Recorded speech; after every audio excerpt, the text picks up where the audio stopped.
Morning, everyone. We're already live in YouTube, so we'll just wait for it.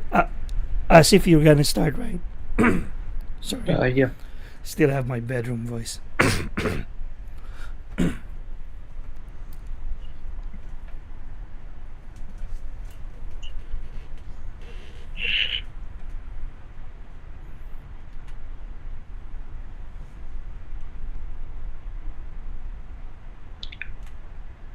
Are you going to share the slide or?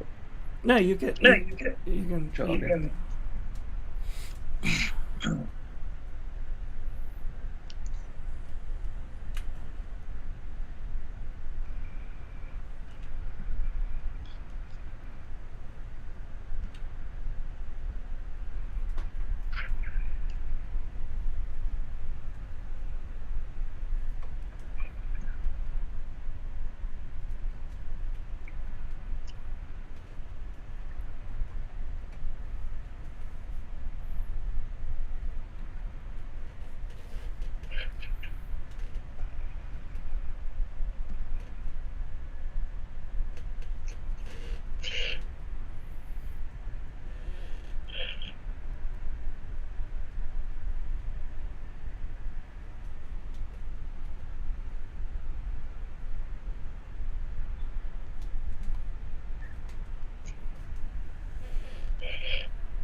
Yes, hello, good morning. Good morning, everyone.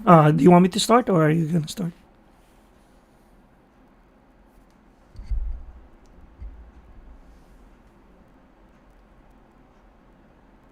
Can you hear me? All right, there you go. I thought as if he's going to start or something. All right. Good morning, everyone. Welcome to the first Asia Pacific Data Community Meetup. This is a collaboration between the local user groups across Asia Pacific. You can see the logos at the top, the Sri Lanka Data Community, the Microsoft user group for Indonesia, Tech Forum from Bangladesh, Singapore SQL Pass, Philippine Data Platform Forum, Nepal Cloud Professionals, SQL Server Practitioners Alliance Network from Malaysia, Himalayan SQL Server User Group, and Power BI User Group from Nepal, and Pune Tech Community. This is a collaborative effort among your local leaders to have a regional meetup so that we can all interact and uh, meet each other through our technical meetups and activities. So today we are going to start our event with a keynote from Kartik. Kartik is a senior director for special sales at Microsoft APAC. He is a general manager responsible for the Dynamic 365 business for the Asia Pacific region for Microsoft. So I believe he's already in the call.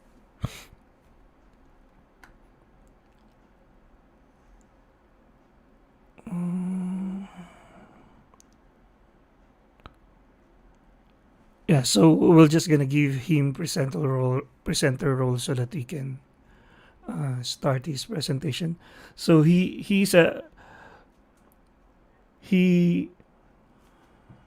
before Microsoft he was leading Google Cloud Platform team for APAC, and he has a deep knowledge of business to business, B2B integration and business process management, cloud computing among others. Uh, Good morning, Kartik. Are you in the call? Good morning.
about as we think about these data realities and data challenges. One is overcome the system and the data silos in the face of exponential data growth. The second is to be able to deliver insights to everyone in a very easy to use fashion. Third one is take your slow legacy databases and data warehouse systems and think about how you would uh, take advantage of cloud scale benefits. And the fourth one is around while you're doing all of this, data security and privacy are still at the forefront of all of this. So you really got to be careful about how you're thinking through all of that. Right? So the questions that you have on the bottom are the kind of questions that typically would be asked of uh, the data and what strategic initiatives you would invoke to solve for these questions. So then, so we have talked about data being a strategic asset. We talked about how that things are changing in three different industries, and then we're talking about how it's absolutely critical, given the exponential growth in volume, veracity, and velocity. We need to think about how we are delivering value.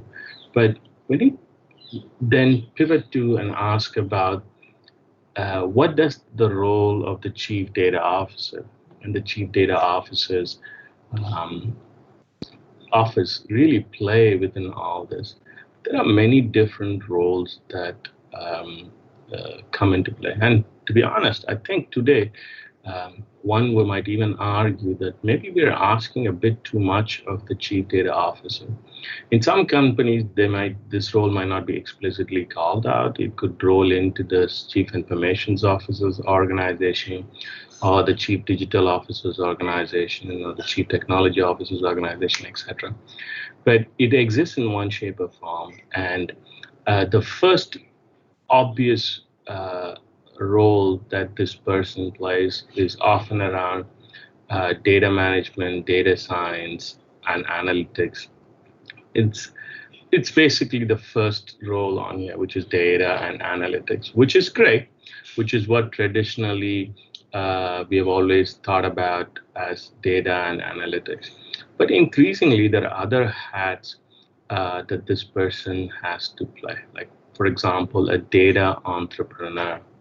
Now, you may ask, what is a data entrepreneur?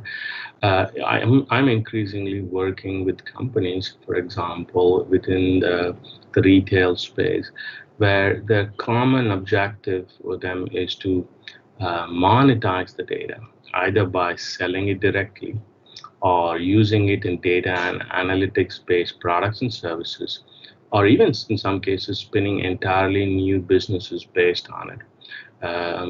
We're currently working with one customer who's part of a large conglomerate, and they want to be able to do data aggregation across all parts of the conglomerate and then be able to use that to fundamentally drive the way they are thinking about a cradle to grave lifestyle of a particular customer. So, um, which is great, right? Which is a newer dimension to what you could think about doing with data. I don't know how many of you have an opportunity to do execute in that fashion, but this is increasingly becoming a common theme. The other is the notion of a data developer, right? And you're like, what exactly is a data developer? By that, I mean not just being able to write some SQL reports or write some Hadoop Hive queries, or no, I don't mean it that in that sense at all, right? What I mean by that is a significant portion of the benefit of data analytics lies in the ability to automate tasks, right? And automation tasks often means having applications built around it with an AI orientation, right? And that's what I mean by data developer. There are CDOs that you're seeing who are then taking the insights from the data and directly marrying them into applications so that they can reflect that focus quite heavily as well. And then you have the perhaps the more of the governance and a bit more tech oriented challenges, which are very, very important to the notion of a data defender, the notion of the data architect and the governor. The defender is typically about protecting the information from breaches and the like, and who uses what information. The architect role is around, given the heterogeneity in our data sources, given a particular use case, what would be the right way for us to store this information?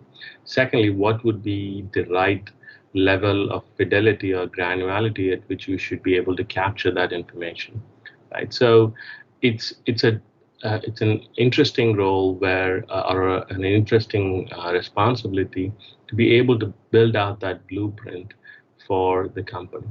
Then you have the final one, which we are seeing increasingly becoming prominent, is the notion of the data ethicist, right? And being able to think through and understand and have an orientation and a point of view about what would be an ethical use of data and how would that work out. And given the current biases that are present in AI systems, which fundamentally learn from the data that we supplied, this is also becoming an increasingly important notion. Now, so all of these different kinds of roles are all expected out of people working in the data space today. And that's a pretty hard ask and a pretty tall ask. So, the importance of these roles, or sorry, the importance of these hats that a chief data officer has to think about varies, right? But just bear in mind as you go through this, all of these different things exist and all of these different things become absolutely critical.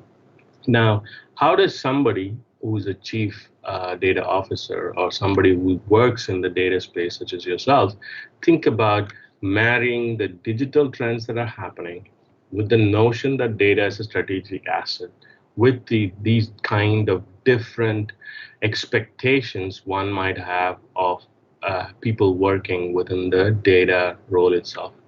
And the core thing that binds that all together is this notion of a digital feedback loop. So this is the what, right? And we're seeing this increasingly become a very critical concept that are making our customers really, really successful.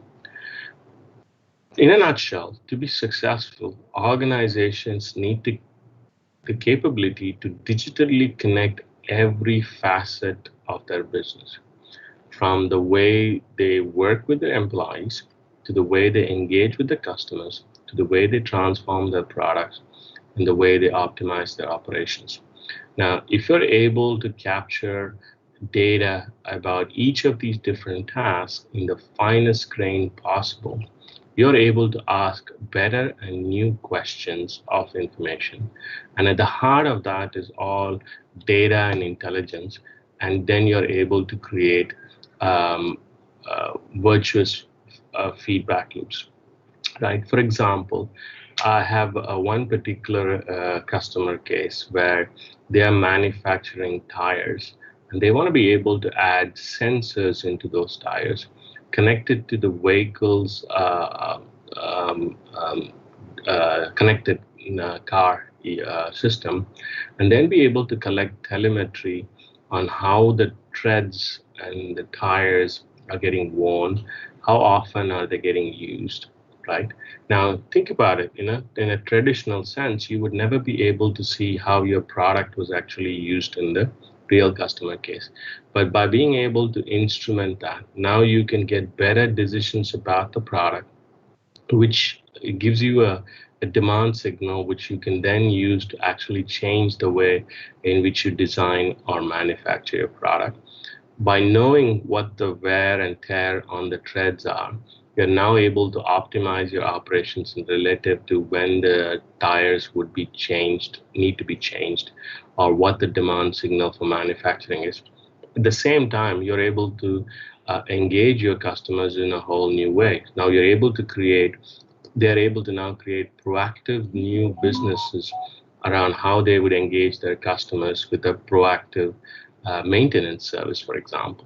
So this idea of being able to do that is what we call as the digital feedback loop. And the heart of it is to be able to store and measure data in the finest possible outcome. So that is the what. The what is the digital feedback loop. How is the more important bit, right? How do we get there? To get there, there are two things that need to come together. You need to have a data culture and data capabilities to realize this full potential. Now, what do we mean by data culture? Data culture is about driving data centric, impact oriented behavior. It has a couple of aspects to it. One is the idea that you should be able to democratize access to the information across the entire organization. You should be able to provide people with the insights at the right time, at the right place. And then there's this notion of creating an environment and a culture where it's safe and okay to make mistakes and learn, right? So that is core of data culture. Often at times, we find as we go through this journey, you set up an experiment, the experiment comes out back with some very counterintuitive results, and there is a tendency to try and swap um, a previously foregone conclusion in lieu of what the data is showing, because the results feel a little counterintuitive. Now, it could be counterintuitive for a few reasons. One is that it could be that maybe the experiment was not done correctly, in which case you need to go back and refine and redo. Or it could be just that there was a piece of insight in there that it doesn't lend itself to the traditional way of thinking about things, right? And that's a pretty hard one to think through. Um, the other one is the notion of data capabilities, right? So what kind of capabilities across modernization, analytics, and data science based on a foundation of enterprise security does anybody have? So you mix those two together, it gives you the unique potential that is required, right? So if you look at data capabilities themselves, what does an organization need to pull up? The underlying layer for all of that is an foundation of security, right? We all work in the data space, and data space is super, super important. And we need to make sure we have enterprise grade security, quality, and discoverable data. On top of that, you need to think about how do you modernize the data platforms, right? And what do I mean by modernizing the data platform, right? We have always traditionally in the business made a trade-off between the volume of the data and how we would think about storing that information. Now, with the cloud, a lot of those trade-offs that we have traditionally made go away. Even the way we have built our traditional data warehouses, even if you take about analytics and think about the star schema with a fact and a dimension table, those were designed for a time where uh, uh, it was much, much slower by a couple of orders of magnitude to read things off of a disk versus reading things off memory. And the volume you could store between memory and disk were also order of magnitudes different between those two. So that whole entire star schema business was mostly geared around 1960s, 70s technology to basically solve for that core design challenge. But think about it in today's context where you can have infinite storage in the cloud. More importantly, the kind of notions of storage models are very different with the solid state disks, with the rapid growth in the amount of memory that you can have, and so on. It requires you to think about storage and analytics in a slightly different way. And that's what I mean by data modernization, right? So that ability to read through all of that architecture, embracing the cloud where it's required, embracing hybrid where it's required, and then being able to create a data estate out of that is super critical. And it's not an easy journey, right? And we are finding there's a huge amount of demand in talent to do this, and we don't quite have it yet. And then the next one is around using analytics as insight, right? And then being able to understand customer behaviors to generate insight. You can look at insights in a bunch of different ways, but the way I like to look about it is if you have data on one axis and the sources of the data being internal and external on the x-axis, and whether the data is structured or unstructured on the y-axis, you end up with four different buckets. The data could be structured internal, structured external, unstructured internal, and unstructured external. And traditionally, the one bucket that we've always worked on is internal structured data, right? Now you're able to mix and marry and merge those different four buckets in any way, shape, or form for you to go and draw analytics and insights out of. And that's super critical, right? And that really helps you understand behavior. It helps you understand and generate insights. Even within an organization, for example, being able to marry productivity data from the way, say, for example, email audit trails about how often a particular person has emailed a customer or had a telephone conversation with a customer, and then being able to marry that information with their order history, etc. That's a kind of insight you couldn't do before, but it becomes really super easy to be able to do. So that's a key data capability. The last one is around data science, how we do AI-powered connected experiences end to end with the customer in focus.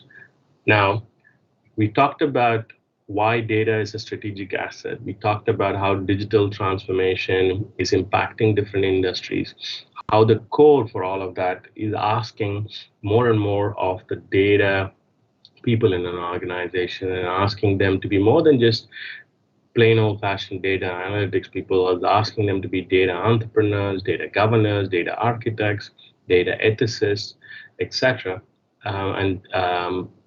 And why that immediately pushes a lot of data-centric activity onto the CDO and the CDO's office. And we spoke about how does one do that. We talked about this notion of the digital feedback loop, which is the what, and the how based on a culture and data capabilities, right?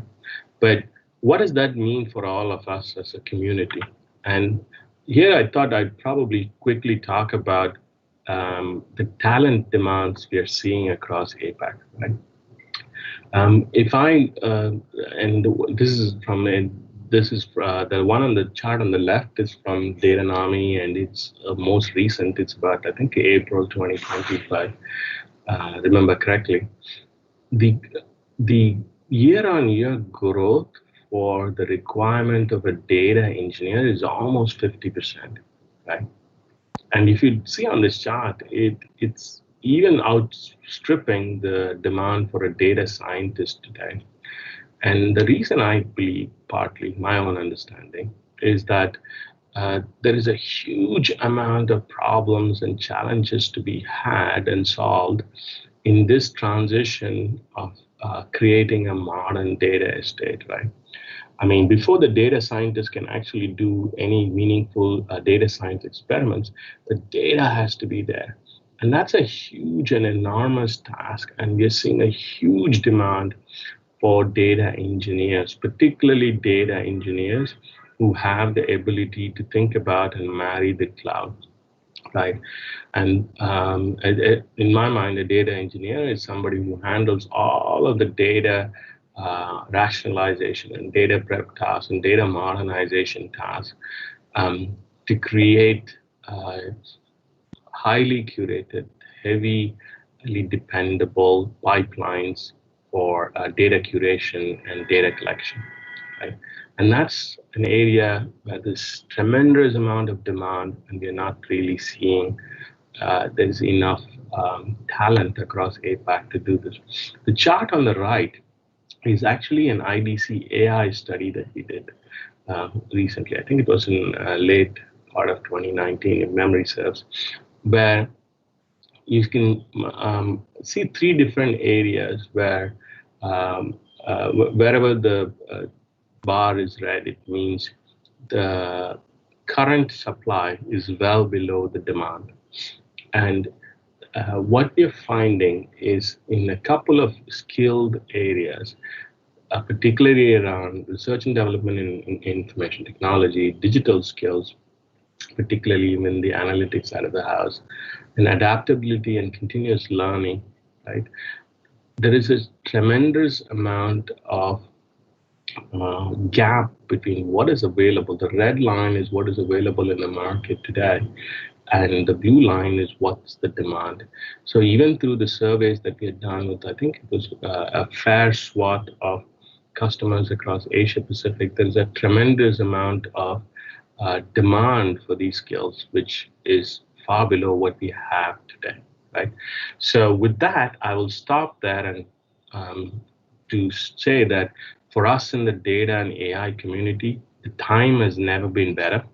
It is the absolutely the best place to be there today. And thank you for all of your work and the work that you guys are doing in your community.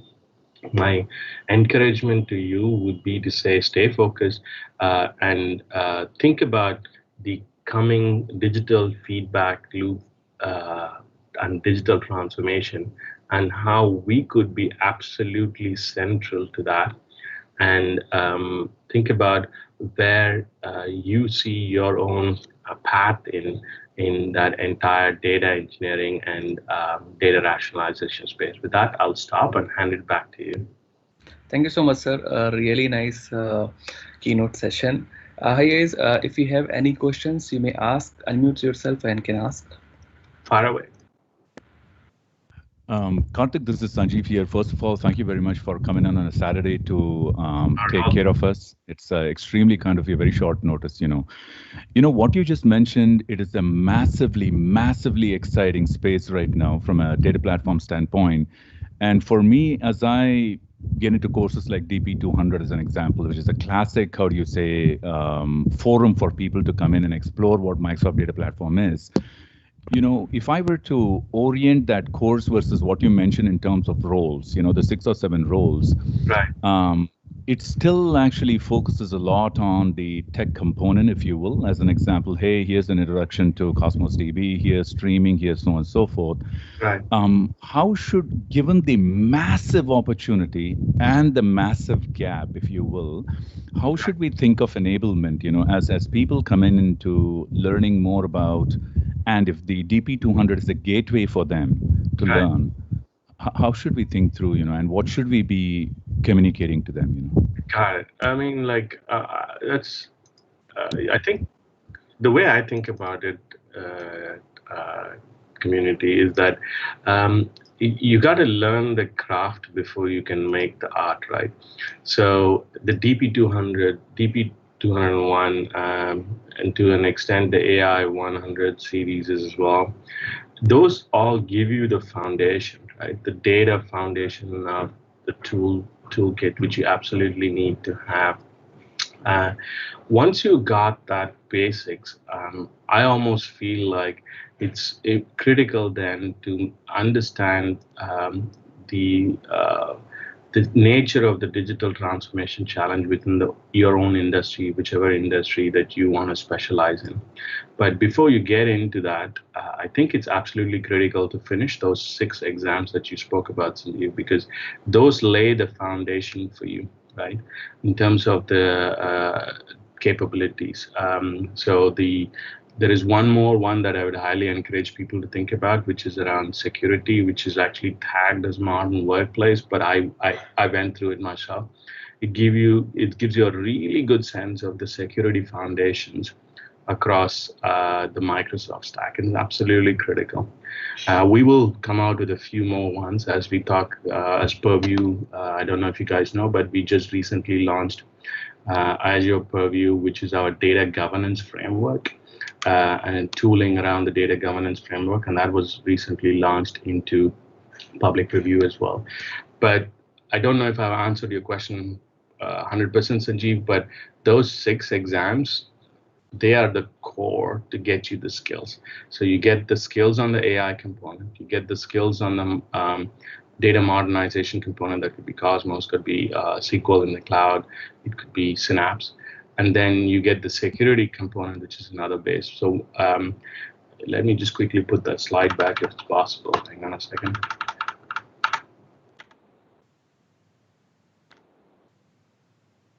So each of the exams that we have spoken about, it actually marries to one of these blocks here, right? The DP200 and the DP201, etc.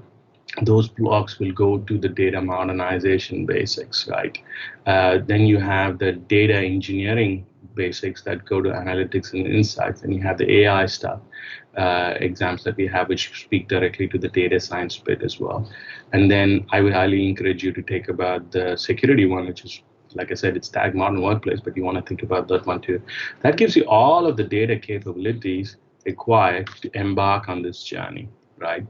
And it feels like a lot of stuff, but when you consider the scope and the challenge that is demanded of somebody working in the data space today, it's absolutely critical. And like I said, if I look at the requirement of talent, there is, I think just before this morning's call, I just quickly did a survey on, looked up on LinkedIn how many data engineering, data modernization jobs there are in Singapore. Just in Singapore alone, there were 2,000 listings, right? So get those foundations done right, and then I think the world is your oyster. But once you got the foundation right, really pick one industry that you really want to be differentiating yourself in, and understand the digital transformation problems there. There's a very nice book called by Charlie Fine called Clock Speed. I highly encourage you to read it. It's a beautiful book. It talks about the speed of innovation cycles and what that means within different industries. You got to understand what the clock speed of your industry is and how fast that's accelerating, and then figure out which use cases that have a business value that you can go and solve for with a data-oriented view. I'll stop. I don't know if I answered your question, Sanjeev, but that's kind of where my mind is on that one. Wonderful, Karthik. I mean, absolutely, especially take away the security aspects, because that has come in day out as you bring together multiple assets, how each asset talks to each other, each service talks to each other is coming out. Thank you very much for the clock speed, call out, because innovation cycles can be different in different industries, and obviously within Microsoft, it's hyper speed. It may not be the same case in manufacturing. Thank you very much for calling that out. Very kind of you.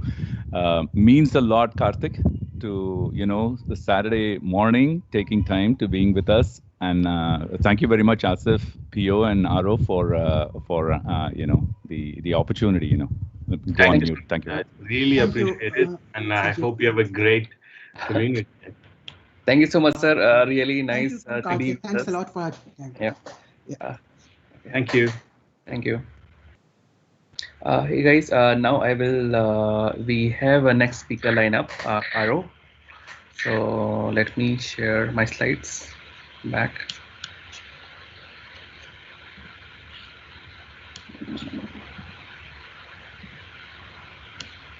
My slides. Just give me a second.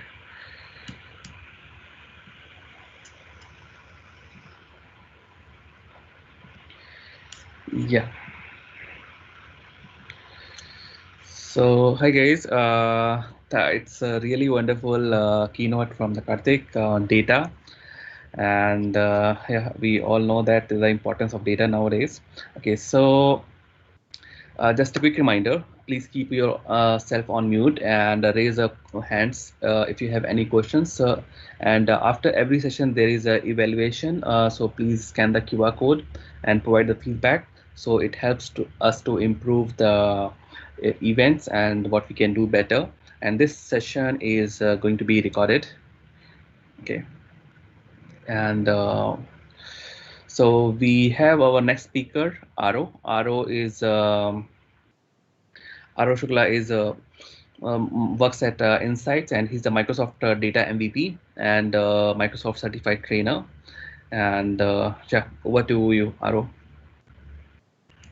Thanks, Asif. Right. So I'm very excited and with wonderful speakers lined up. So I'm happy that I'm the first speaker after the keynote sharing the information. Right. So let me share my screen again, guys. Please help to help us, because there's a lot of sounds coming behind the scenes and all.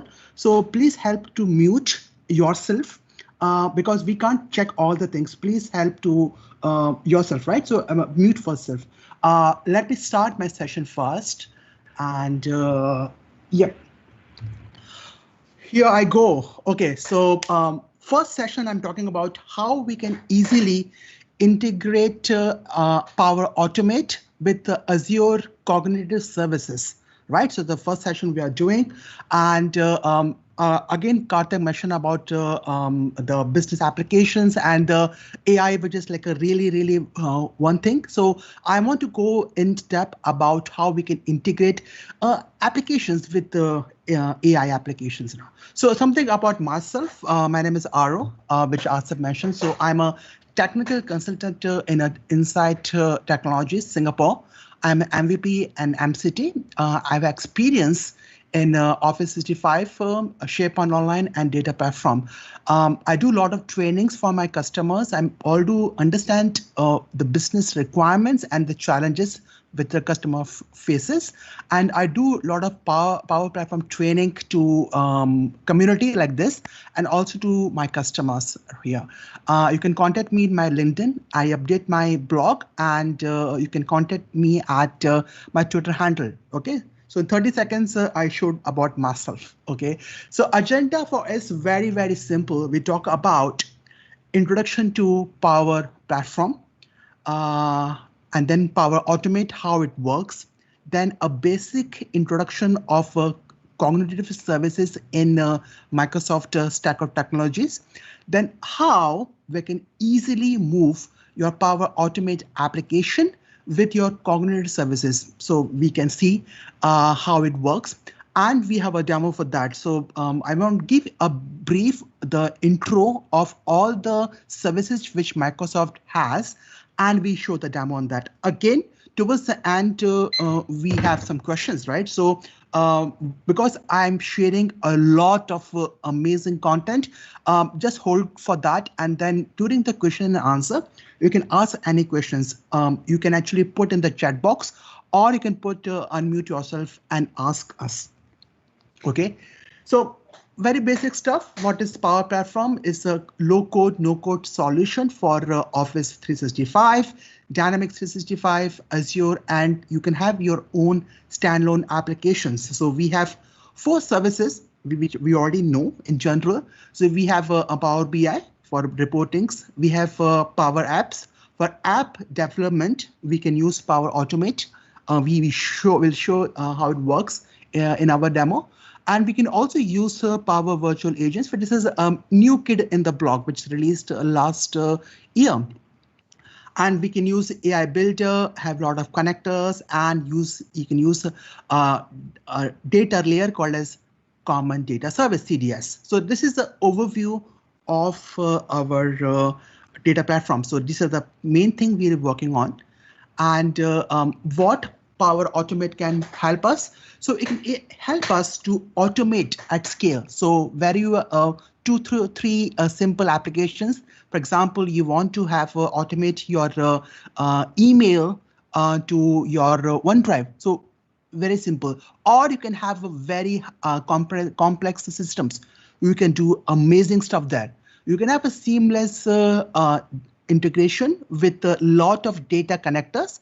I'll show you what connectors we have, and also increase the productivity. So it gives a lot of power for any organization, and increase your organization agility.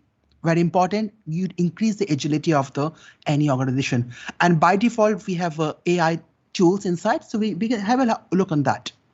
Okay. So one thing, like before Power Automate, before the Power Platform was not there. I mean about 2015 prior that. So a lot of people have do only the coding, right? And it's very difficult for any other user, whether they're business users or the IT admin, to understand. What Microsoft want to do is want to empower everyone. 3 different kind of audience. You could be an end user. You could be a really experienced developers, which we know there are amazing developers here, and the people who can actually maintain the system, like your infrastructure, your governance and all. So you can do. So what Power Automate in general, Power Platform can do 3 different audiences. Your business users, your again developers and your IT people. Okay, so I mentioned to you that is keep on we have a lot of connectors. We can use connectors from your cloud or can use from on premises. So the number of connectors, app connectors are keep on increasing, right? And Microsoft keep adding new connectors. This month itself, November itself, they added 8 new connectors. Okay, so again, you have ton of connectors, and I have to update my slide multiple times because of new connectors coming from the Microsoft, right? And I just want to share where amazing use cases from Microsoft itself that what Microsoft actually using it. So there we talk about how Microsoft Finance, the legal team, and the engineering team and operation team, how they are using Power Automate. So I give you a brief of that, and we also share how we can use it in general. So just not like a theory, but a practical way how we can use it. So first thing, right, what's happening for the finance team in Microsoft, they have lot of tedious emails and lot of data merges happening, making it very tough for any finance team in Microsoft. So they have to handle the merging the data from different data sources, from Excel file, from your SQL data, from other reports and all. It's huge, take a lot of time for the finance team. So what they came with something called as Power Automate, Power BI, and Power Apps. So they're using emails. A lot of people are using your Excel files. A lot of people are using SharePoint in their customers. So what the finance team, the Microsoft Finance, they actually using a solution which entails 4 applications: SharePoint, Excel, and the Power Apps. So how it helps to them. So again, it's from the quote from one of the finance engineer in Microsoft USA. He mentioned that he have no idea how powerful the Power Automate was because they had to rely on the normal developers. And now if I put in highlighted, even the non-programmer, now these people, finance people had totally work on the data part. They had no idea about how to do programming. But even with the simple applications like Power Automate, SharePoint, and Power Apps, they can easily solve the users' issues in the finance team in Microsoft. You see how powerful the Power Automate application is. Okay, let's see the second example of legal. Legal team has again have a lot of legal things from different customers, from SMB, from different organizations. Law firms always have a lot of issues and all requests. So take a lot of issues in terms of the data quality and inconsistencies. So what they did, they're using Microsoft Form, they're using SharePoint, they're using communications like Power Virtual Agents and all. So make it life easier for your end users and also for the law firm because they are using legacy systems. So it make life easy for them. And how it help for the legal team, it is increase the productivity for all the users. Obviously, they have a higher data quality and each attorney have more time to review, right? It's very, rather than using checking the emails and all, now he can have more time focusing on his business. Right? So to give a better use case. So third use case, I just want to just round up about the use cases, which actually Microsoft is using it. Again, you use a lot of agents, a lot of people from different organizations, different countries. So they have their own compliance, right? From regions, from people from Indonesia, from Singapore, from India, and the Philippines. A lot of people have a different compliance and use different languages, right? So it's very difficult for the Microsoft core engineering team and operation team to handle it. It's so tough, right? And you see that it has around 100 billion revenue plus, right? So having is a huge revenue, and Microsoft engineering and operation team has huge challenge how we can do it because they have to manage the licensing, regulation, and compliance. What they did, they use something called as Power Automate, and they use something called as AI Builder. Okay, and each country have their own legacy system, whereas no AI, no RPA. There's no automation they can do. There's no API they can use. Therefore, they're using something called as UI flows, where you have no APIs. So in this way, they use the operations team, engineering. They actually use UI flows for different organizations, different customers who have completely no API support, but using the UI flows, they're able to automate very easily, right? So again, they get a lot of benefits in terms easily streamline and increase the speed, and using a lot of connectors. So it also reduce the cost. So in general, what Power Automate can help us to streamline the business processes. I mentioned to you about the finance, legal, and operation, which Microsoft itself is using it. So it make life easy for other partners, right? So we have a lot of connectors. It has inbuilt AI, and we can use UI flows using RPA. So that is a power in general of Power Automate, right? So let's change the gears. Let's see what we can do for about AI. So we have a lot of AI features inside. So we can have vision. We have a computer science, computer vision. For example, you have your own business card. So you can have with Power Apps, or you can use Power Automate and read it and store into CADS or store into SharePoint. So a lot of things you can do. We can have some form recognizer, very easy to do. We can also use a speech and the speech to text very easily using the speech tool.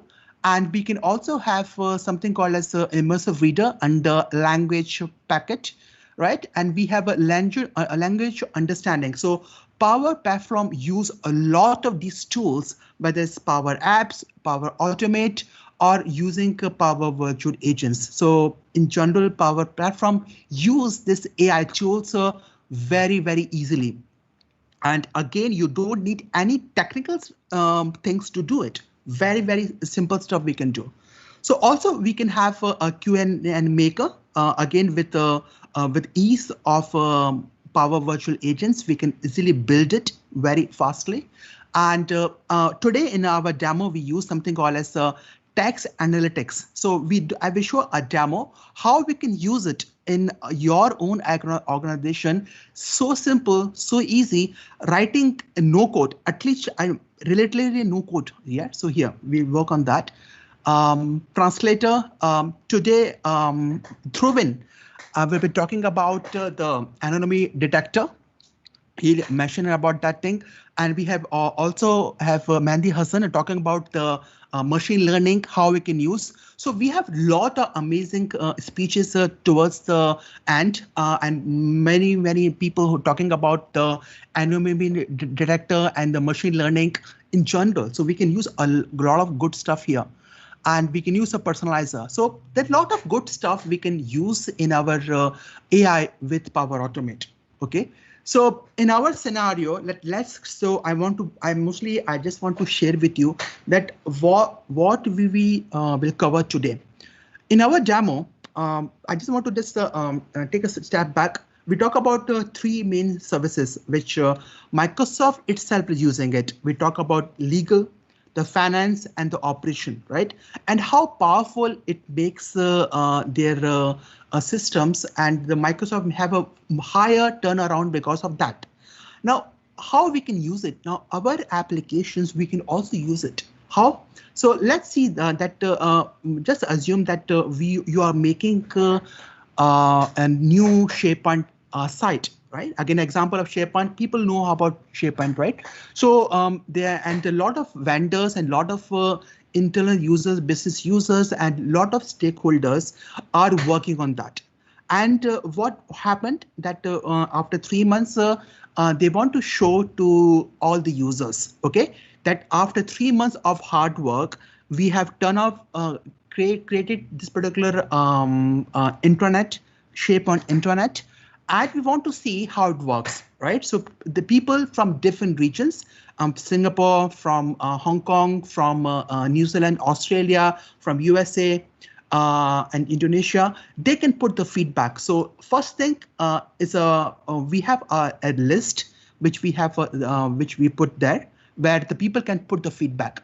And this is the feedback which is coming from different regions, and people can put the regions there. And what we using, we use our Power Automate, and we see using something called as a text analysis. So people can say that is a very good site.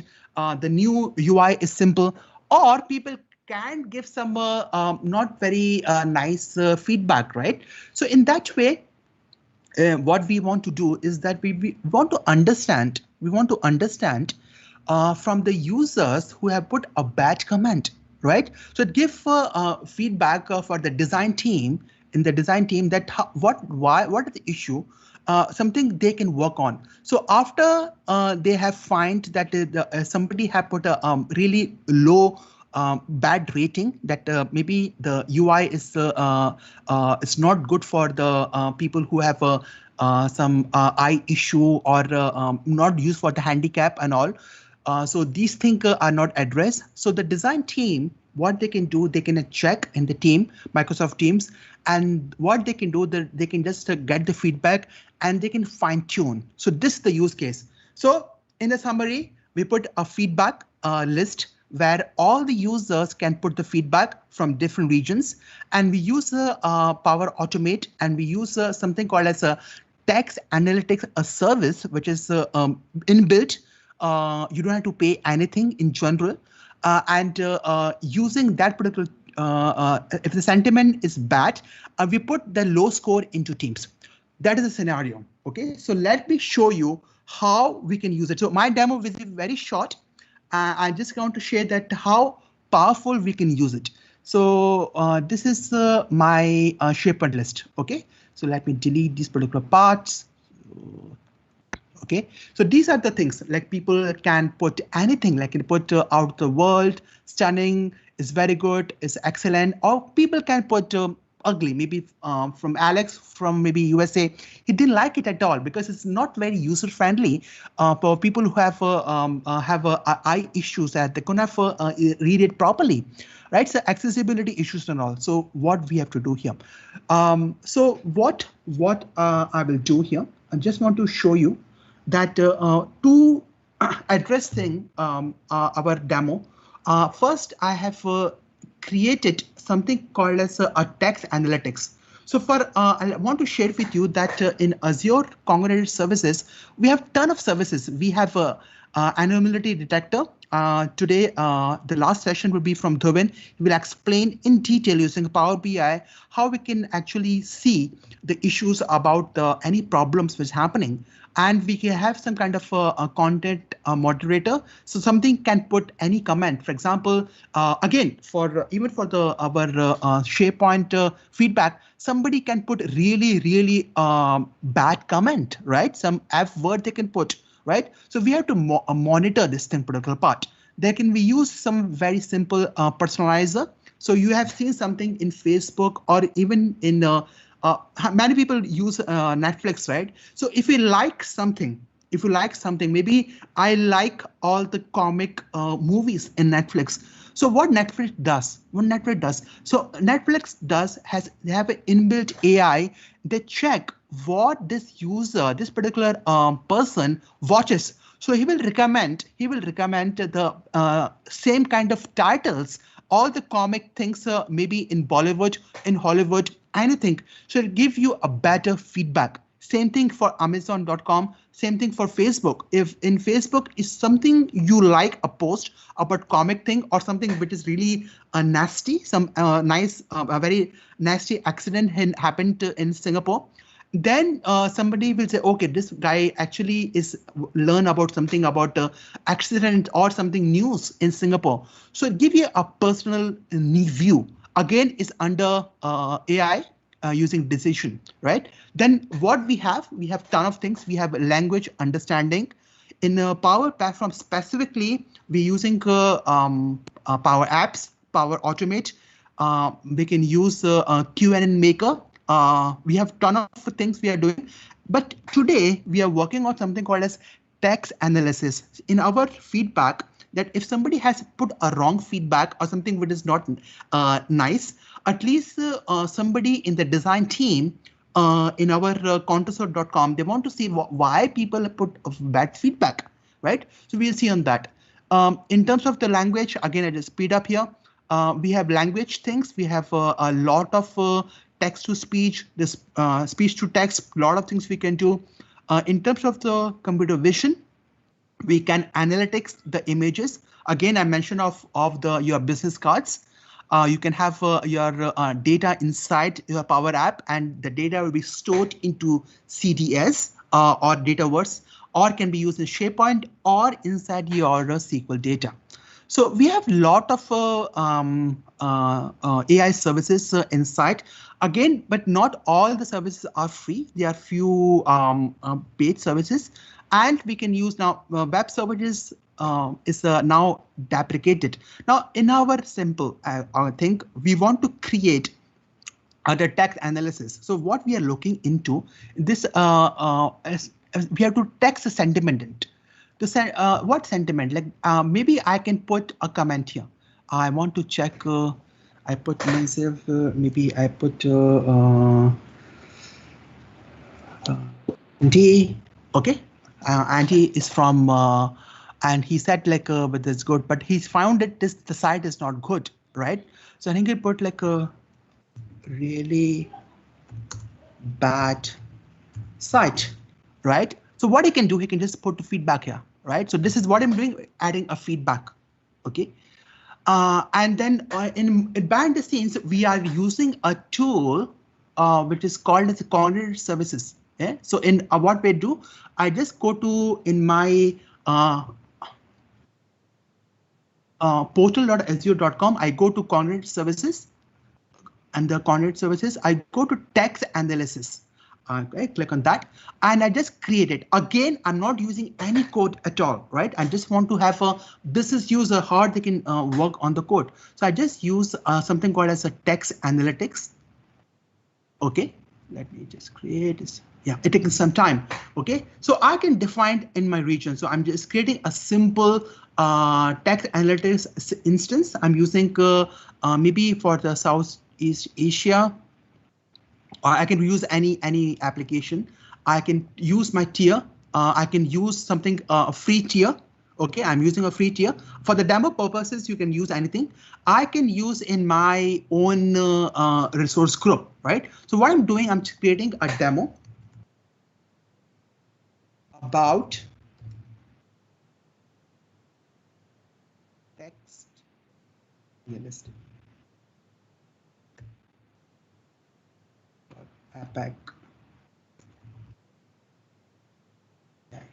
Okay, so I'm done with that. I just create that. Now I have already done it, so I won't waste your time. Just want to show that in this particular part, I have already it's simple stuff. I already created. What I want to show to you is that after I have done, I have this particular this instance of data analytics. What I have to do, I have to just get my keys and my endpoints. So this is my endpoints. I will just copy here, and this is my key. I use these keys in my tool. So let me create a tool, this thing, demo for text analytics.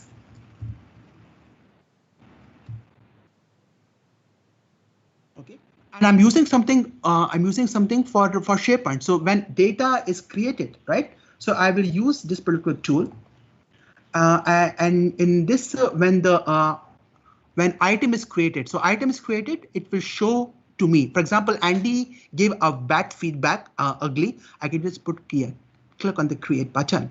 Okay, and after that, what I have to do, I have to just get the site name. So what is my site name? I can go to this is the site name. Sorry, this is my site name, and this is the feedback.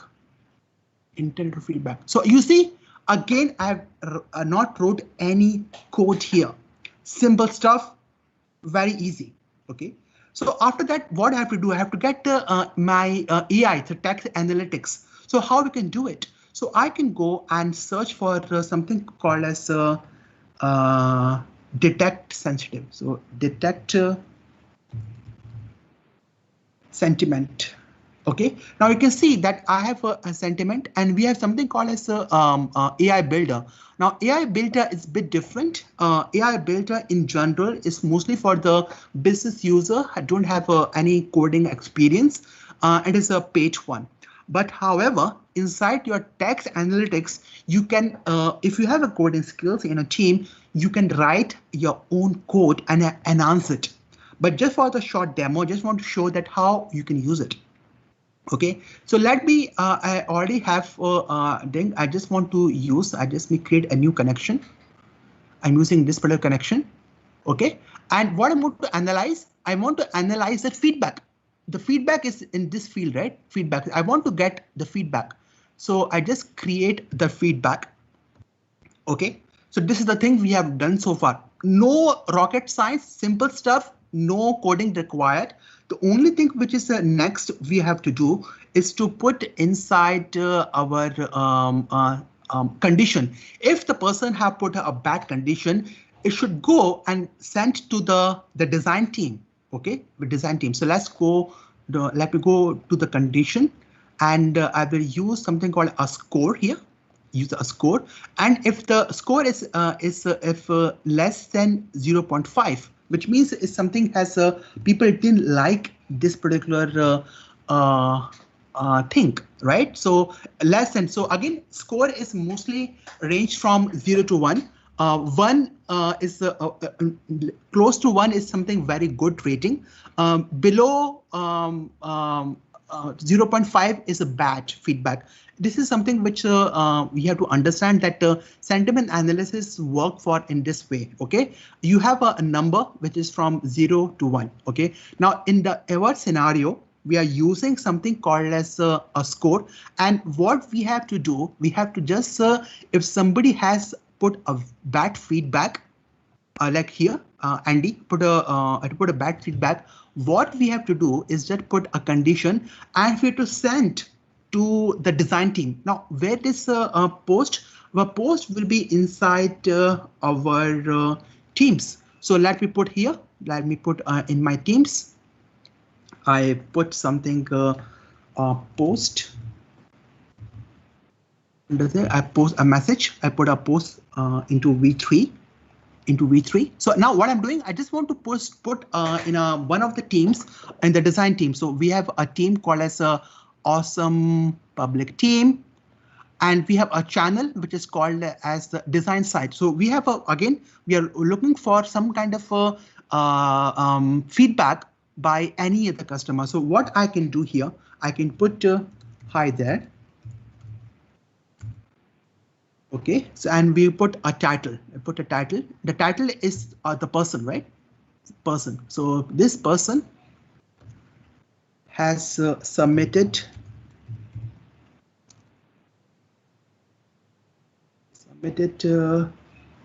feedback which is not too good.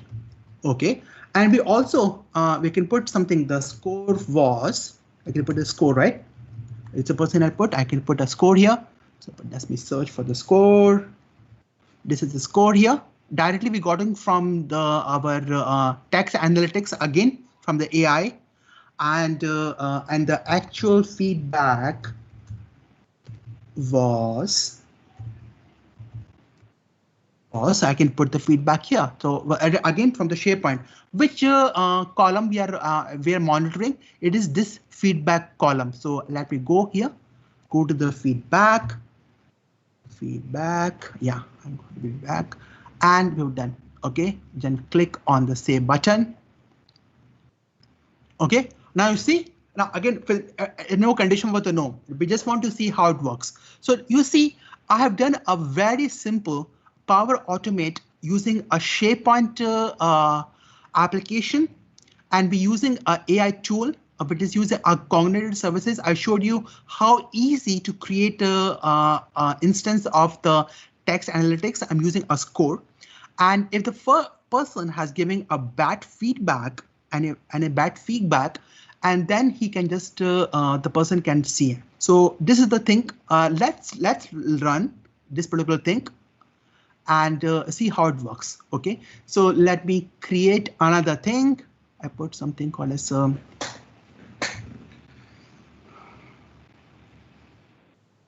I put something called Bat Smith, and I put ugly.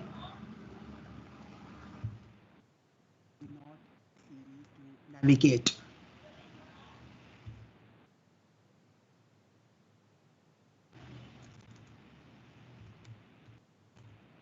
It, and I click OK.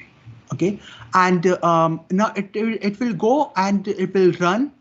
It will now it has it will run and will give an information what's happening. So I'm using a lot of connections. I'm using your Azure text and analytic instance. I'm using a SharePoint using my account.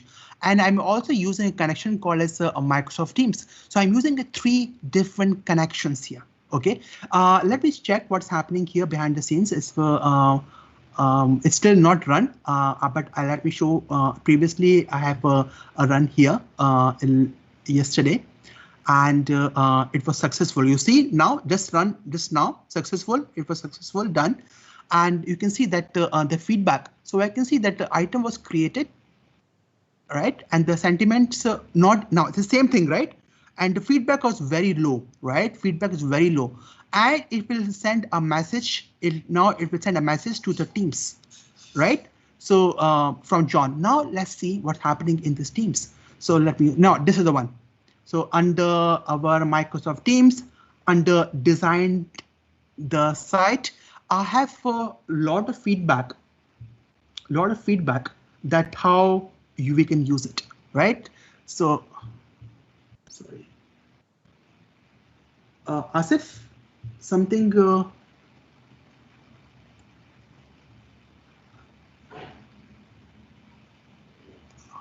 Okay. Guys, let you know what's something happened here. Let me show my screen again. Guys, can you see my screen? Asif, can you just confirm? Hello. Yeah, I think somebody. Yeah. Yeah. Hello. Shailendra. Hello. Shailendra. Hello. Yeah. Can you show your? Yeah, I'm showing the screen. I don't know. Somebody removed my account. I don't know. I'm just sharing the screen. I think you can see my Teams now. Okay. Yeah. So I don't know if I'm lost something, but just want to share with you that in our scenario, we created an account and we put a feedback about something, right? So let's run again. So we put maybe I put Asif. Okay, and then Asif think that the site is not very good. I put so bad, and then I put bad, and then it go save here. And then what happened behind the scenes is will run inside our text analytics tool. So we are running at this site. I'm monitoring this site, and I'm using a feedback item where people can put feedback here. And I'm just running the score. If the people have put a good score, then nothing is shown in Teams. But if somebody has put a bad score, it will show to my Teams here. So this is the thing which I've shown you, that if somebody have put a score less than 0.5, but it's not good feedback, then we post them into Microsoft Teams. So this is the message which I showed to you. Now, Asif mentioned that this this feedback is not good and it was bad, right? So the score is 0.5. So all our scores are bad because something people didn't like it about something, right? About whether the navigation or it's not very easy to access or the colors are very bright. So many things here. So this gives you a better use case that how we can use Teams. Again, I give you a very simplified way how we can use it. But in general, that using Microsoft Teams, using Power Automate and cognitive services is so easy to create, and you don't need any coding at all, right? So I mostly believe in all my end users have Dota customers. They don't to have any technical stuff to be learned, right? And that's what Microsoft has make amazing tool called as Power Platform, through which no code also you can develop. Like what I've done showed you is very simple stuff. No rocket science, just drag drop kind of things I've shown to you. Only thing I have done is I create a new instance of text analytics inside my Azure, and that's it. I just copy paste the things and it worked for you guys. So just want to thanks everyone.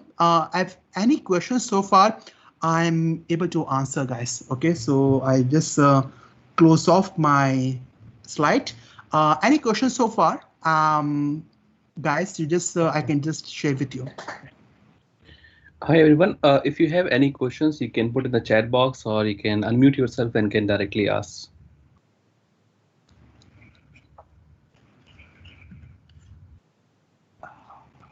Aro, I think, hi, it's Pradeep here. Hi, Pradeep, yes. Yeah, I think the chat is disabled somehow. Is it? Oh, okay. Okay, let me check. Just a minute. It should not be actually.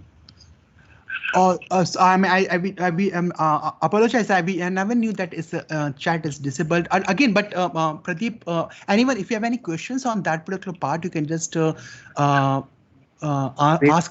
Chat is not on, not enabled. Yeah, I can see.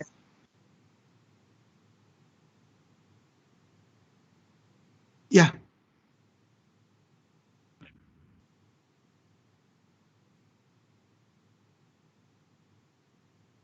Mm.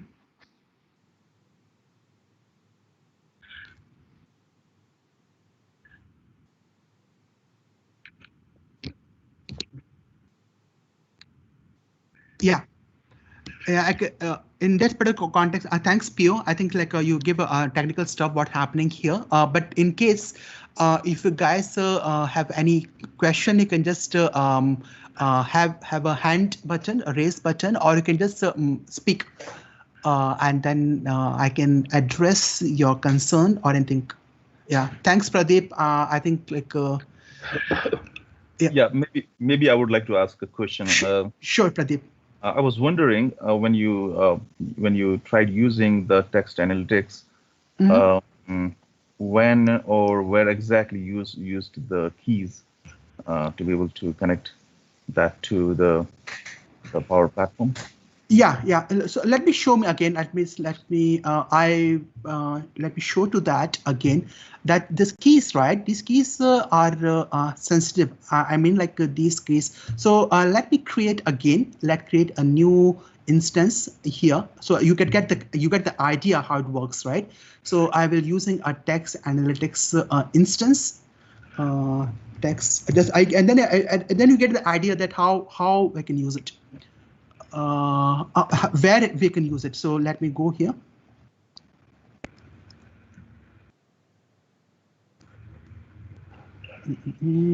I use the free tier. I use my account, and I will click create. I want to create a new instance. So I put APAC data event 2020.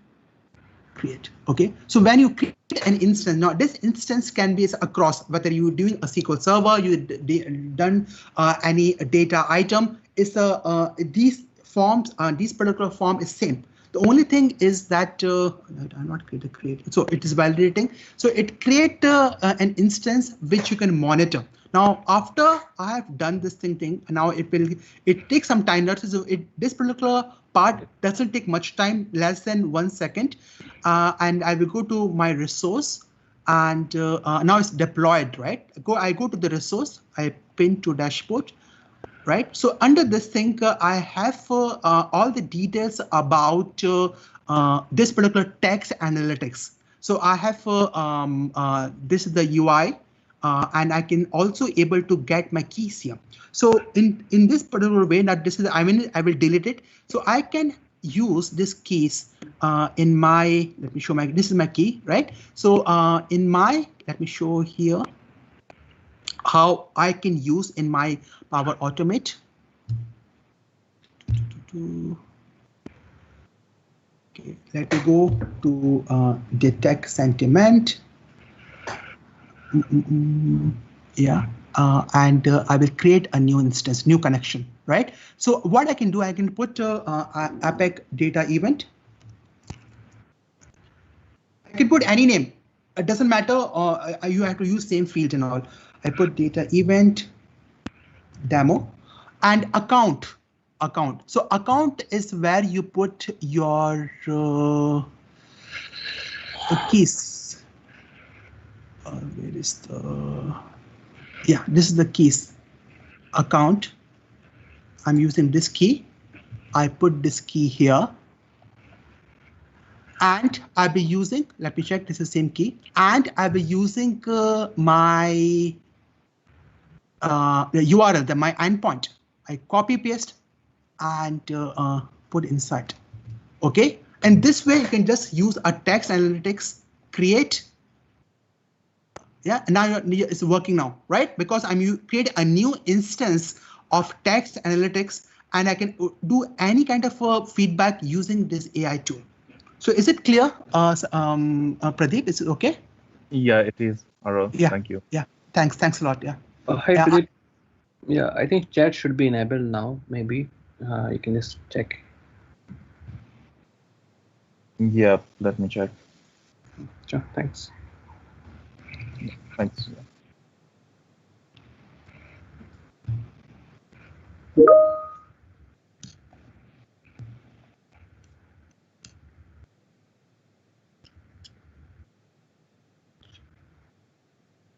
So guys, anything you want to call out here? Anything which before I move to our another speaker?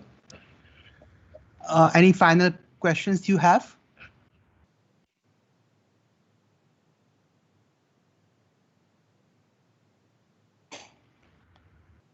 Yeah, I think so far our questions. So hi guys, please help to provide your feedback on about the session, and we will share. Yeah, so this is the feedback, right? So this is the you can use your phone, or you can just type this particular part here in bit.ly/eval arrow. You can just write, or I can just on the QR code. So this will help us to improve anything which is was missing or something which was good. At least give you a better feedback for the next data session we will do next year. So please give a feedback here. Let me share my screen just a minute. Yeah, so our next speaker is Gogula. So he is a data analytics professional from 15 years experience at Microsoft MVP and on data platform from Sri Lanka. So yeah, Gogula, over to you. Thanks so much. Good morning, everyone. Let me just quickly share my screen. Yeah. Hope you guys are enjoying the session so far. Let me check there is a chat part.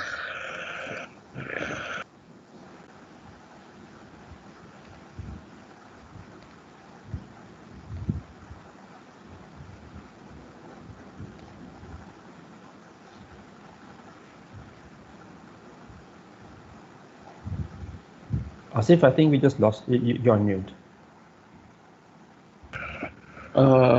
Yeah. I think you can just share. I can see your slides. You can just. Okay, so I can go ahead. Yeah, I think. Hi everyone. So our next speaker is Gogula. He is a Microsoft MVP from Sri Lanka on data platform. He's over having more than 15 years experience in data industry. So yeah, over to you, Gogula. Thanks, Asif. Good morning, everyone. This is Gokula from Sri Lanka. Today I'm going to talk to you about data modeling in Power BI, why it's important, and how we can build a good data model. So I work for a company called Fortune. I'm the lead architect there, where I design and architect BI and analytics software solutions. I also co-run the Sri Lankan data community. And welcome everyone to this Pacific data sessions. Moving on. This scenario here, you can see a typical reporting for analysis scenario. It's what I usually see when I go to visit my clients. Okay, so these clients are basically the business analyst, the financial analysts, the sales analysts, folk like that.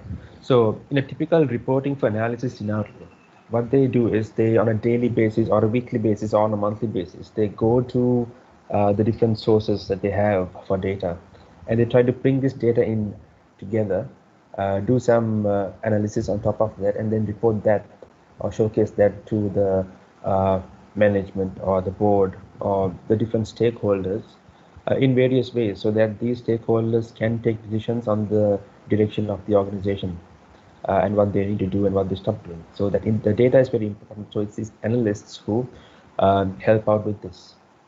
Okay, so if you when you talk about Power BI, it's very important that you understand that Power BI is focused towards the analyst. Okay, now a lot of us as developers, as BI developers, we do get into Power BI a lot. But when we look at data analysis, we need to put on the hat of a business analyst and then start working from there, because you need to understand the business, and the business model has to, or the business has to be reflected in the data model or the business model that we are creating. So in this typical scenario that you see on the slide, okay, you have these various analysts, they go to the different sources. So usually they get the data from an Excel download or save a report as an Excel file from the various systems that the data has to be taken out of. And then in certain cases, you also have the data which they don't have access to. So they usually go to the database administrator or IT, and they request for that data.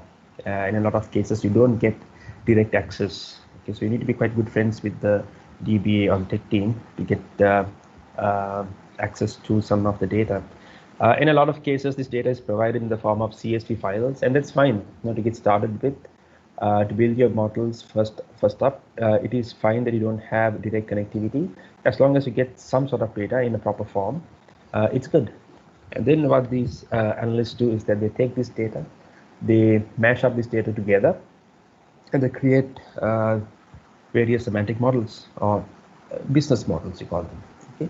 And the models that they create is then converted into graphs and tables and put up on PowerPoint.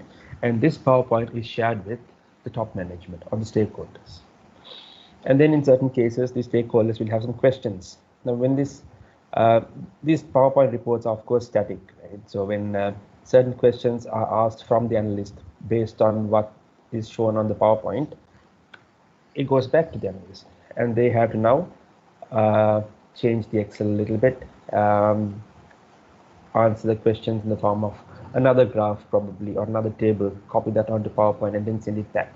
But this entire process takes a while, and it is not an automated process. And in a lot of cases, if you look at the actual Excel reports, the analysis of the data looks a lot like this. And more or less, this is what is copied and pasted onto PowerPoint. And sometimes on top of this, certain graphs are created, and those graphs are copied and pasted. Now, if you look at what you see on the screen here, it is a typical pivoted report. So we have, for example, the products on the left, you have the countries and the current and the previous year and the growth here, and we have the data in the middle. Now, when you look at something like this, it's very difficult to look and understand what's going on with the business. Of course, you see these little spots where it shows green, where the growth is good for a certain product, but beyond that, at a higher level, it's quite hard to understand. Even getting a trend, seeing how well it has performed against the last year, it's quite hard. Okay. Then we have another report here again, where you have the countries, the products, and again the quantity sold, stuff like this. Again, looking at it at a glance, it's very hard to understand what's going on with the business unless you look deeply into the data. You keep concentrating and trying to figure out what's going on. I mean, it takes quite a while. Okay, so that's why sometimes you put some graphs on top of this, but then again, when you're doing it on Excel, you have to copy up the graphs and put it on PowerPoint, and that's the usual scenario that I have seen when it comes to business reporting or reporting for analysis in various organizations and clients that I go to help. Right. So then, when Power BI comes into the picture, okay, now Power BI has grown quite, has become quite popular. Okay, there are a lot of organizations that use Power BI. So even when I go to help out these clients, I can see that they use Power BI quite a lot. But the thing is, in the majority of the cases, Power BI is used as a replacement for PowerPoint. Okay, so they have heard about good things that Power BI can give, but what they actually do is they replace PowerPoint with Power BI. They just look at it as a visualization tool. Right. So let's see. So what of the main or major issues that I've seen is this particular file, which is a this particular report, which is a pivoted report, is what is usually used as the source of the data model.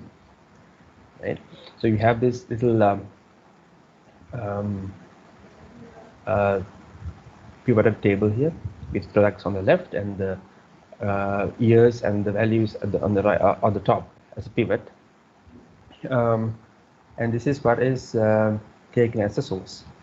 And then when you take it as a source into one of these reports which they're building, okay, this is what it looks like. Let me just quickly open up and show you what it looks like.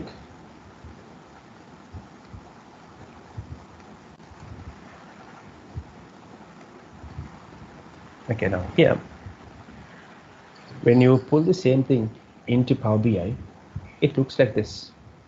Okay, you have to do a little bit of cleansing, but what happens is you get a list of values like the February value, the February quantity, the January quantity, January value, June quantity, and so forth. You have each of the values that are measured coming up as columns. Now, when you take this and try to put it on a report, what you see on the report comes up like this. So you have each month's quantity like this. You know, just look at it on the right hand side. Right, we have all of these different quantities and values of the various months.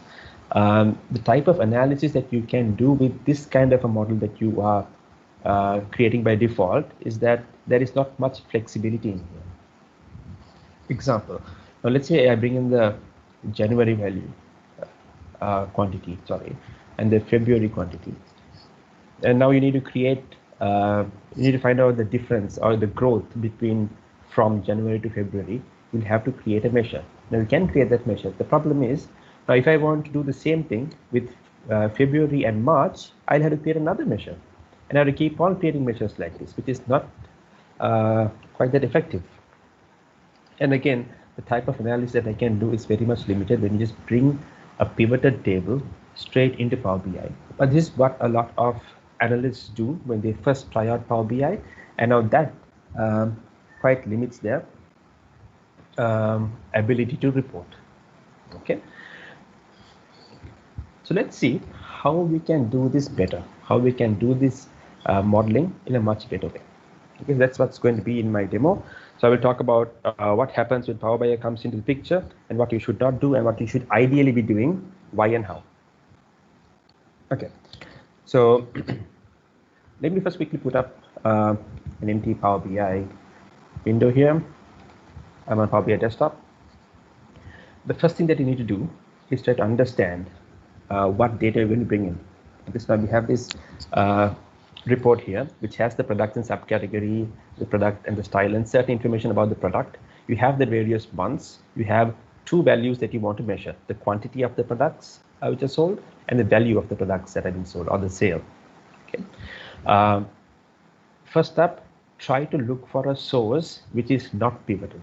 Try to go towards the actual source, the raw source, as much as possible. And when you want to get data for this, try not to use a processed table. This, what you see here, is a processed table. I have Pradeep's hand up. Pradeep, do you have a question? But not. Okay. So try to go. Sorry, I missed it. Okay, no worries, man. No worries. So like I was saying, try not to use a pivoted table for a source. Try to go to the source of all of these. Now, in a lot of cases on Excel, you will have a set of data brought in, the imported data or the data that was downloaded from the system, which looks like this. Now, this is a better source than your pivoted table. Or even better, if you can go to the actual source system, talk to the owner and get the data in the form of some files or connectivity to the database. Okay, so let me start with that. Let me start with going to the data source itself. But in this case, I am a business analyst and I am not usually trusted with direct connectivity to the database. Therefore, I will get some data in the form of CSV files. So what you see here on my screen are some CSV files. So I have got files for the product, the category, the sales header, the sales detail, and so forth. Okay, so I'm going to tap into this data files and bring in the data into Power BI. Okay, cool. Let me just copy this location. Let me go and get some data. It's going to be text data, and I will just quickly paste that there. And I'm going to pull out the sales order header information, which has the first bit of sales. So when that comes in, the first thing that you should be doing is not load it directly into Power BI, but do a little transformation. You'll have to do some cleansing almost every time. Okay. Now we know that the data that we want to analyze is the quantity and the sales. And on the sales header, as the business analyst who understands the business knows that I don't have the quantity on the sales header, but it is there in the sales detail. But before going there, let me just pull out some columns that I would need to analyze by. So I know I need to do analysis on the orders. So the order date is a good thing. And I also look at other information that I might need. For example, the customer's ID, the salesperson ID, because these are the links that I have to the various dimensions that I want to analyze by. So the customer ID and the salesperson ID. I will also take the ship to address ID so that I know where these items are being shipped to, so that I can analyze by that as well. I would not take the subtotal, but rather I would use the quantity and the unit price in the sales detail to calculate the subtotal. And also, I have nothing else from this one, just these few. And I know that I have the sales order number, which I might need to count the different sales. And I will remove other columns. So what I have here is the date, the customer ID, salesperson ID, the address it's been shipped to, and the sales order number. Okay.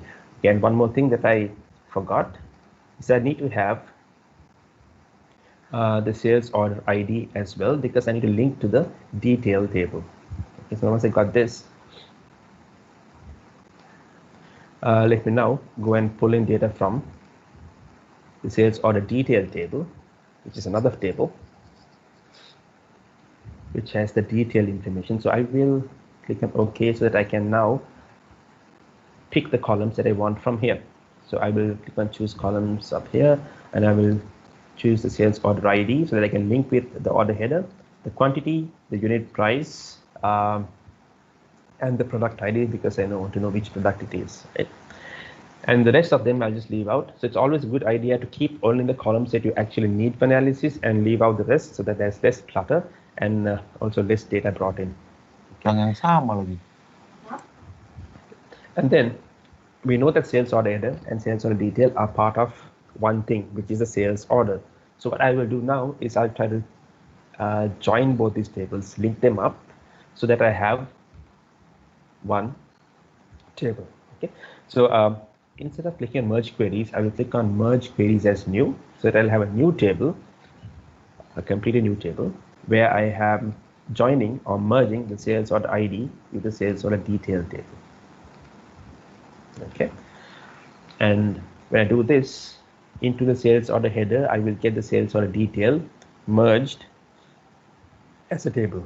Okay, just embedded as a table. So what I will do now is choose the columns I want, which is everything except for sales order ID, because I already have sales order ID here. So I bring in now the product ID, the sales, the unit price, and the quantity. Okay. And another thing, what we usually forget to do or don't bother about is the name. The naming conventions. Naming conventions in Power BI in a semantic model or a data model that is going to be sent to the business users has to be named appropriately so that they can understand what's going on here and what each columns mean. So which means even if there are spaces, it is always good. It's always nice to have it named in a way that an end user can easily understand. Okay, so I'll just call this order quantity. And not have any cryptic names and not have shortened names. It's always good to have names that are full and unit price. So what I'm doing here is I am naming all these columns which should be seen by the end user in a proper way, in proper case, with a space in between, so it is very lifelike. But the ID columns, they are going to be hidden in the when I put them into the model. So I'm just leaving them as it is for now. Okay, so naming is quite important. Now, once these data has been brought into one table, I will name this table as sales.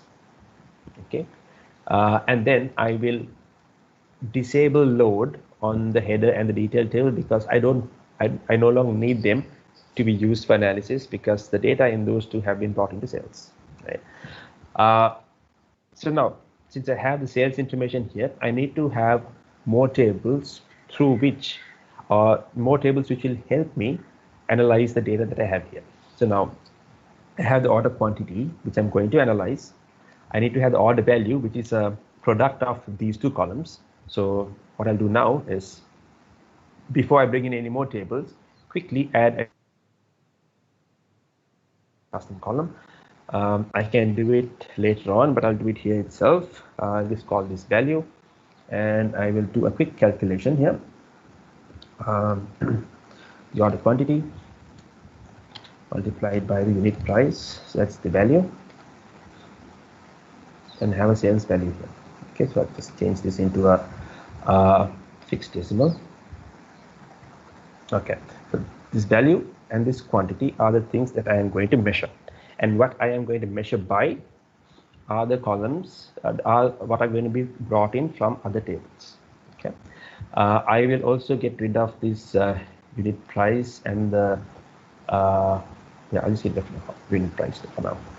Okay, so now I'm going to bring into this more data, which is going to be the product.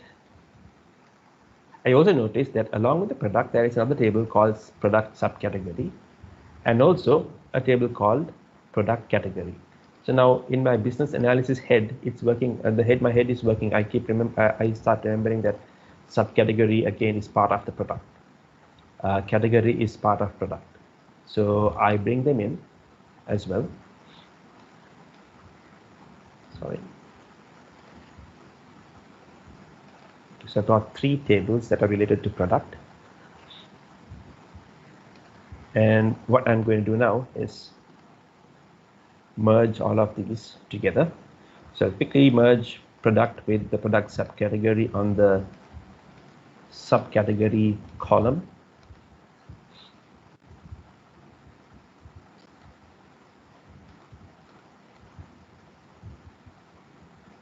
Okay, so the data types are different, so I had to quickly make a change in the product subcategory, which here is a text. They all became text because they have been brought in saved as CSV files. On subcategory, it's fine.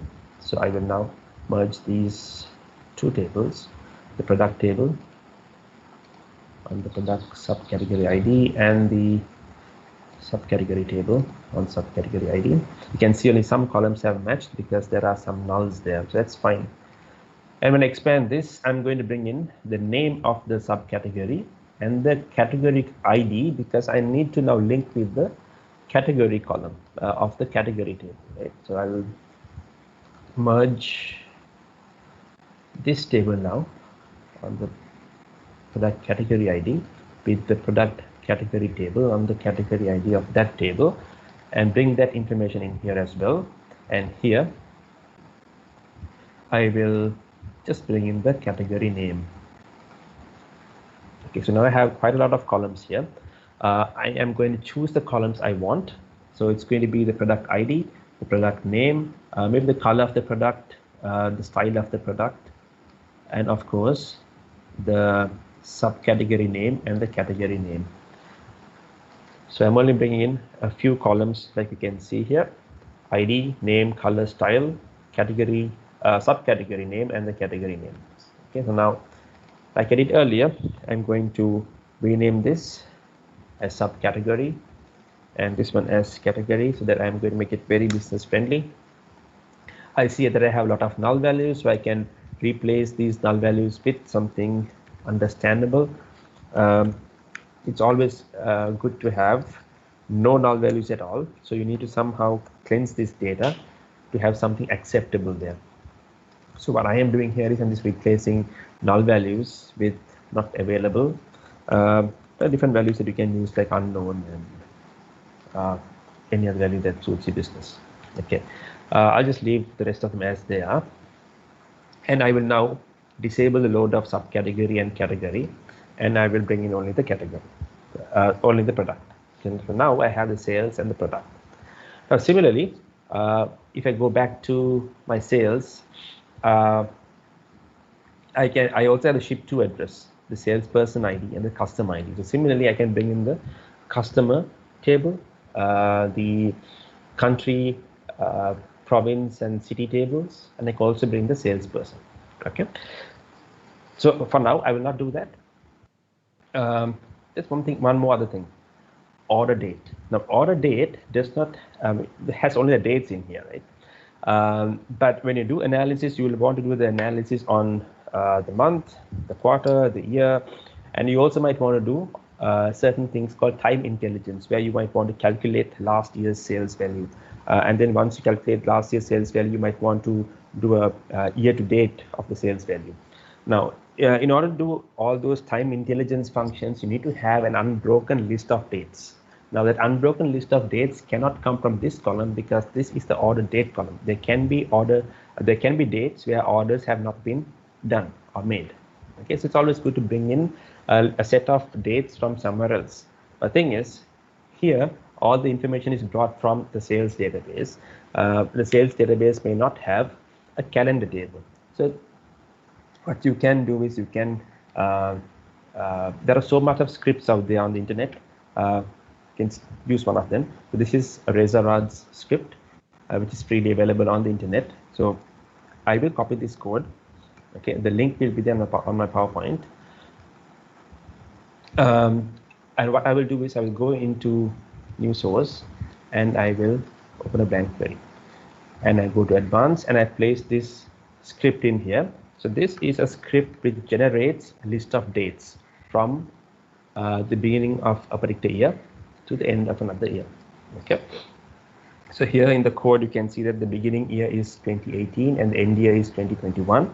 I will alter that to 2014, I think, to 2020. So now what it will do is it will generate dates from 2014 January 1st until the end of 2020.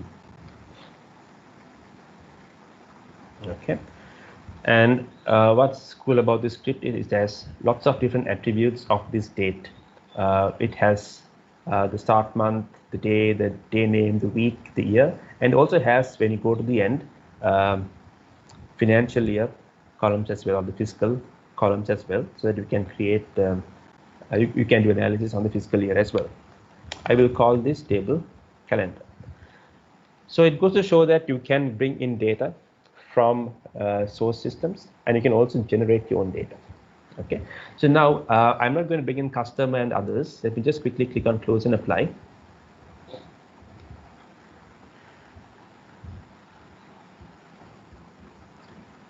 And it will pull in this data into my Power BI model.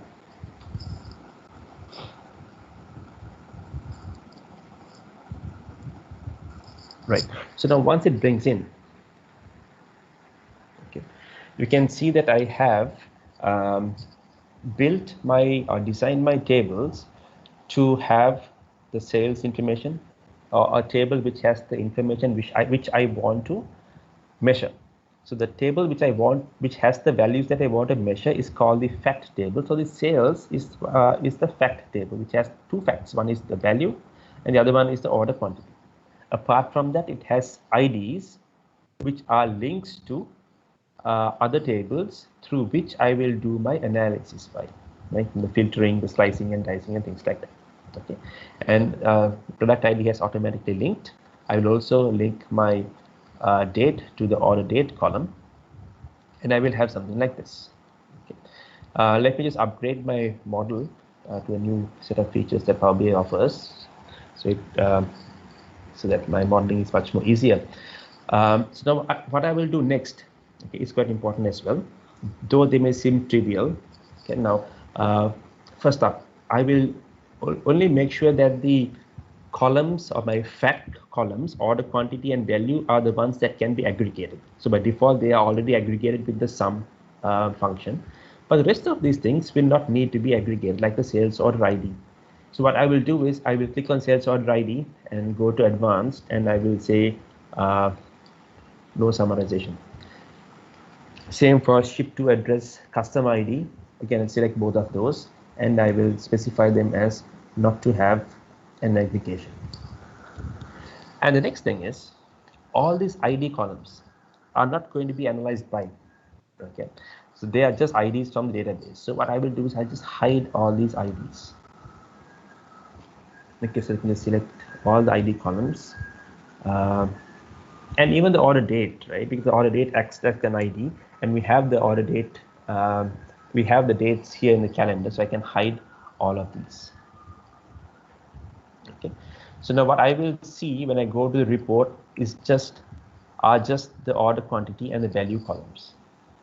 Okay, now the idea here is we try to reduce the number of columns that the end user sees or the analyst sees, so that okay, we got two more questions. Sanjeev, do you have a question? Or is that a mistake? Google, thank you very Yes. much for taking time on a Saturday, man. It's a fabulous conversation.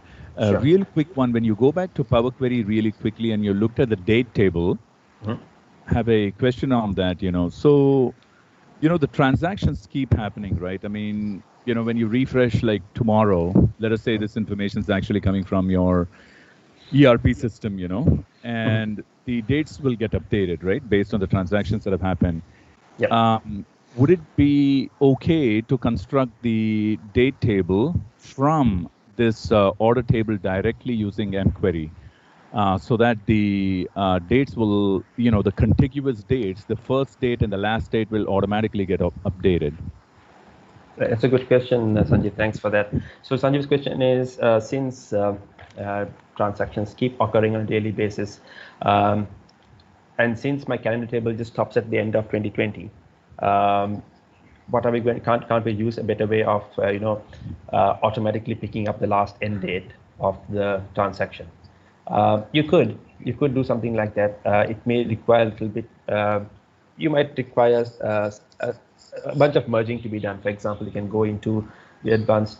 Sorry, not the advanced editor. You can. What you could do is probably get the last date of sales. So you can have a new query where you can get the last order date, the maximum order date, and then merge that in some way with calendar, and do that here.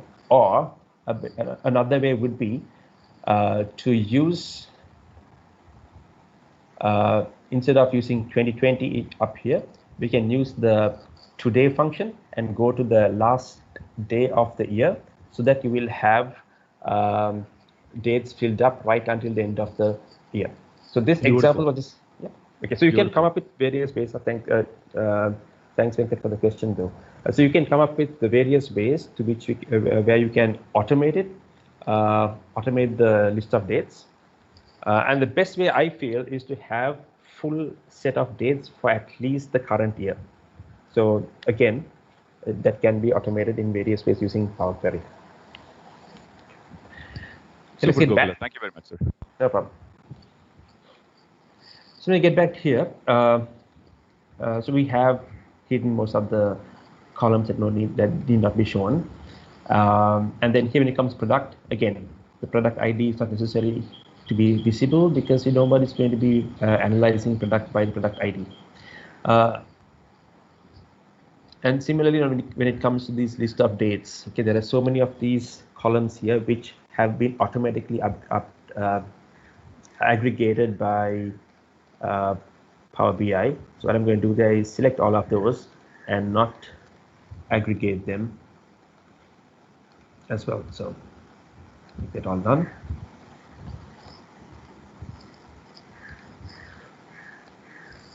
Okay. Okay, so now if I go to the reporting page, you can see on the right-hand side that there are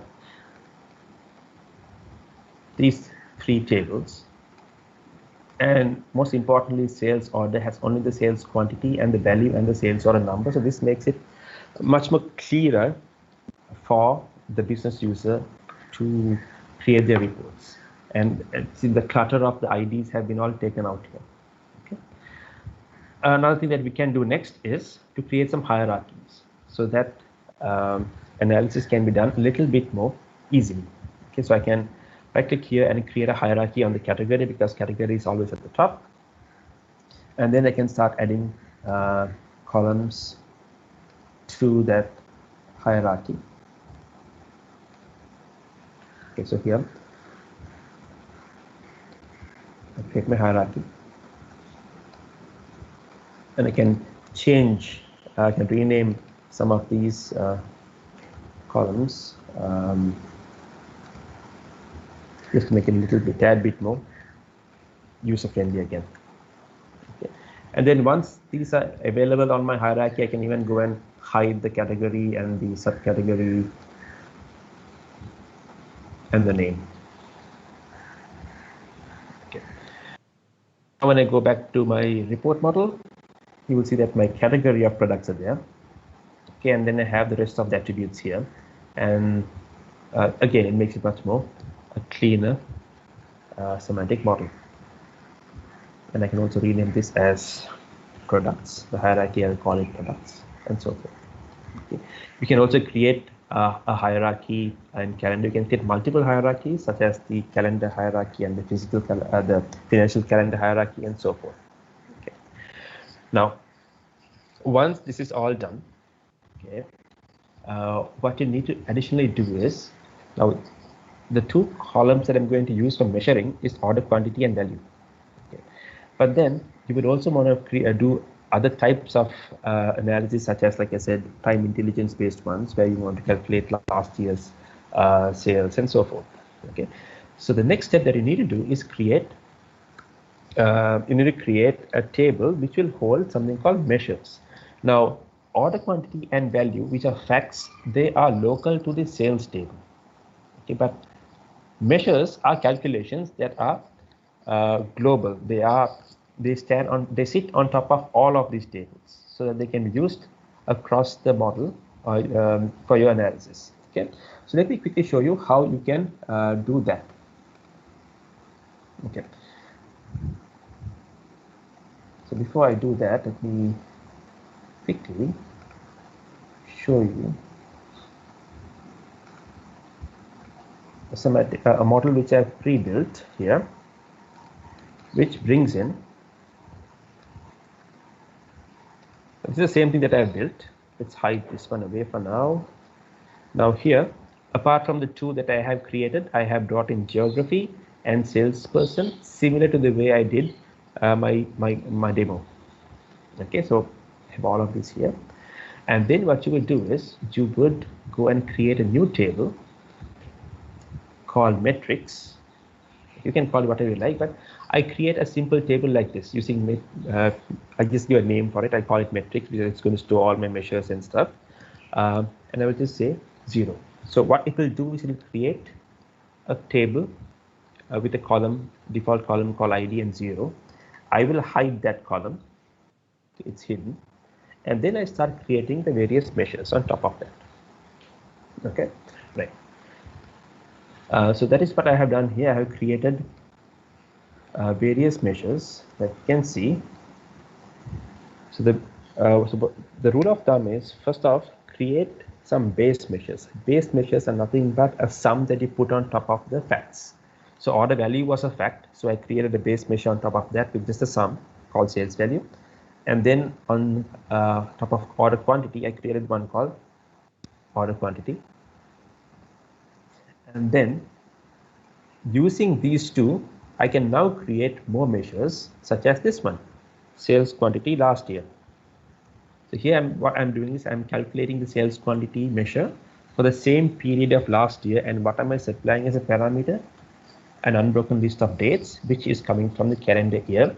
So that will give me last year's sales quantity. Okay. Similarly, I have the last year's sales value. Then I will create another measure called growth using sales value and sales value last year. So what I'm doing is I'm subtracting sales value last year from sales value, and I'm dividing that by sales value last year to get a percentage of growth. So similarly, you can create all sorts of measures if you get your data model over here correctly. And this data model here is called a star schema. Why a star schema? Because we have the fact information in the middle and we have the dimensions around it. Okay, now this concept of star schema comes from data warehousing called the dimensional model, and that is what has been adopted here. So if you can make whatever data that you have into a model such as this, and that is your number one win when you are performing a business analysis, because a model such as this will provide you with a very flexible means of doing analysis. It is nothing much, quite simple. Just design your model so that it will have a bunch of columns which you want to measure, such as order quantity, order value, and then a bunch of columns which will link you to the other tables by which you will do your analysis. These tables are called dimension tables. Okay, so when you start creating your dimension tables, you have to make sure that you have the ID to link back to the fact table, and then you will put in only the columns that you can analyze by. Okay, there's no point in bringing columns such as the modified date, the creator date, and the user created, and things like that. Okay. And then once you bring them in and have this kind of a design, if these columns are not linked, or if these tables are not linked, just link them by dragging and dropping, and you get this. Okay. And the next step is to create some business rules and business to apply a business layer on top. So that would be creating a hierarchies based on the business usage, that's on the various columns, even on various tables, and also on the calendar table. And then if you have something like geography, you can apply some categorization. For example, if you look at geography here, you can see that city, country, postal code, they all have a globe symbol. That is because if you open up these properties and I select city, I have applied, if I go to advanced, a data category called city. So these are categorizations available within Power BI, which you can apply on top of certain columns, so that now Power BI understands that this particular column is a city column. So by doing that, when you do any analysis on a map or something geographical, Power BI will be able to properly link or identify that it is a city and map it on the map visuals much more effectively. Similarly, there are a few other types of categorizations also. Ensure that if you have certain columns that can be categorized, please categorize them. Okay. And then, of course, you need to hide all those columns that you don't want being visible to the end user, so that the model is much more cleaner. And then, of course, you need to create this separate table, which is a good practice to have. Instead of creating the measures, now these measures can be created on any of these tables. But as a good practice, what I do is I create all of the measures on a separate table. Okay, I create a temporary calculated table with a hidden column, then I start adding all my measures to this. And then if these measures grow out of hand, if there are too many measures, of course, you can select these measures and put them into folders. You can have a display folder where you can have something like this, quantity. So I am putting in some of these measures, the sales quantity related measures, into a folder called quantity. and the sales value into a table called value. So I'm just categorizing these various measures like this. So now when you go into the report, sorry, it's a very nice looking report, I'll come back to that later. You will see that the measures have been categorized. So we have, let's say, a whole bunch of them, like 20 to 30 different measures. It's good to have them all categorized into folders. And if you have very large dimension tables such as these, even these can be categorized into folders. Okay. Remember, you can still have measures inside the other tables, but as a good practice, if you have all of them in one place here, it will be easier for an end user to use them. Okay. So now when we have a flexible model such as this, then your analysis can be done in any way or in lots of different ways as possible. It will not be just limited to a pivoted report or a pivoted table. Okay. So it's all a matter of, and then it's all a matter of just selecting the measures that you want, and then using the dimensions that you want to analyze them by slicing and dicing. Okay, so bring your data model to a state where you have a bunch of metrics that can be used by the business and a bunch of tables by which they can analyze these various metrics. Okay. And you will also notice that the sales table, which is a fact table, has also now become converted into a sort of a dimension table, because the order quantity and the order value again have been hidden, because I don't have any use for them anymore, because now I have my measures here. Okay, so if you come to a state such as this, okay, then it makes it very, very easy to do all sorts of analysis and reporting, and not just getting stuck and restricted by a data model which you built on top of a pivoted table. Okay. Now, what I said is sometimes easier said than done, because here I have used more straightforward sources. But sometimes, if you don't have access to the actual sources like these multiple files that I had, and if you only have something like this that you have brought in a flat table, that is also okay. You can do the same thing by pulling this into Power BI and then keep splitting them out, because here I can see that I have these three: product category, subcategory, and product, which will make up the product dimension table.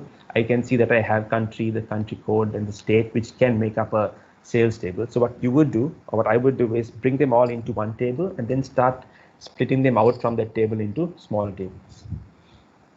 Or if you want to have a quick fix or a quick solution for that, you can still bring them all into one table like this, and then try to make it and try to clean it up so that you will have only something like this when you go into the report. Look at this. There's calendar hierarchy, there's geography hierarchy, there's a product hierarchy. Then you have certain other columns here, like the sales order number and so forth. Some of them can still be hidden, and you'll have a folder with the measures separated out here. Okay. The only issue here is that since there is no calendar table with an unbroken list of dates, you will not be able to do much with time intelligence, but this is a good start. Okay. So even if you have a flat table here, this is good to start with, but it's better if you can split these out into separate tables. For example, if I go in here into my Power Query, I have this one sales table here, right? So what I can do is right click on this one, and I can say reference, and create or create a reference actually to the sales table. I'll call this product. Okay. And then I will choose only the columns that I want, which would be product, subcategory, category, the style, and there is no color here. Yep, just these. Okay, so what I did was use the same table here. I split it off into a reference table. Now I can use this one in here when I bring it in. So similarly, if I can split out the geography and the salesperson information, I can still finally end up with a similar table to a similar model to what I previously created. Okay, and then you can hide off things, you can link it up, and you will get a star schema very similar to the one that I created. Okay, so if you're just bringing in data from a flat file or a flat set of records, go with this approach and then try splitting them out. Okay. And then a little bit more of an advanced thing. In my sources, I have an annual targets. So this is coming from a separate source and not from the database. So this has a list of dates, just the categories, not the products actually, but at a higher level, at a higher granularity, the categories and a target value. So now if I bring that in into my Power BI, you can create a model such as this. Here, if you look at it, the same model, but additionally, I have the sales targets brought in here, and sales targets linked to only calendar, and here to the category. Okay. Now, if you're doing it in the traditional way with the data warehouse, you might have to split this table into a category table and a product table and have a snowflake kind of a schema. But Power BI allows you to have something called many-to-many relationships. It is not recommended in all scenarios, but in this scenario, it works quite well. So if I show you the relationship, it is not the type of relationship the rest of these tables have, but it is a many-to-many relationship where I specify that the product filters sales targets. So the filtration still happens, but I have linked it at a higher level, at a higher granularity. So now this is two star schema. So I have one here, the sales, and a simple one, a smaller one here with the sales targets. So when you keep adding more tables, you will notice that you will not just have one fact table, but you might have multiple fact tables, and you have to bring them all together and reuse the dimension tables across these. Okay. So by doing things like by building semantic model like this, analysis can be easily done. More analysis can be done because at the model level, all of these tables are connected. So you can have things like cross filtering easily working across the report. Okay. So it actually works magic when you actually design the model the right way. So since my time is up, let me just quickly get back to my slide. So this is a star schema like what you saw. Try to bring your data into a model that looks like this or similar to this. It can get a little bit complex like this. You may have more and more fact tables coming in here. Also have a separate metrics table, which will be easier for end users to use and keeps organization easy, organizing your model easier and better. And these are some of the rules of thumb that I use when modeling. Okay, when you are preparing data, get closer to the source as possible. Okay, so that is, if you can get to the database itself, that's the best. If not, get some files dumped out of that. If not, have a flat file with all the information as much as possible. Then you design. You first design it on a piece of paper as to what is going to be your fact table and what are going to be your dimension tables, and then come up with your star schema. Try to break down into dimension tables and fact tables, like I said. So that's a star schema again. Always try to use a calendar table. It can be a static calendar table to start off with, but then it's good to have it automated, like Sanjay pointed out. Make sure all of these tables are related. Use naming conventions. If you notice, my semantic model has naming conventions which are very business friendly. I have put spaces in between names. Each name starts with a capital letter. There are no cryptic names in there. That is quite important, even though it seems like a small thing and that it can be neglected. Please don't neglect it, okay? Because it's the end users who are going to see it. And again, hide IDs on your model because nobody's going to analyze based on those. Again, naming conventions are important even on the business layer. Create hierarchies to make analysis easier. Hide all those unnecessary columns. Create measures. Forget the facts. Okay, once you keep your create facts, and then on top of those facts, create the measures and hide those facts. Sanjeev has another question. Go ahead, Sanjeev. Hey, Google it. This is fabulous, fabulous information. Yeah. So if it's since it's only because it's you and Dinesh, I'm going to ask this question. Okay. If it was anyone else, I would not ask this question. Okay. So here's the one. So this star schema, like Karthik was mentioning, is an artifact of history, right? Basically, we've been doing star schema ever since man crawled out of the caves, basically. So in this new world of like schema at the time of query, right? That's what Cosmos DB does. How does that apply to this one? Can I make a schema at the time of query? At the time of querying, yes, we can. So even what I've done here is it's sort of creating the schema at time of querying from the files. Okay. So if it's going to be a database or even a Cosmos DB, when you bring in the data into a Power Query, either you do it at the source side, okay, which will be better because the database has more processing power, or you can just or if you are not as a business user or as a business analyst, if you are not versed with the SQLs or the comparatively lower level coding language. Sorry, Google. Let me make it simple. Can I actually bring JSON files here and then make schema literally on demand and then hook it up to structured tables? Yeah, I think you can. I think JSON files are supported. Yes, you can bring them in, and using Power Query, you can just convert it. Exactly, right? So that will be what, equivalent to what Karthik was mentioning, is that we can bring in the new world along with, how do you say, data which is in older world, correct?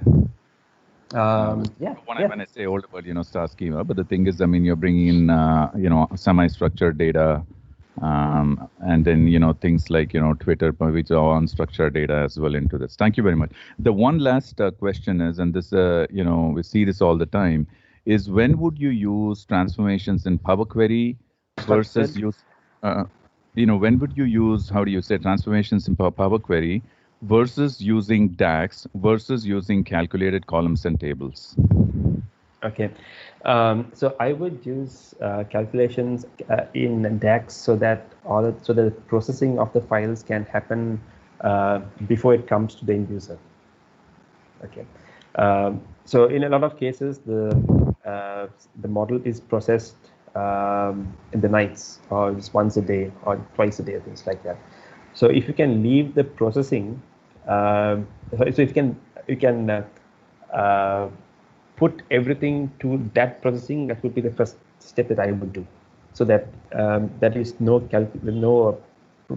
processing or time taken when the analysis is being done, and because these DAX calculations happen on the fly. Excellent, man. Yeah. Excellent. Thank you very much. Yeah, no problem. Google, go ahead. Okay, go ahead. So and finally, say no to pivot table sources. If your source is a pivot table, as a business analyst, don't don't use pivot tables as a source. So make Power BI work for you the right way, and not make Power BI just these visualization tool. And thank you so much. If there are more questions, please ask me. And also, please rate my session by scanning the QR code that you see on your screen, please. Hi guys, if you have any questions, you can use the raise hand feature, and we can unmute yourself to ask the questions.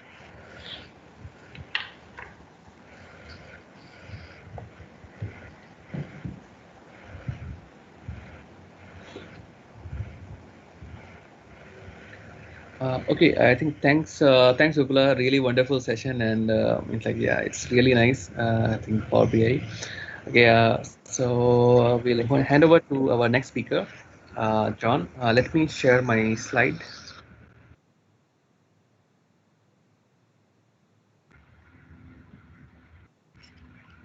So hi guys, we have a next speaker lined up.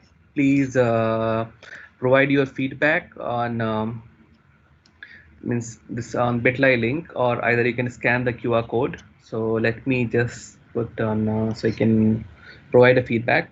And about the next speaker, John is going to talk on the topic of developing Azure machine learning solutions locally. And John is a Microsoft MVP on data platform from Philippines, and he is also means data engineer at IBM. So yeah, so please have to provide a feedback first for Gokula. Hi John, you are there? Yeah. Can you hear me? Yeah, I can. Hello.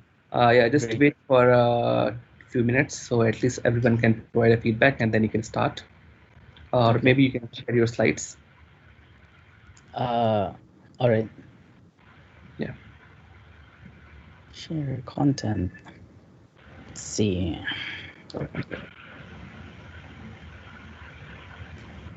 It's there. There we go. Slideshow.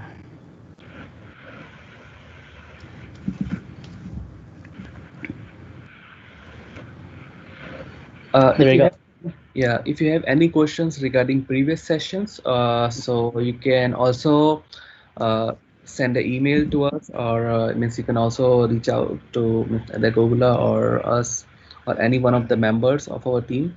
So yeah, we'll help you to connect with them. Over to you, John. Thank you. Awesome. Hello everyone. It's nice to be here. My name is JP. I'm a Microsoft MVP for AI, and today we'll talk about developing Azure ML solutions locally. But yeah, so I'd expect to some extent that people are familiar with Azure ML, but that's fine. Like we'll you know take a look at it for a bit. So firstly, if you're not familiar with Azure, and I assume people are, Azure is Microsoft cloud platform. So basically, like if you want to rent resources, like if you don't want to, because it's to some extent costly, right? If you want to start building something that people would want to use, and then it's on premises, you have to buy powerful machines. So it's sometimes it's better, actually most of the time it's better to just rent. So if you monitor or like project your costs versus your costs you with on premises machines, and then using the cloud, it's actually a bit cheaper, right? So yeah, so if you want to use to rent machines on the cloud, Azure is definitely a great choice. So Azure is Microsoft's cloud platform now. So the topic is deploying Azure machine learning models locally, or developing them locally rather. And then so basically, what is machine learning is next, right? So machine learning allows you to make a machine do something without being explicitly told how to. So basically, usually when we program, right, we think of the rules that will come into the program. So we need to write the rules, like what makes a person successful, for example, or what makes this house expensive, or what makes an apple an apple. What makes a hot dog, or not a hot dog, right? So those kinds of things. But with machine learning, what instead of saying that a hot dog is cylindrical and is red, what if it's a pale hot dog and it's like brown, not red? So is it still a hot dog, right? So what we do instead is we let the machine figure it out by itself, instead of telling it explicitly that this is what makes a hot dog, like what makes a chair, what makes a table. Like if a table has four legs, is it a chair and you can sit on it? So stuff like that. So instead of being explicitly told how to do something, we let the machine learn it by itself, given examples, given experience on it, right? So it tries to figure out. So machine learning algorithms are what we use to actually help the machine learn from those examples and do things without being explicitly told how to. Yeah, so I think the session will be quick. Right. So next then is combining the two words. What is Azure Machine Learning? So in a sense, right, Azure ML is Azure's is Microsoft's like premier solution if you want to build custom models. Uh, well, for example, we have cognitive services that are already pre-built, and then we also have custom vision APIs, for example, and custom translator APIs, which allows us to create custom models as well. But if you want to create something that does not fall into those categories, something that's entirely new or very specific to your use case that cannot be handled by the cognitive services, then Azure ML is your best bet. Why? Because it handles the whole end-to-end flow of the data of your model from data up until to people use it in production. So that whole shebang, right, from end to end. So that's what Azure ML helps you deal with, like, because usually if like in the old, no, and not that old, but in the olden days, um, what you do is you create a model. Once upon a time, I did something like this. So, like, I I pulled a facial recognition model and then like wrapped it. I still had to wrap it in a GraphQL API and then deploy it. So that's usually what we do. Like before, we need to wrap it in an API, and then we still have to figure out like what are we going to expose in that API. For in GraphQL, it's easier because GraphQL. And then but if you want to even make it even more scalable, right? So what you would just put into containers maybe, and then so you build first your application that's going to wrap your API, your model, and then put it into containers, and then scale it out using Kubernetes or Docker Swarm or something, right? So this whole process, it's complicated, but with Azure ML, it makes the whole thing easier, and it's in the cloud, right? So here are a few things that Azure ML can do. First is you can manage your data, so you can use multiple sources of your data. Like you can upload data from local, then you can reference web files from the web, or use something from a data store that you've defined. Like you can have a blob store that's been registered in Azure ML, and then you can use that. And then you can also version your data sets. And these what happens is you can go through you can pick the version that you want to deal with, and then if you want to update the data set, you can always just add more data to it, and then say that this is version 2 or 3 or something, right? And then we can build data pipelines. So it's not just so you can build one of the best things, because Azure ML currently the Azure ML service integrated a bunch of stuff that weren't there before. So now the Azure ML Studio is a whole different thing from the old Azure ML Studio, which was a purely visual based drag and drop tool for developing machine learning models. But now it's not only limited to just visual. You can also do code based if it's something that is not, if you want to more control, and if it's something that's not supported by the visual pipeline.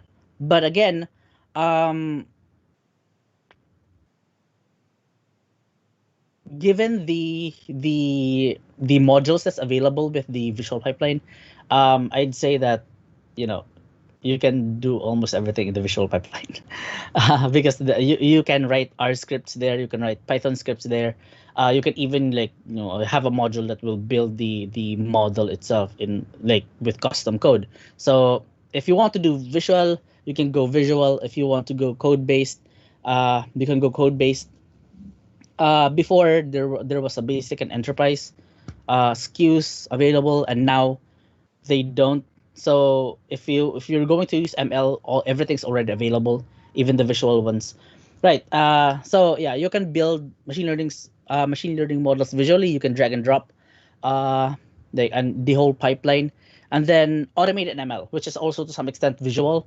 So you can just upload your data, and then it will the AutoML service will figure out what's the best way to deal with your data to achieve your results. So you don't have to think about. Usually, you still have to think about the parameters that are the hyperparameters that your algorithm that will go into your algorithm. But with automated ML, it does it for you. It's basically ML for ML, so it's AutoML, right? ML squared. So and then deploy models in a few clicks. So what happens is, when you create your pipeline, right, you can just hit publish, and then it becomes you can pick if you want to work with it in batch, or it becomes a real-time pipeline that can be requested, and assuming you have the keys for it anyway. So in a few clicks, it can be deployed in powerful and scalable compute. Like, for example, you can deploy it to Azure Kubernetes Service so that if there's a lot of traffic going on, it will auto scale. So you don't have to worry about scaling anymore. And if you can set it to like the minimum 0 nodes, if nobody's really using your application, it will scale down to 0. So that's one of the great things. And then easily log and track your experiments. So you'll be able to see if you don't use the visual ones, if you use the code-based ones, you can like do print statements and it will appear in the logs in the cloud. And then finally, you're able to work locally with Azure ML. So you're not constrained with just selecting the compute in the cloud, but you can also use your own computer for processing. So one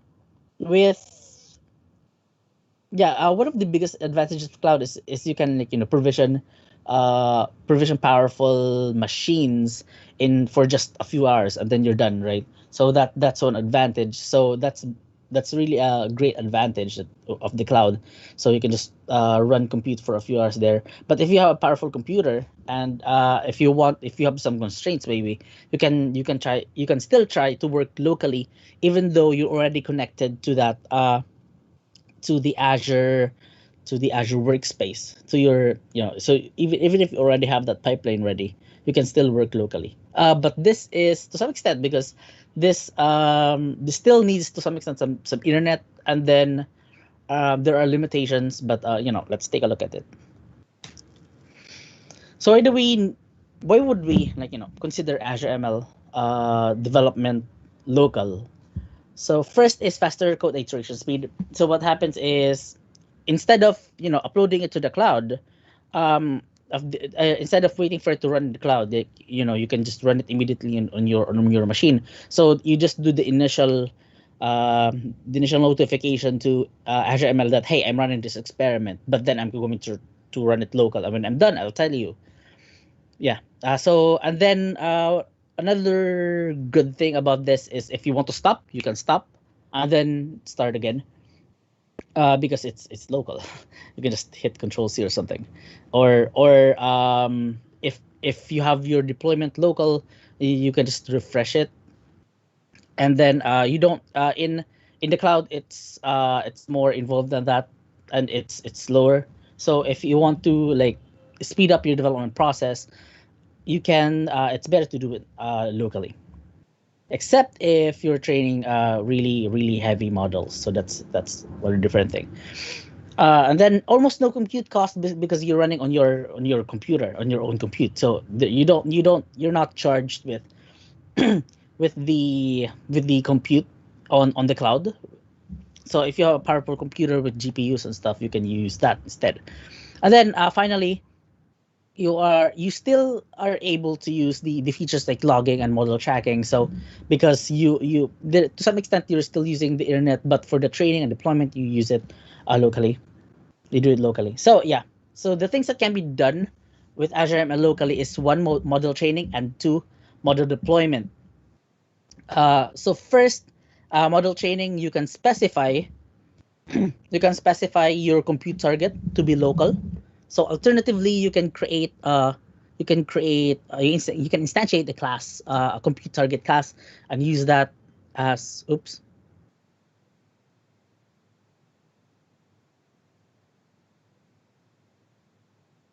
Sorry, I think I got kicked out of the share.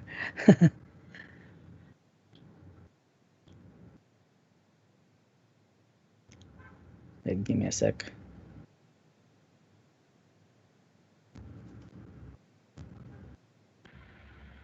Right. Okay. I think I'm sharing again. Okay.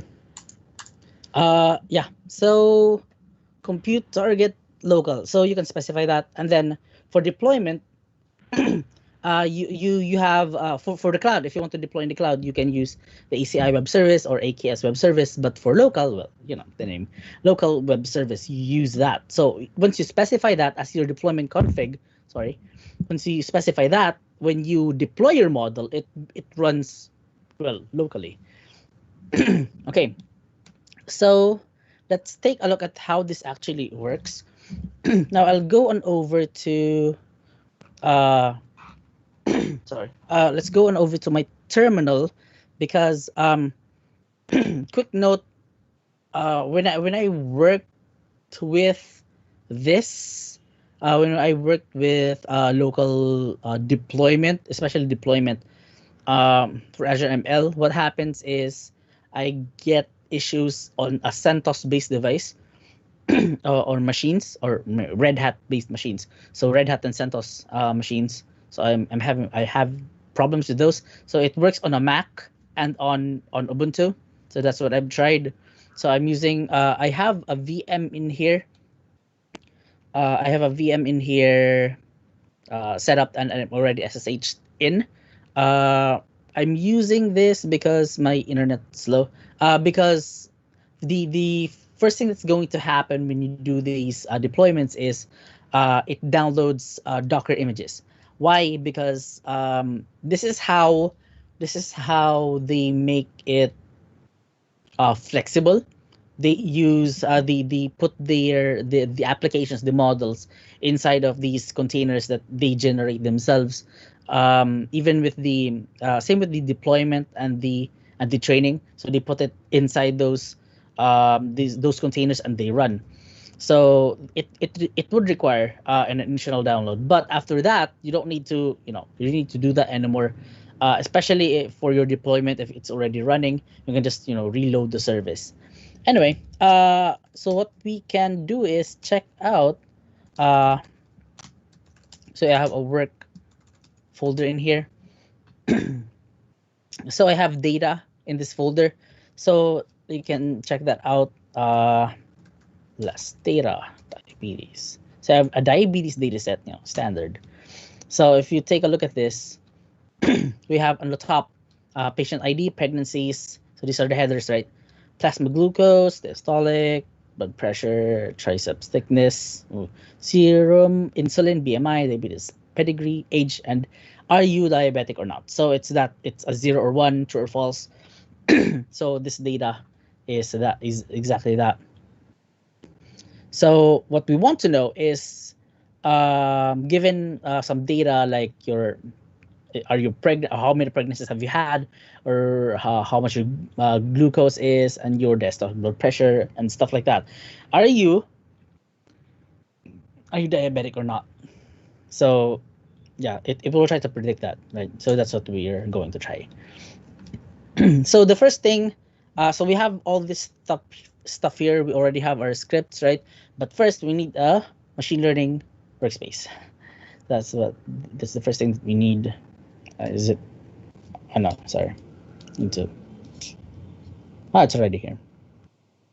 But so this is my.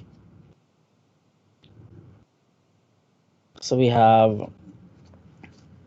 So if you want to create a machine learning workspace, you can just go to. Sorry, let's go back.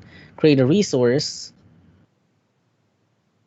And then hit machine learning. No time. Yeah. Yeah, so machine learning. So when you hit that, it's really quick. I mean, like configuring it's really quick. So you just hit create, and then you just have to fill up a bunch of stuff like resource group and subscriptions, and then you're basically done. There's it will automatically like create a key vault, a storage account, what else? Application insights. So it will create those automatically, and then and then also your actual the machine learning studio. So it will provision those.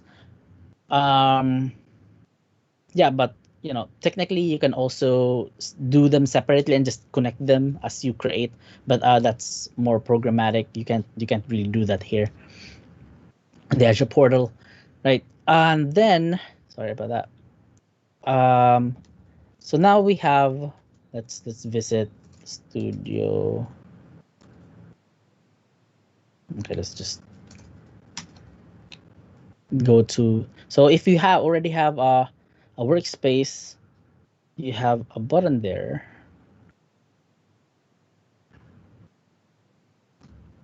Shouldn't have closed that. Right. So I've called it working because it should work. Demogods, come on. So you can hit Launch Studio here, or you can hit this one. So whichever you want. And then it will open up the studio.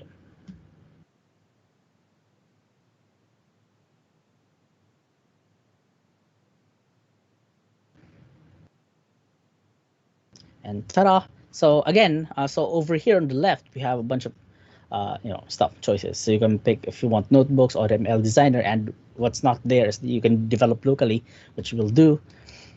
And then you can see that I have a bunch of runs in here. So even though I'm running locally, it still submits the results to the cloud. So you can take a look at the logs of if there's something wrong, right? So so we're here. So we have taken a look at our data. So let's take a look at our script first. So our script is the actual the script is the actual training script.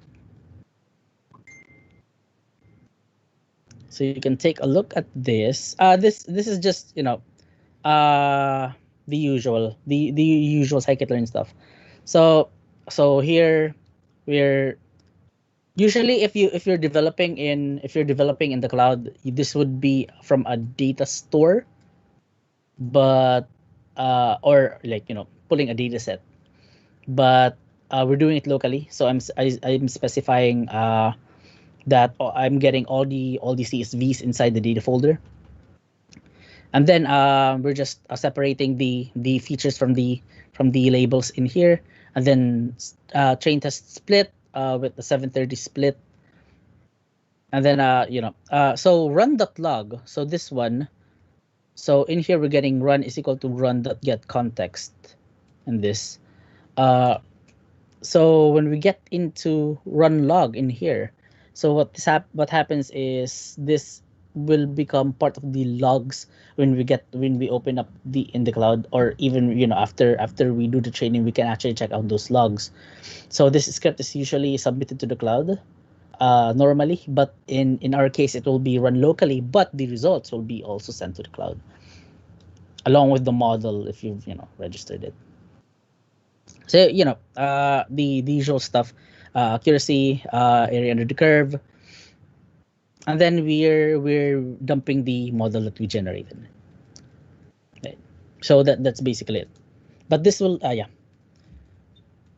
and then run complete. So next is we'll check out demo.py. So this one is the actual.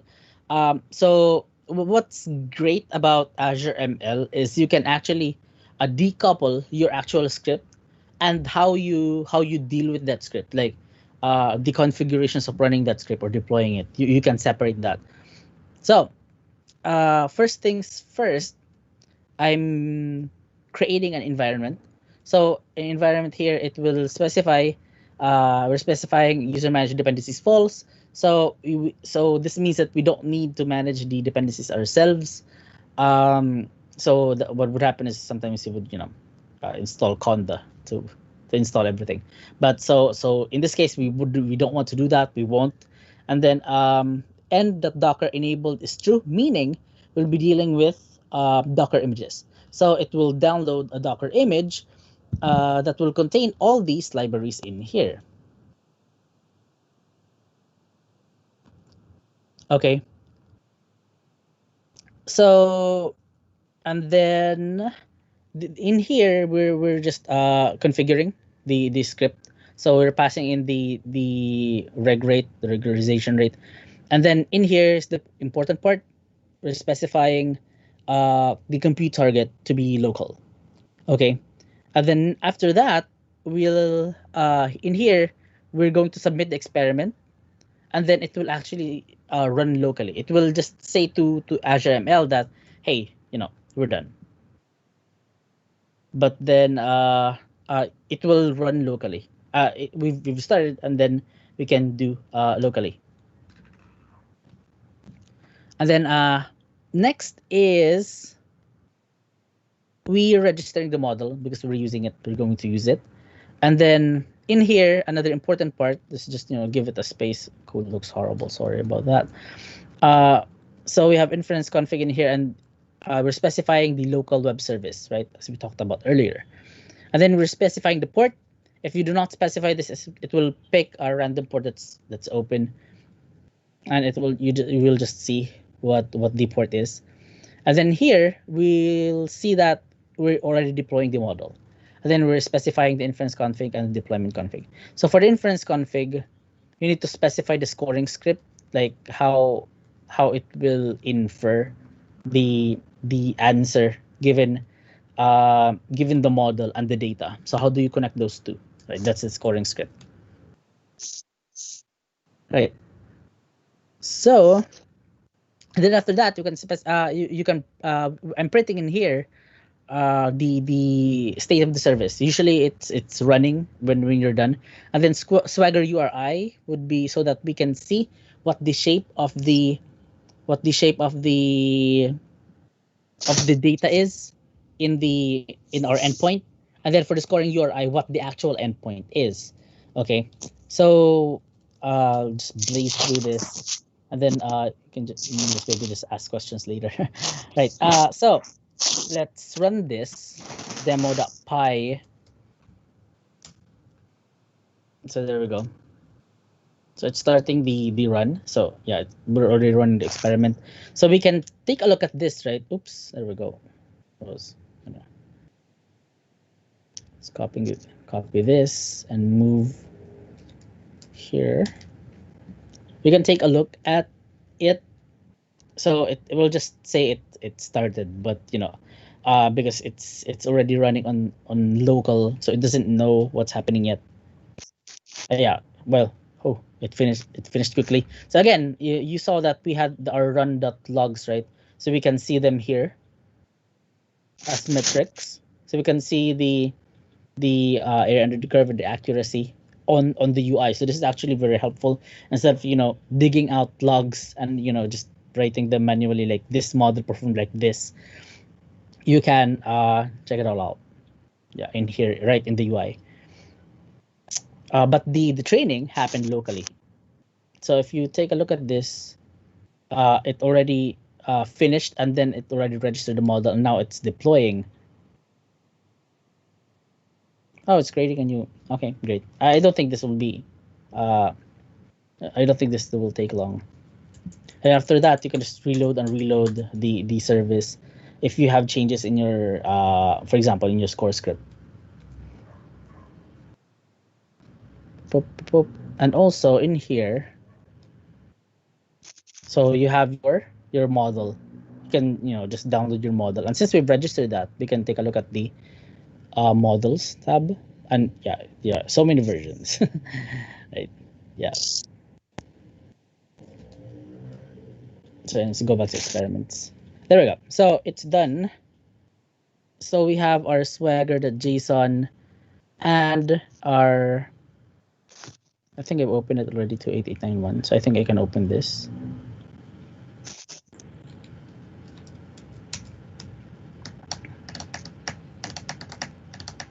Yeah, I don't think it's loaded yet. But okay, let's just move on to score. So I happen to know what this would actually look like. So let's open insomnia. People with no sleep.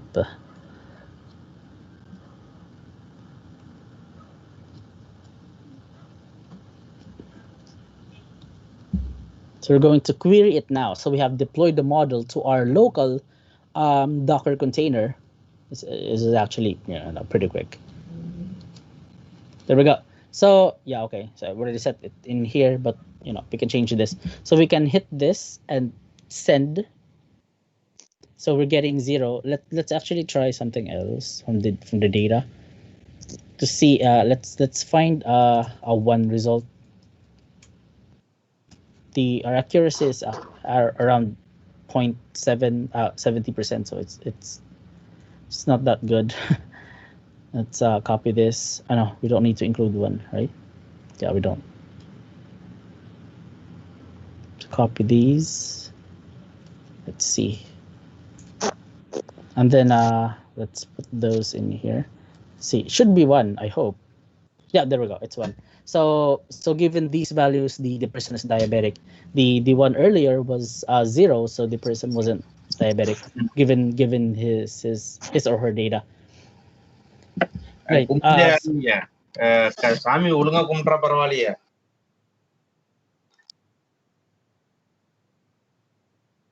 Hello. Yeah, sorry for trouble. I think. Yeah. Right. So yeah. So we've deployed that and we've actually queried it in this core script. So that's basically it. So let's go back to. I'm just gonna exit this, and we have one more.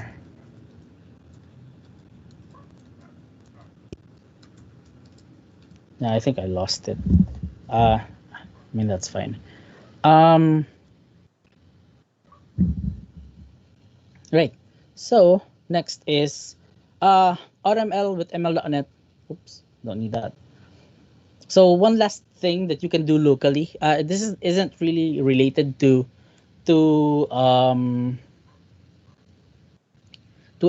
Azure ML, but this is something that you can do locally with if you have .NET installed and you have installed the ML.NET CLI. You can use this. I think they've already changed. So ML.NET. Yeah, I think this should be fine. I've lost the command for it. Let's take a look at that. So they actually update really fast.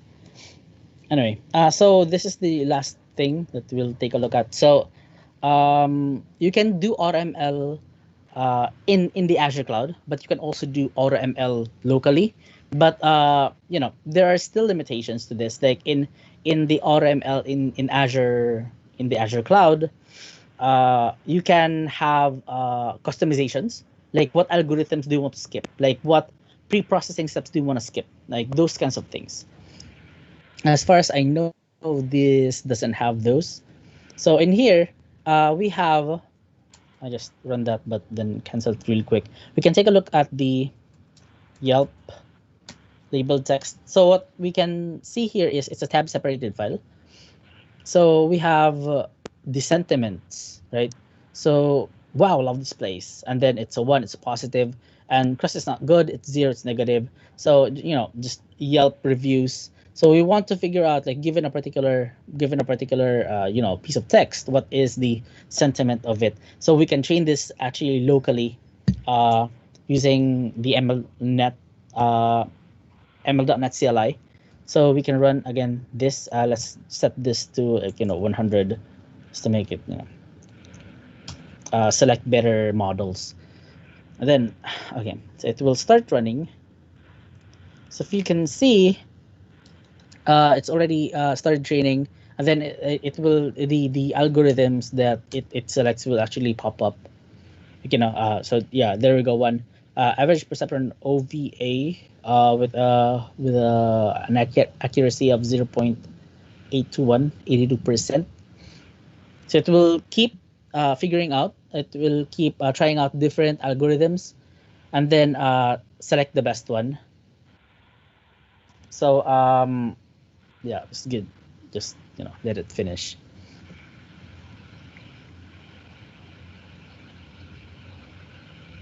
8 seconds. Actually, can't wait anymore. Just keep it to 10.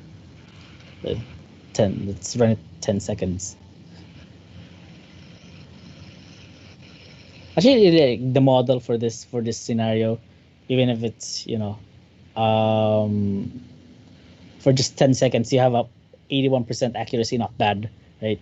And then one of the best things here is that after you've trained the model, it will generate a sample project so that you know how to use that model in a project.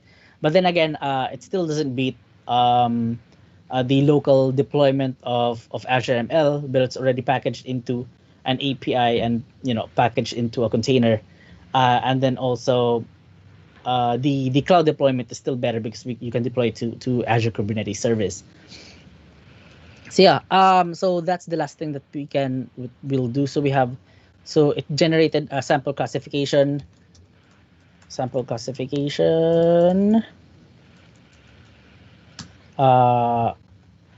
Project. So we have a console project in here, C# console project that already uses our model in here, right? So I think that's it. There we go. I think I just need to, it's not going down. There we go. Just keep it open like that. So just check out this feedback form for feedback for this session. But do we have any questions? Hi guys. If you have any questions, so you can use raise hand feature and can ask. I can unmute you, and then you can ask any questions if you have. Hi John, I have one question here. Means like, how we can do this setup in a Docker container? Suppose because I don't want to use my local machine. I just want to set up this whole in Docker container. So is there any way or documents, or so I can just go through for that? So you want to run this whole thing in a Docker container? Yeah. Something like that. I don't think you can do that because it's a double virtualization. It's gonna do Docker inside Docker, right? So yeah. I don't think it's gonna happen. Oh, okay. Okay, sure. No, thanks. Yeah, but if you don't want to use Azure ML, you can definitely use Docker containers. Yeah, that's what I was thinking. Like because it's a kind of local setup, right? So yeah. For local setup, if we can use the Docker, and yeah, then we can. Yeah, definitely, right? So we have for example Jupyter Docker containers, Jupyter Docker stacks. Yeah. So you can just pull one of those and then build on top of it. Okay. So that's a possibility. Like you have a bunch of you have a lot of options, like Spark based ones, TensorFlow based ones, ones that have everything. Like they even have an R image. So I think you can build off of this. But the thing is, if you want it to be flexible, right? I think Azure ML Local is a great choice because you can specify the exact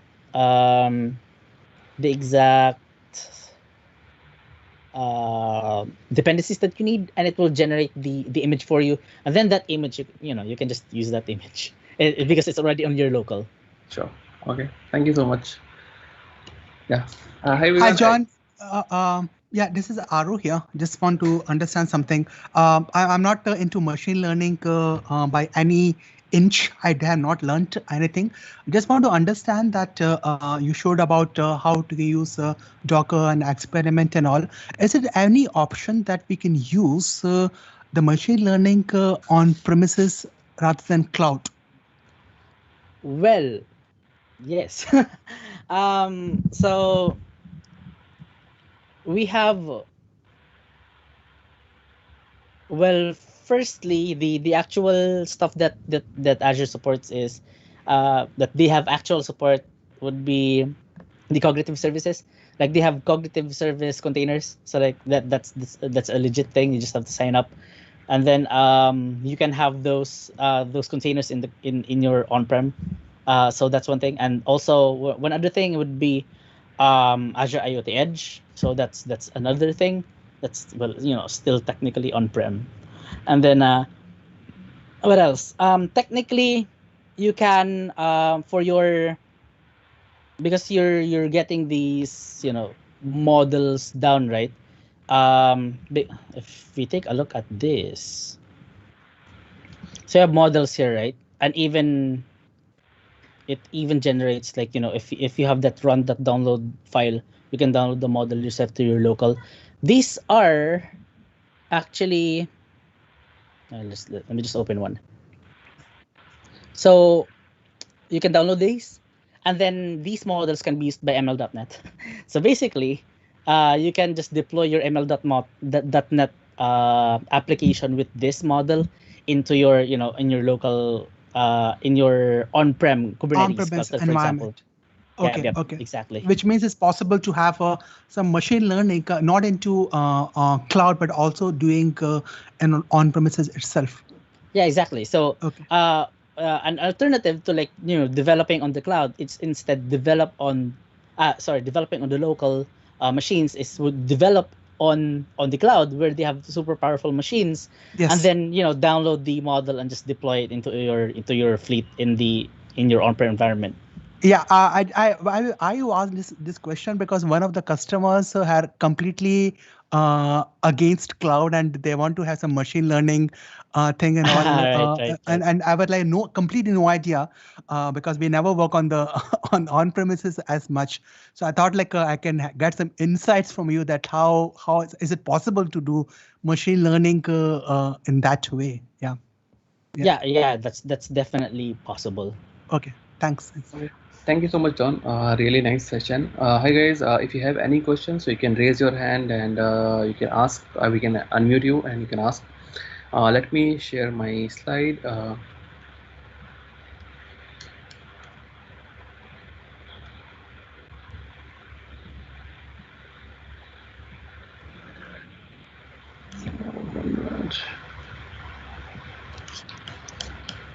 So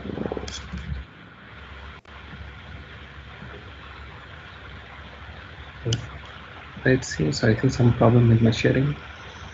Okay, I think so. Thank you, everyone. Thank you very much for this being patient. Our next speaker is Mr. Tayyab Ali. So he is Microsoft MVP from Bangladesh, and he's accomplished technical leader with a proven success record in having a during 14 years experience in Microsoft and data platform and MongoDB. Currently he is working on GMO LCC as a data solution manager, and mostly focused on migration, automation, and improving projects. And he is also organizer for Dhaka community meetups, and he has spoken in a lot of conferences and tech conferences. So over to you, sir. Thank you, Asif. Thank you so much. I'm going to share my screen, and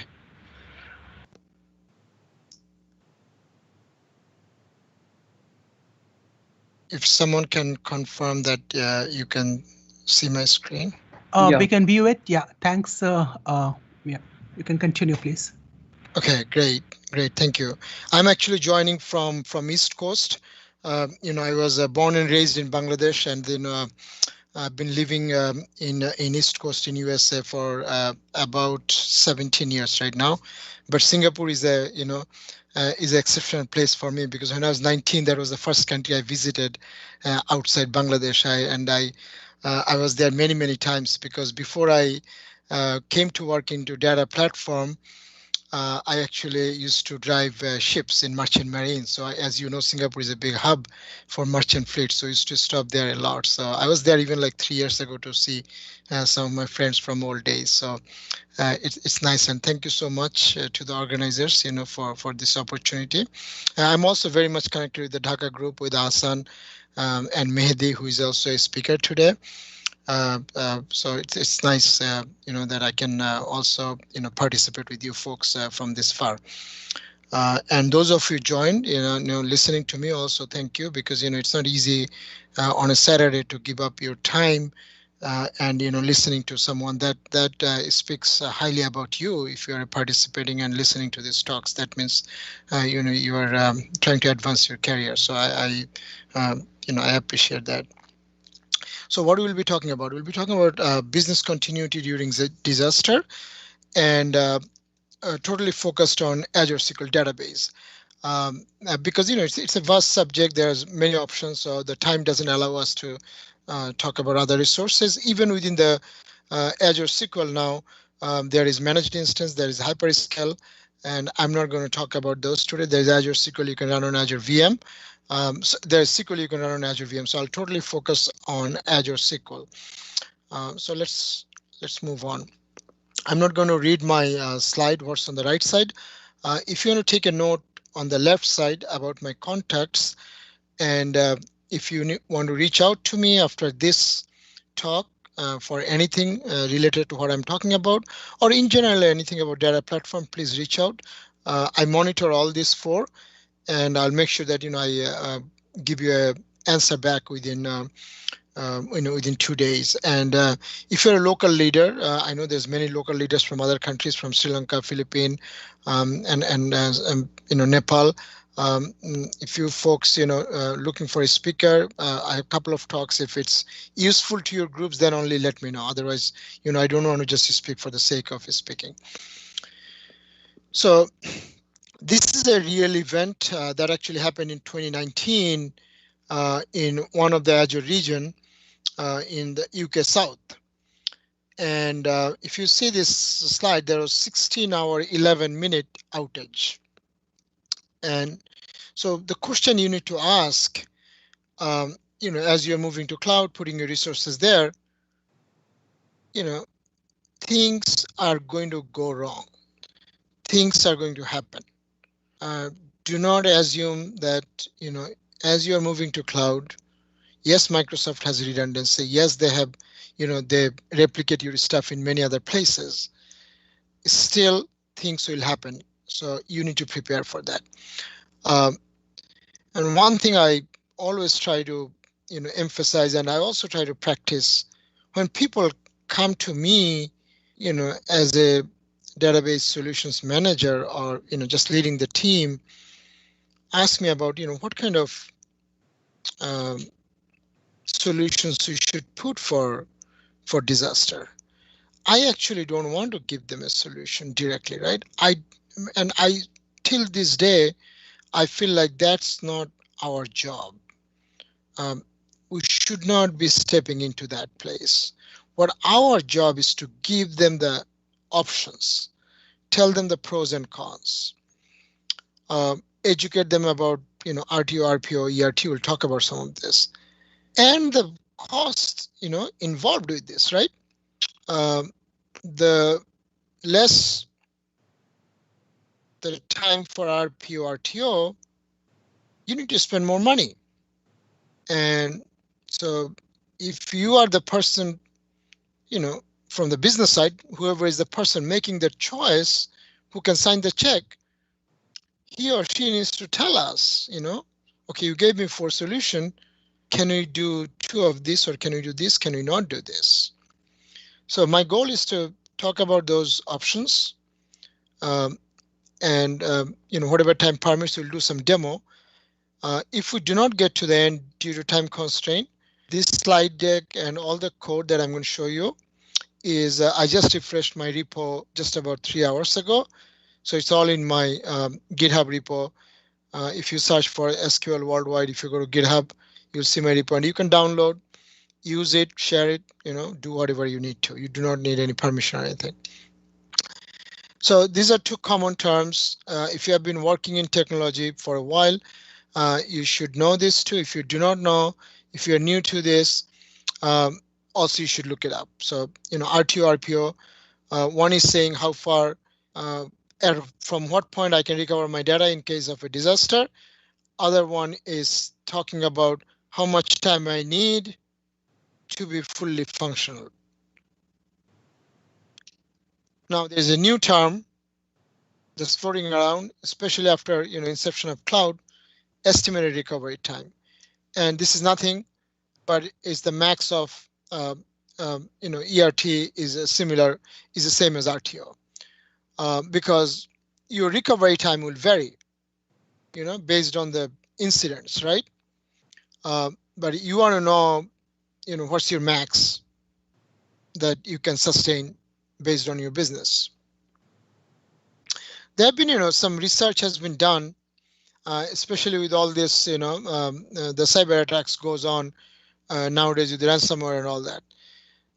It says if you cannot recover 100% within 5 days, there is huge chance, and I forget about the exact percentage, you will be out of the business at some point.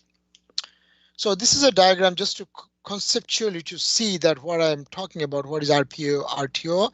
I'm not going to read this slide, but I color coded this. So when you download, it's easier for you to understand. So that blue line is RPO and the other two is a combination of RTO.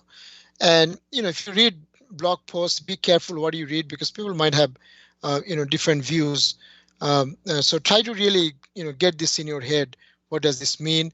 And is your business counterpart in agreement with that? And, the solutions that you are putting in, are those going to be abide by this time that you are, agreeing with the business owners? Before we talk about Azure SQL Database, I'm going to show you a couple of features and different options for to recover, and to understand those. When I'm going to use those terms, you might get lost if you're not used to it. So I put this slide, it's kind of a hierarchy, but I put it sidewise for a reason, just to easier to understand. So on the left side, you see DTU and vCore, and I'll talk about this a little bit if you're new to this. This is a purchase model. The next column, the basic, standard, premier, general purpose, those are service tier. And then you have your compute tier.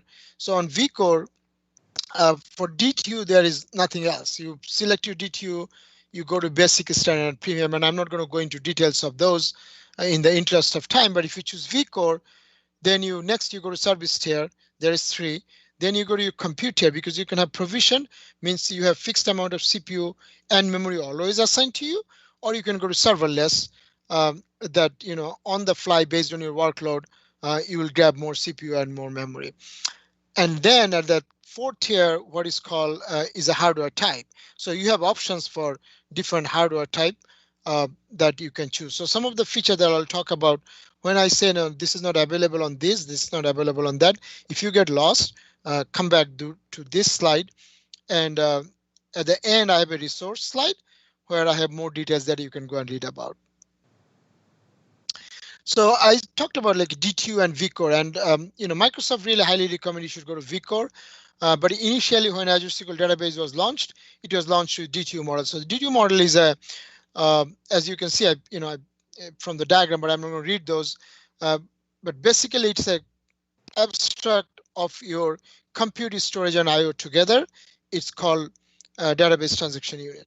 But when you go to vCore, you can clearly see, how many CPUs you are assigning, what kind of storage you are getting, and and I/O.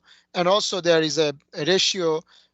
You cannot really choose memory directly still, like as you can do it on-prem servers. When you rack your servers, you can see, I want this much of RAM. You still cannot do that, but Microsoft has clear documentation that how much RAM you get for how, the number of CPUs that you assign to Azure SQL Database. So these are some of the options that we have in case of a disaster recovery. And I'm not going to talk about every one of those, but temporal table, if you're working with SQL Server, it came out in SQL Server 2016 on-prem. At the same time, it came also in cloud. So basically enables you to restore raw versions from any point in time, based on your retention. And I'm not going to talk about this because this is a similar concept as an on-prem, and really not a disaster recovery solution, but you can take advantage. So I just want to mention, to some extent you can take advantage. Automated backup we'll talk about a little bit. Built-in HADR. So once you spin up a Azure SQL database, without doing anything, you automatically get some kind of redundancy. And I'll talk about those based on the tiers. And then zone redundancy. So with some of the tiers, so like I really don't know exact zone name in Singapore, so pardon me, or their area. Like in East Coast, we have East US2 and East US. So within East US2 is a bigger region for Azure because there's a lot of business on the East Coast. They have multiple data center. So within the zone, if you want to get your data center redundancy, what you can do, you can turn this on for certain tier without paying any extra money. So what Microsoft will make sure that your cooling and your power and your hardware, they are separated into different data center.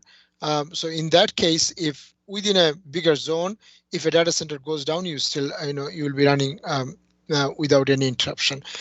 Active geo replication, I can say similar to on premise. If you have two different data centers, let's say like one in Singapore, one in Philippines, and you are doing always an availability group, probably asynchronous replication, or even like in case of log shipping, similar concept in active geo replication.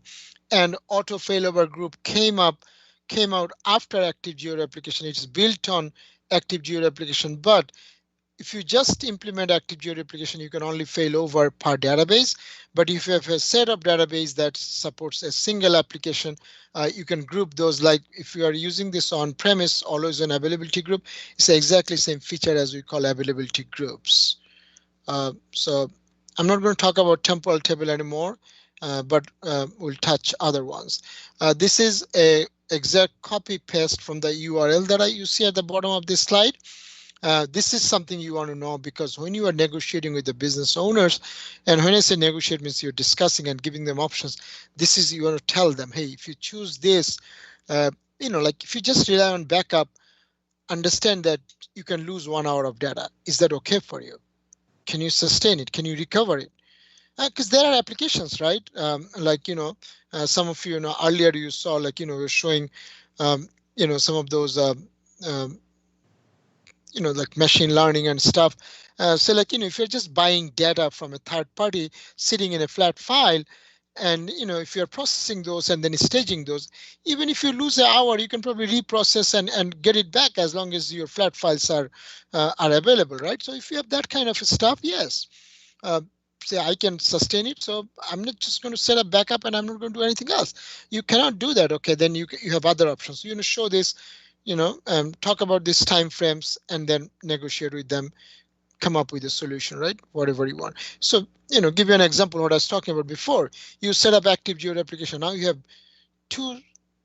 have same hardware in two different zones, right? You're paying twice for your compute, for its storage and everything, right? So you have to pay more money, but you can bring your RPO, RTO down. So let's talk about automated backup. I put this as a caution that you lose control of precise RPO. And the reason I say that on-prem, when you schedule a backup, right, I can schedule it up to a second. I can say at this hour, minute, second, I want a transaction log backup. In cloud, you really cannot do that. You do not have a control.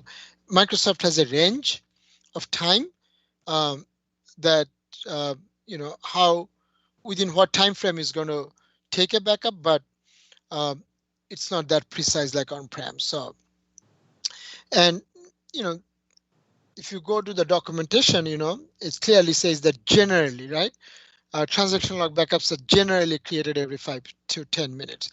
So that's why I said, you lose the precise control. So just keep that in your mind. Full backup, weekly differential every 12 to 24 hours. Transaction log 5 to 10 minutes. Again, I want to make sure that it's not precise time. Next one is called point in time backup. And you do not have to do anything. these are automatically, as soon as you deploy, based on your tier, it will automatically start. Point in time backups, by default, you get 7 days. You can scale up to 35 days. You have to pay a little bit more, except for basic tier. So on a basic, you cannot go more than 7 days. With any other tier, you can go up to 35 days. Long-term retention. So now some people might say 35 days, like I work for a financial industry, 35 days is not going to cut it. If the Security Exchange Commission come for an audit, they want to see some old stuff, we need to have it. I used to work for a dialysis company, huge in USA for 4 years. We cannot just say that, we only have 35 days of backup. So Azure, you can keep it for up to 10 years, but then your granularity changes. And what I mean by that, sorry, one point before I go there, your backups are automatically get copied to another geographically redundant area. So it will go to a different zone, automatically get copied behind the scene. You don't have to do anything. So when I say long-term retention backup, right? So it's either weekly, monthly, or yearly. So on the first one, as you see, if I set it up for week of year is 3 and y equals 5 means for 5 year, what I'm saying is keep the third full backup of each week for 5 year, right? For each third week, the third week's backup, keep it for 5 year. So I put some more examples to, to see, the different ways you can do it. So take an example of the last one. Here I'm saying keep all weekly backups for 6 weeks. If it's the 16th week, keep it for 10 years. Every monthly backup, keep it for a year. So you can have all kind of, setup that you want. So the question is, okay, we take the backups, what do we do with those? We can restore as a new database on the same logical server, but you definitely have to have a separate name, right? It's similar as on-prem. You cannot have two databases with the same name. And I can have that server in a different region, and I can, restore there. You can do it on the same server from the server that you took the backup, right? Just with a different name. And as I said, you can do it in any region to recover. One thing, you cannot override existing database. Makes sense because it's the same name. If you delete the logical SQL server, because in cloud, the server itself is just a logical concept, just to, as a container, not the container that my previous speaker was showing. I'm just talking about like as a logical way. You cannot, if you delete the SQL server, you cannot recover a database. But if your logical server exists and you delete a database, you can recover it. Just keep that in mind. This is a slide I'm not going to go spend time. But a lot of time I get asked this question, can we restore these backups to on-premise? So there are some ways you can do it, not directly, but so just look it up. There are a few ways that I listed here. Most of this, if you search, there are extensive documentation or other people blogged about it, wrote about it. So now what do you get? I said, you get built-in HADR solutions. So what do you get? What do I mean by that? So if you look at a picture, this is if you're in a basic, standard, or general purpose.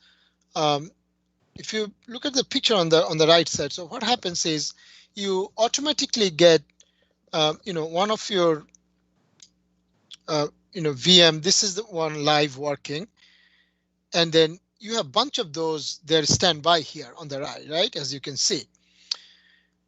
And you get connected with the storage at the bottom and your backups are there. And your data and log file are on a local storage. I mean, not attached. And you get your attached SSD has your TempDB. And so if this VM goes down, they will automatically find wherever there's additional capacity, spin up another VM with SQL Server, and then attach your locally redundant storage, right? That's how they'll bring you up quickly. And this is within the same region though. And you do not have to do anything for this. And this is a similar concept. If any of you used a failover cluster instance on premise, pretty much similar, right? You have 2, 3, 4 nodes, but you have one copy of the storage. And if you fail over, it get detached and get attached to the other host. If you're into premium or business critical, this is pretty much works similar as always an availability group on-prem, right? So your storage also get copied. Every VM has its own data and log files, and of course TempDB. So you get 4 replicas, and you also get a scale out for read only without paying any extra money. So on your connection string, if you say this is for read only, your application intent, it will automatically send it to one of those 4. It always makes sure before the acknowledgement goes back to the caller that one of the secondaries are in sync. That is guaranteed. I talked about zone redundancy. So this is kind of a picture that within a region, I can have zone 1, zone 2, zone 3. It's again independent power, cooling network for each one. How do they do this? Again, a picture here. For general purpose, this is still in public preview. It's not GA, and you have to pay for it. If you go to the portal and try to turn it on, it will give you a warning, and it has a URL. It will take you to the page. You can check how much money this is going to cost you. And I have a note also here, it's only available with the Gen 5 compute hardware. But if you're into premium and business critical, you do not need to pay anything. But again, it's not turned on by default. So just keep that in mind. It's not turned on by default. There is a reason. If you turn it on, that you want this zone redundancy, probably your nodes are going to be a little bit apart, right? Because they cannot be in the same data center. Now, they are kept in sync with synchronous replication. So what does that mean? If they, say like I was talking about East US 2 is a big zone, have a lot of data center. Now they're geographically a little bit apart, and I really don't know how many miles is the max. Now, if all these nodes, all 4 has to be synchronously replicated, if you make a call and before you get the acknowledgement, all these replicas has to be in sync. They're within the zone, right? So now you might get a delay to get your acknowledgement back. That's why Microsoft doesn't turn this on by default. You have to turn it on. There is no extra cost if you're in premium and business critical. Is there any question at this point? I don't know if chat is on or off. I'm really not sure. When I checked last time, it was off. So, I've been talking about for about 20 minutes. So I just want to make sure people do not have any question or any comment. Yeah, as of now, there's no. But yeah, hey guys, if you have anything, so please use the raise hand feature so we can unmute you. You can ask yours. Yeah. Thank you, Asif. So I'm going to continue. Before we go to demo, I can check one more time. So active geo replication. Again, it's a similar code base as it's probably same code base as always an availability group, same technology. But here the replication is asynchronous. You can have up to 4 secondaries, and also you can use the secondaries for read-only traffic. If for any reason you want to make sure that your transaction get hardened in the secondary before the caller get the acknowledgement, right? There is a way to do that. So sorry, before I go there, I have a note here, as you can see at the bottom on the right side. It's available in all service tier other than hyperscale. I try to make it clear in every slide, so so you don't have to go and read the documentation for everything. You can use this SP word for database copy sync. What this will do, it will make sure that your transaction got replicated to the secondary, but it doesn't, it doesn't wait for the replay. So at least it get copies, and eventually it will get replayed. So that way you are guaranteed that your transaction will make it to to the secondaries. Now, as I said before, what happened is when Microsoft came out with this, this was single database, right? So if you have to fail over bunch of database that supports one application, you really do not have a time frame that I can say, okay, I failed over, up to this point, right? Because now you're doing it every database separate. And that was a problem. Because even if you move to cloud, I can have a bunch of, 3-4 databases that's supporting a single application. So then they came, deployed this feature, auto failover groups. And again, so it's available in all service tier, again, other than hyperscale. I just want to make that clear again. Again, here you can use the secondaries for read-only traffic.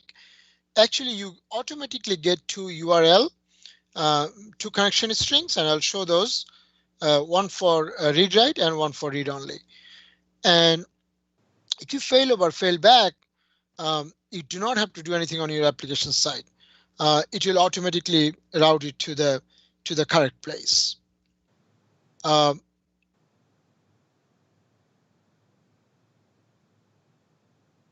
So you get something like this: failover group name .database.windows.net, and you get another one for read-only listener endpoint. Now, I want to just highlight one thing.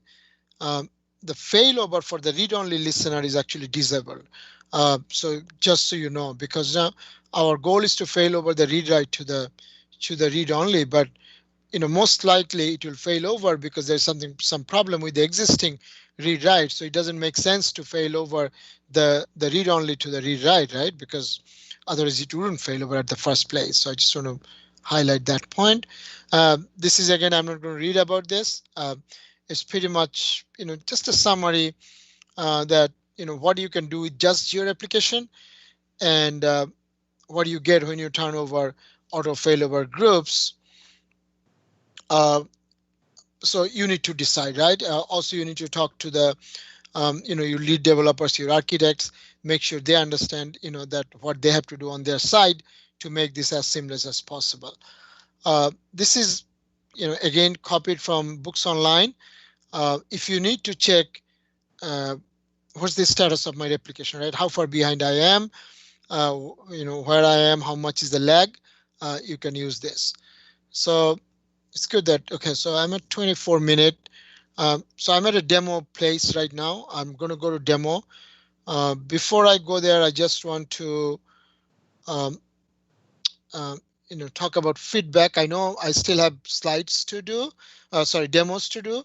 But if you want to take a note of that, that bit.ly or take a picture in case if you have to leave early or anything, because I think this is important for me, also important for the organizers, right? As they said, they're doing this,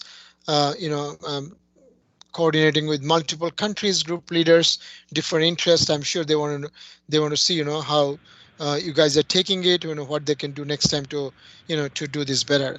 So I'm going to skip my slide for a minute and go to demo. So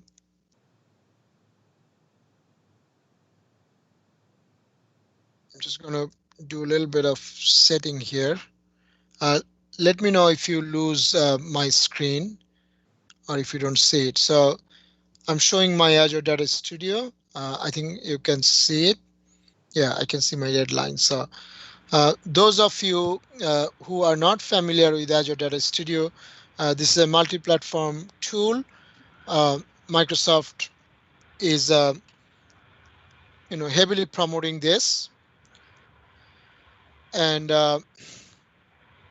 actually, if you didn't know, if you got the latest version of Management Studio, which is 18.7.1, I believe, you actually automatically got Azure Data Studio installed in your machine, just so you know. And I'm using a notebook. If you don't know what the notebook is, don't get hung up thinking about that. It's just a place where I can write comments. I can use some markup language, and I can also have my code, and I can have different kernel, right? So I can have PowerShells, Python, T-SQL, KQL, and different kind of kernel. That way, once you download this from my GitHub, you have everything in one place. And also what I did before all of you came online, I ran some of this to set up because it takes time. So I'm just going to get the variables again. I ran all this. I have enough comment. You should be able to run this as, if you have an account or open a free account. And I'm going to start here. So the demo starts here, but you might be wondering that what I did with that code, right? So I'm just going to show you. These are some of the resources that I created. Pretty much 3 different SQL server. One is our primary, one is our secondary, and I also want to show you the read scale. And for that, I need a different tier. And there are a couple of databases that I put in here. That's all I created so far. And these are, from a demo database, AdventureWorks LT, and the content doesn't matter. If you are new to Azure, probably know, because I saw, most of the talks assume that you are already, very much into Azure. I always suggest you create a resource group. You do this like at the end of this session. I'll just go and delete the resource group. That way I don't have to worry about deleting every resource individually, right? So let's talk about backup. So I said, you automatically get some, a point in time backup, right? So if you go here, primary server, we go to manage backup, and you can do all this with PowerShell, and I have the code I'll show you. As you can see that it automatically set up point in time backup for 7 days, right? And now I can go here, I can say configure retention, and I can go up to 35 days, right? And as you can see, there's no long term right now. These are all empty. So what we can do, and I can do it from the GUI, and you can do it too, but I'm going to just do most of this stuff with the PowerShell. So this is, to check what kind of long-term retention I have set up for a single database. As you can see, everything is 0, so there's nothing. Now I'm going to set this up. I'm not going to read these comments in the interest of time, but this is a PowerShell code. I'm doing it, weekly, 12 weeks, 16th backup, 16th weeks backup, keep it for 5 years, no monthly retention. And as if you see anyone raising their hand during demo, please stop me. I want to make sure I know time is essence, but again I don't want to rush it. Because I'm going to share everything so people can practice all this by themselves. I'd rather answer questions if someone has anything, right? Yeah, sure. So actually, I have one question here. Sure, go ahead. Sorry, yeah. Yeah, because it's like it's showing from the portal, it's 35 days. So if we have to configure manually, so we can do by PowerShell, right? Yes. All of these are through PowerShell. Like you see that we didn't have long-term retention before. Just before when I was here, now it's here, right? Because I ran this code. Okay. So I'm sure there is a command. I don't memorize commands. I'm sure there is one set as SQL database point in time backup policy or something. Okay, sure. Thanks. And in my setup at the top, all the commands that I'll be using is actually from this module. Okay, is that module? Okay. Yeah, I already loaded it, but I put it there and I put it as a comment. if you have not already, right? So I have it, so I did not run it. So all the commands are from that one module. Okay, thanks. Yeah. Tueb, this Aro here. Just want to Yes. understand that after the session, can you just share your GitHub link so that we can view it later on? Oh, I can view it right now. Like I said, I know, I don't want to go out of a script, but again, whatever the users need, right? Because all my demo code, you can run it by yourself. So this is, if you go to GitHub, search for SQL Worldwide Presentations.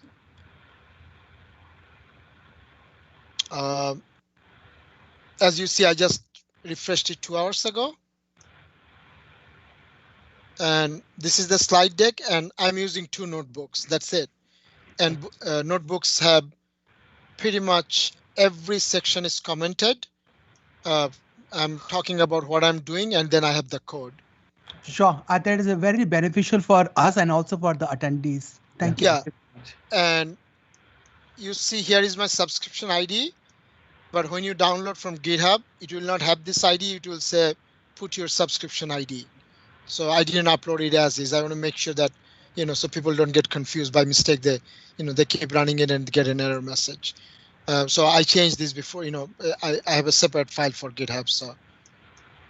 Okay, sure. Thank you. Okay, Thank great. you. You're welcome. So, so we set this up, and if you want to see it, I went to the GUI to see the long-term retention, but, someone might say, I'm not a GUI person. I just want to see it from PowerShell.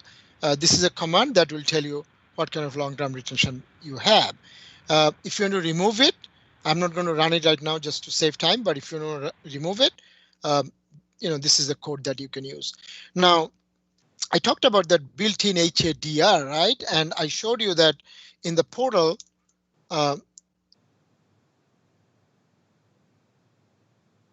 I did not do anything, right? I did not set up anything as of now. I just created those. Now, what kind of HADR I have right now, right? Without anything. So again, I said, start a workload using OSTress. And this is pretty much a copy paste or an idea that I took from here. I will make sure that, I mention those so people don't think that, I wrote it from scratch, right? And OSTress is a tool that, you might, some of you, I don't know your background, I'm sorry, but if you're like me, operational DBA, we use this to generate loads on the server. And I'm not going to talk about all these switches and all that because it's just we don't have time right now. So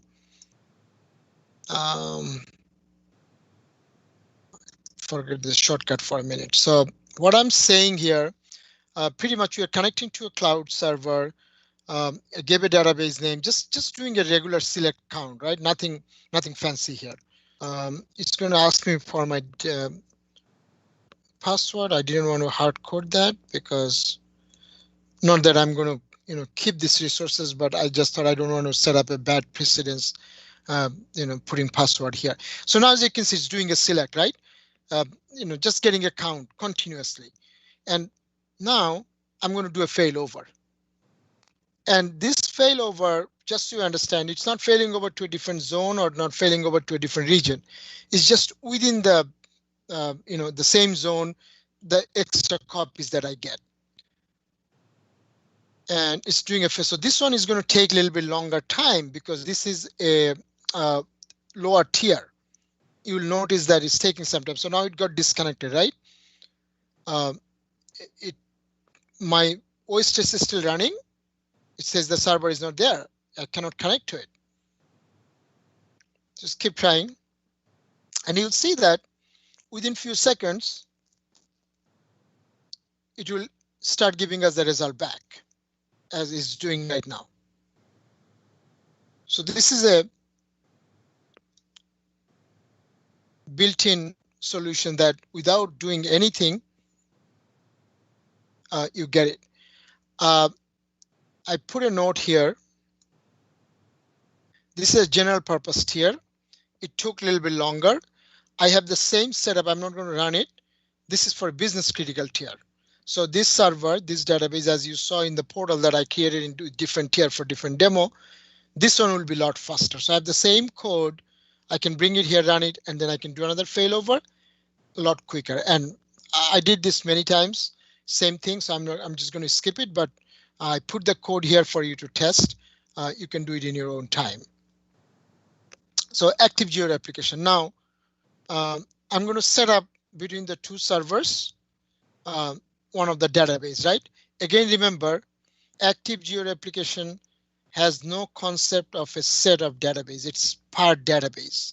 So I'm doing it for one of the databases between these two servers. So I'm going to run this command. Let's go to portal and just see what happened.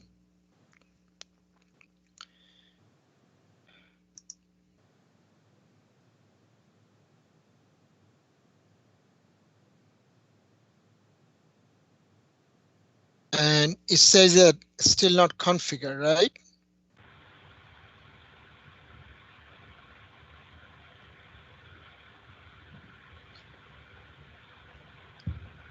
It is not. So that confused me a little bit. Maybe I don't know what let me go back. Okay, database already. Okay, I see. So I was testing today and I know what happened. So sorry, I'm just going to go back there and just delete that database. So I should have cleaned up. This is my fault. So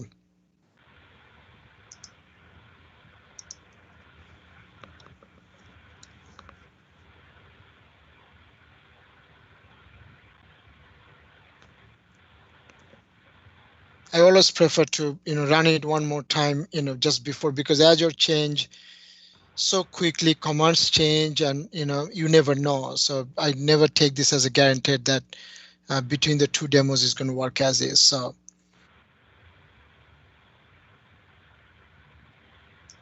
okay, so this time this should work. Let's close this. Let's go to portal.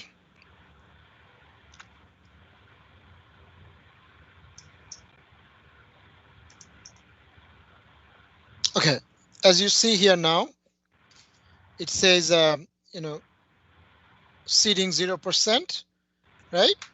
So from primary, it's in East US 2. It's sending a copy to Central US 2, Central US. And I can choose anything I want, right? I just choose Central US. I have to have a server there. I do not have to have a database. I mean, it's going to copy that database. The error we got because, when I was testing before, I didn't clean it up. I actually said, do not, I stopped that application, but I just didn't do a good cleanup. So I should have done that. So that's done. It's not totally done. So once it's done, then we're going to do a failover, right? We're going to do a manual failover just to make sure that, just to show you. So it's readable now, right? So it's done. So let's go here. This is still running. Okay, good. So it's done, set up. Now I'm doing a failover. And if we come here, we should see that the roles are going to change, right? You see, now it's pending, it's failing over, and it should be done within a few seconds. It says failback for next demo, so I don't know if I need that. And the last thing I have to show you is a auto failover group. So, Asif, are you doing good on the time or? Yeah, I have one question here. Actually, I just stop. Yeah, sure. Because you have showed like how the data is being replicated in different region. So is it going to be only read only, or it's read write? The means like we can query. Yeah. it will be read only. You can fail over. As soon as you fail over, it's going to take the role of the read write. Oh, okay. Yeah. Okay. So for SQL Server, you have one copy. I know there are some other solutions that in cloud you have multi-writes, and then they reconcile. And you have to have your rules, who wins and who loses and all that in case of a conflict. But that's not the case here. Okay. So as you can see, now the central US got the primary role and the East US is a readable, right? Okay. Yep. Sure. Okay, and one more thing, what's the consistency level of the data? Means like how much time it takes to the replicate the data. Means like, and how much the data is consistent. Yeah. So it's always transactionally consistent. That's guaranteed, right? Okay. You cannot. It will never have a. That's the guarantee of the SQL Server in general, right? That doesn't change whether you go to cloud or you with on-premise, right? And I don't want to start talking about the full asset property here, right? Because then we go to a different direction. But you are always guaranteed to, you're transactionally consistent. That's for sure. But how far behind you are, that depends, right? So that's why you probably want to put some monitoring and you want to get some warning, right? If you fall behind that. And there are metrics they call that you can, I have a totally separate talk that you can constantly send to log analytics workspace, write some to query language, and you can constantly query that. And if you say, okay, if this value is greater than X, send me alert, right? Yeah. Okay. And I also, in my slide, there was a cartoon on the left side. If you remember, there is a store proc that you can call and you can bundle it with your transactions. If you really want to make sure that before the caller get the acknowledgement, you want to make sure that it went to the secondary, you can do that too. But you have to be just careful that in that case, your round trip time will be longer. Okay, sure. Thanks. You're welcome.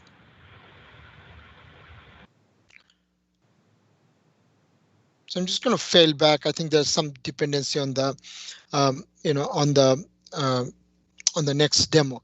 One thing I want to talk about the failover group is once you create a failover group, there's really no database. So you first use you create the failover group, and then you can choose, what databases that you want to add to that failover group.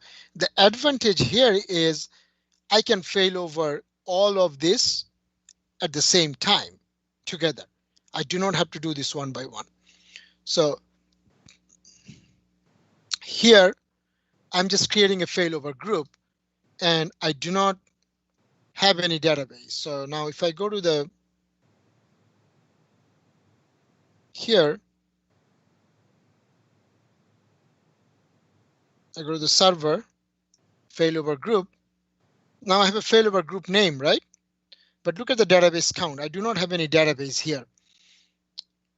So let's go back there. Okay, I already created that. So this was there from before. Yeah, I should have cleaned that. But if I delete and do that, it's going to same thing. Now I'm saying I'm adding a database to the failover group that was created above, right? So let's add this database. Failover group. Okay, I thought I failed over. Okay.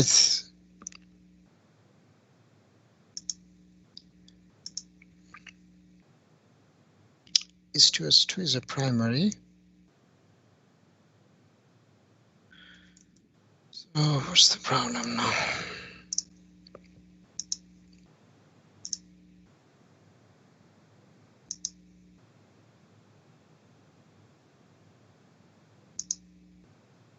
Yep, there's no database.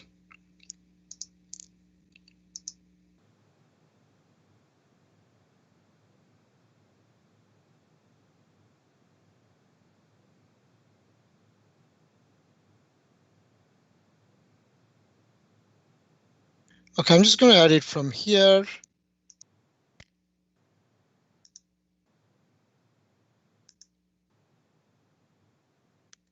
save.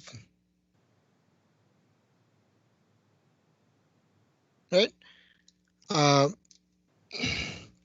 So once I add this,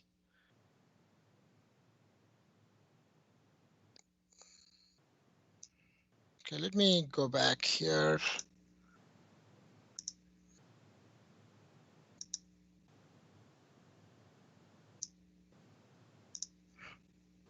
Just going to delete the failover group totally.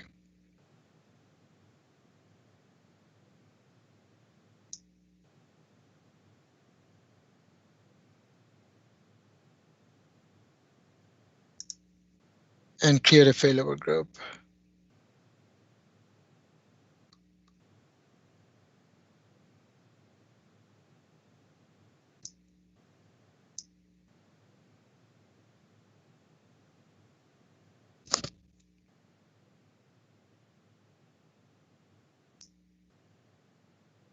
Okay, it's there.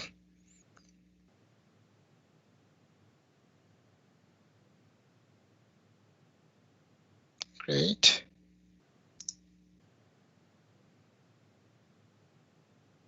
Yeah, I'm not sure what I did wrong there, so I definitely didn't do a good cleanup today before this. So once you create a failover group, I want to show you that you automatically get 2 endpoints, and you can take those and you can put those as your connection string for read write and read only traffic. And in case if they flip flop or if they change failover, you really do not have to do anything. So now we have a database, and these are the endpoints that I was talking about, right here. And we can copy this. We can just open this as a SQL Server, SQL login, and connect. So I don't have a server name here, right? I just have the failover group name here, right? And if I now say new query,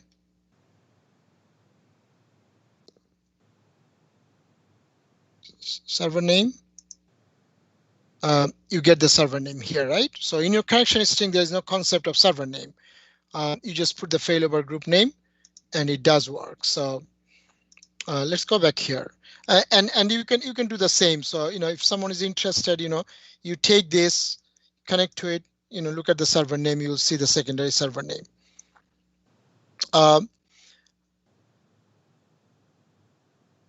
So you can do a failover if we want to. And as you see here, primary is in East US and secondary is in Central. We can do a failover from here. I initiated one. So if we refresh it, you will see that the roles are going to change.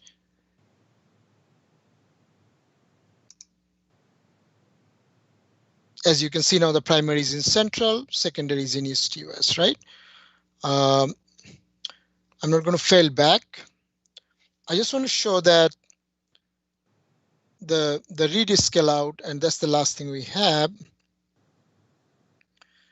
As I said that with certain tier, once you create the server, you automatically get a read-only copy, right? You do not have to do anything. So if you go to at the top here during my setup,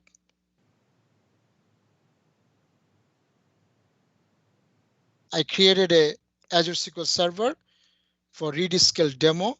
And here, as you see, I created this, with a general purpose. No, that's probably, yeah, the business critical one. And I gave it a name as a, for my read scale, right? So I'm just going to show that quickly.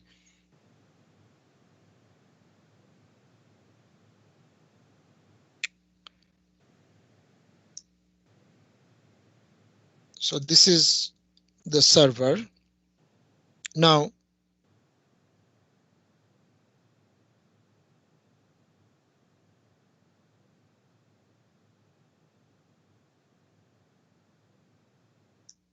here, if I do not mention anything and I run this, as you see, it says read write, right? But the same connection,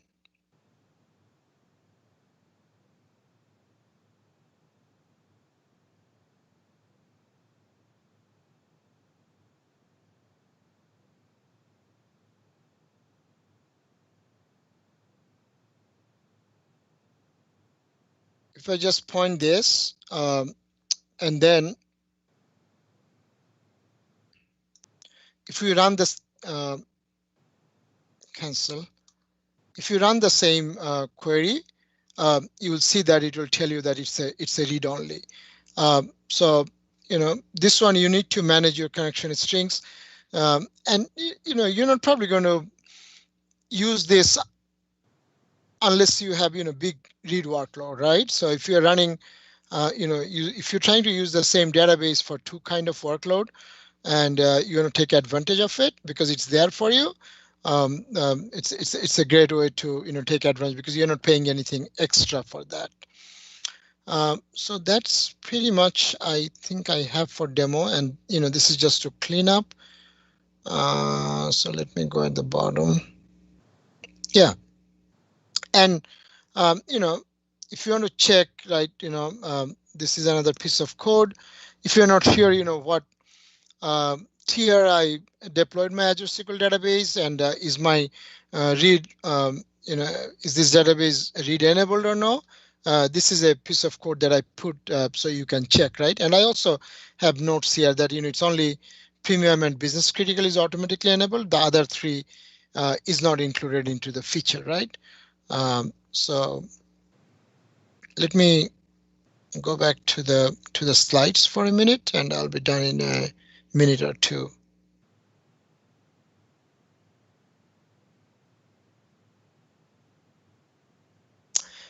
So again, as I said, feedback is important to the organizer. So please take a minute or two, and if something you didn't like, something we can improve, let us know.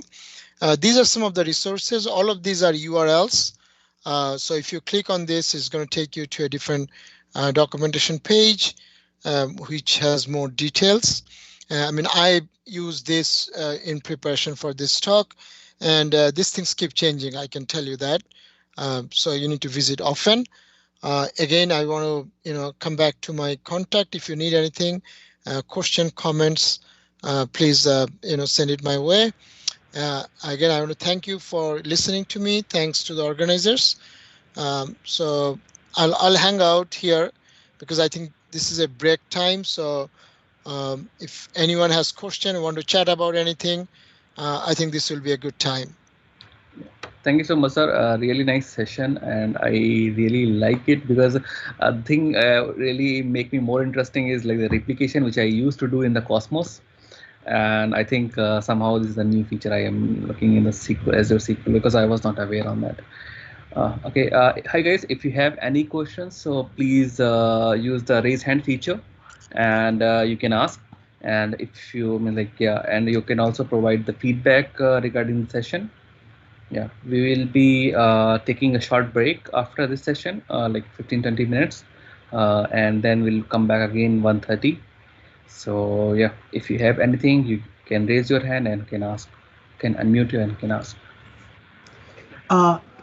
Tabe is Aro here again. I just want to thank you, and it was a very interesting topics you shared with us. And we as a data community, we learn a lot thing about from other speakers. So we have a lot of sessions in morning from different people. So we learned a lot of good things. So this one is another very interesting session which we can learn and do implement in our organization. Thanks a lot for sharing it. Oh, no problem. It was, it's an honor that you guys invited me.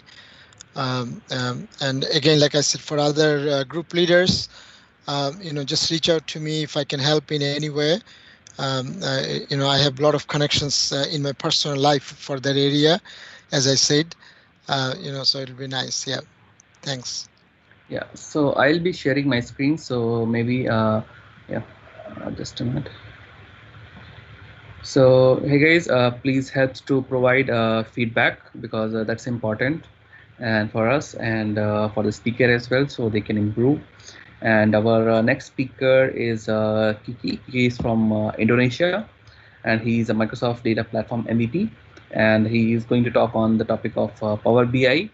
So yeah, it will start at 1:30 p.m. We are going to take a short break. So in middle, if you have any questions regarding previous session, so please you can unmute yourself, can ask, or yeah, even though you can reach us any one of them out, like me, Aro, or Pio, or maybe even Tayyab. He's also on Twitter and LinkedIn. So yeah, maybe yeah, anything. Thanks again, sir. Really nice session. We will, if we have anything, we will surely try to contact you on that. Thank you. Thank you. I'll just stay on mute for a few more minutes Sure, in case, and then I'll log off. Thanks. sure. Thank you.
Hello, everyone. Thanks for staying us with. And our next speaker is Kiki. So, yeah, Kiki, you're there. Hi, Kiki. Hello. Okay. Yeah, maybe you can try to share your screen. Okay. So Kiki is a data platform MVP from 15 times and from Indonesia, and he is the CEO of Quadrant Lima Indonesia Private Limited. Okay, he have means a lot of years of experience in sharing the knowledge on data platform and with the local and international conferences. And so yeah, over to you, Kiki. And Okay. maybe you can share your screen and Okay. yeah.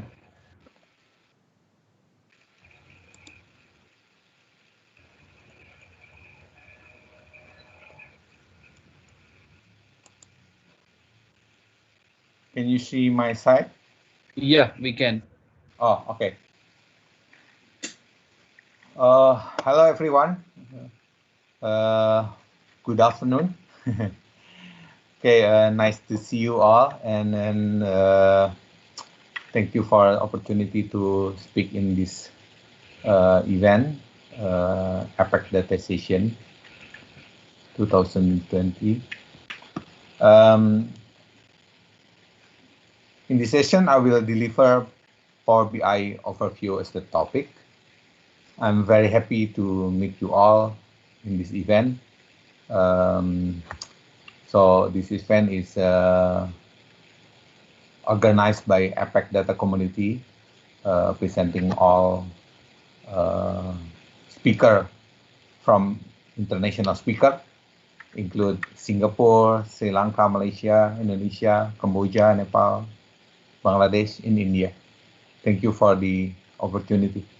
Okay, so as mentioned before, let me introduce myself. My name is Kiki Rizky Noviandi. My daily activity as CEO of Quadrant Lima Indonesia, one of IT solution company in Indonesia. Actually, in our base in Tangerang near Jakarta, and I was awarded as Microsoft Data Platform MVP since 2006. It was 6 time or 15 time, 50 time I got my MVP until now. So I also run Indonesia SQL Server community since 2005, and we started as in a mailing list using yahoo.com, and now we are very active in Facebook page SQL Server Indonesia with more than 10,000 member in SQL Server community. So our latest activity are doing some SQL Server webinar series bi-weekly. Until now we have 12 series run, and then we publish all the recorded session in our SQL Server Indo community channel in YouTube with almost 300 subscribers. That's all from me, and that's all about me also. So let's talk about what we will discuss for this session. So I will speak of everyone should have access to the database they need, and also discuss about a powerful new way to work with data, and also collaborate in Power BI for Office 365. Okay, so why everyone should have access to the data they need?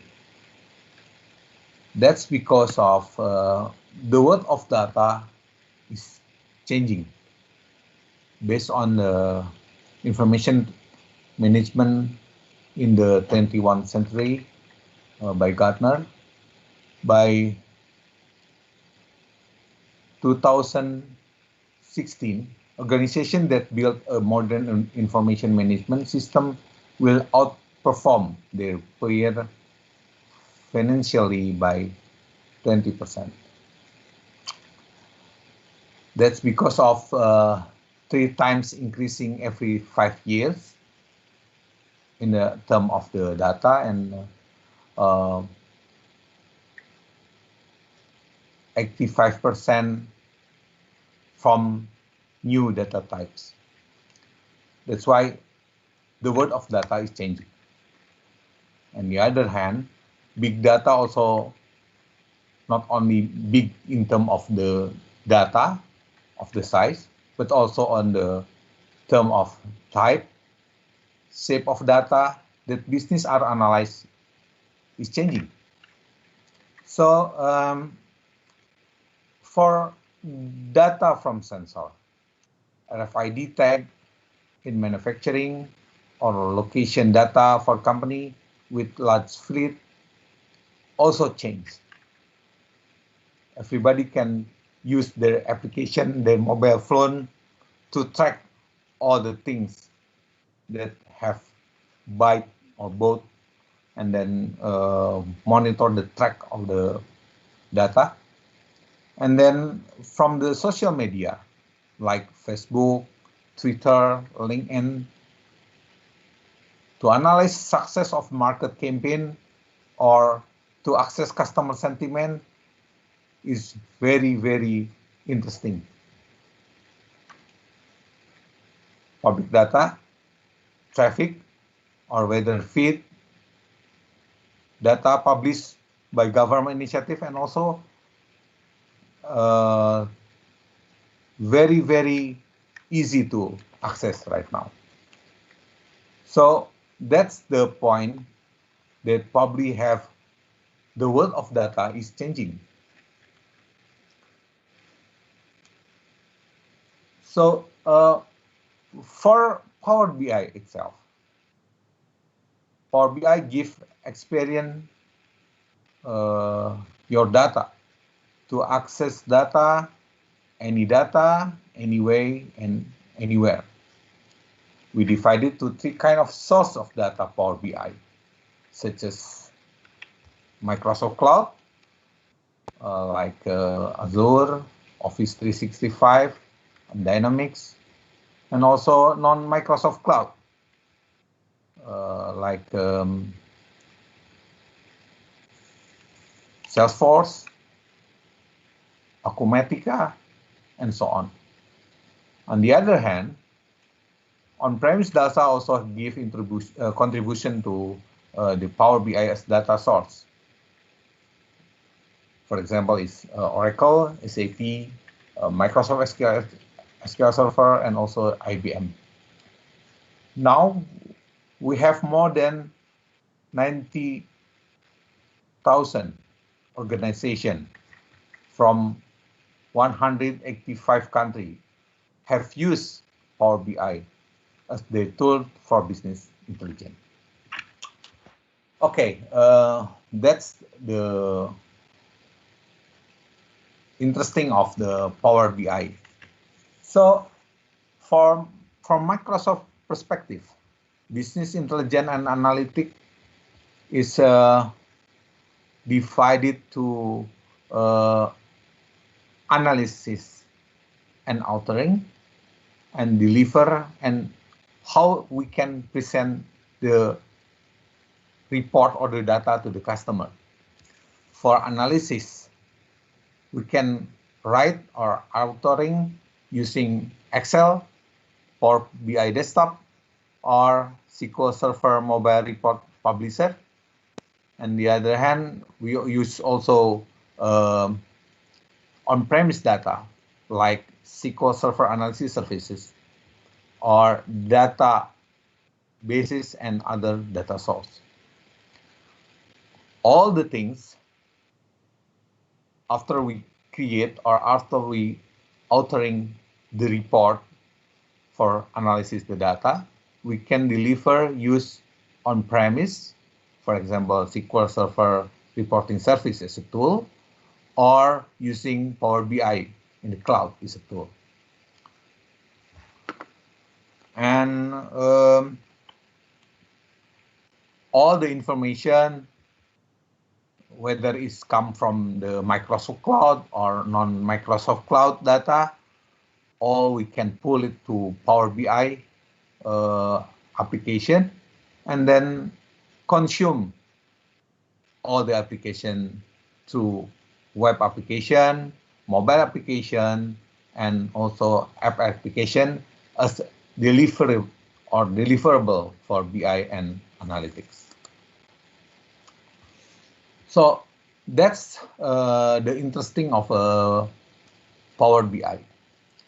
So what the tool have defined to use by Power BI? Actually, Power BI not only as application, it also built in Excel. So we can use our BI, Power BI, or Excel as a front end. As a front end, we can use Excel and Power BI desktop to present the data to user.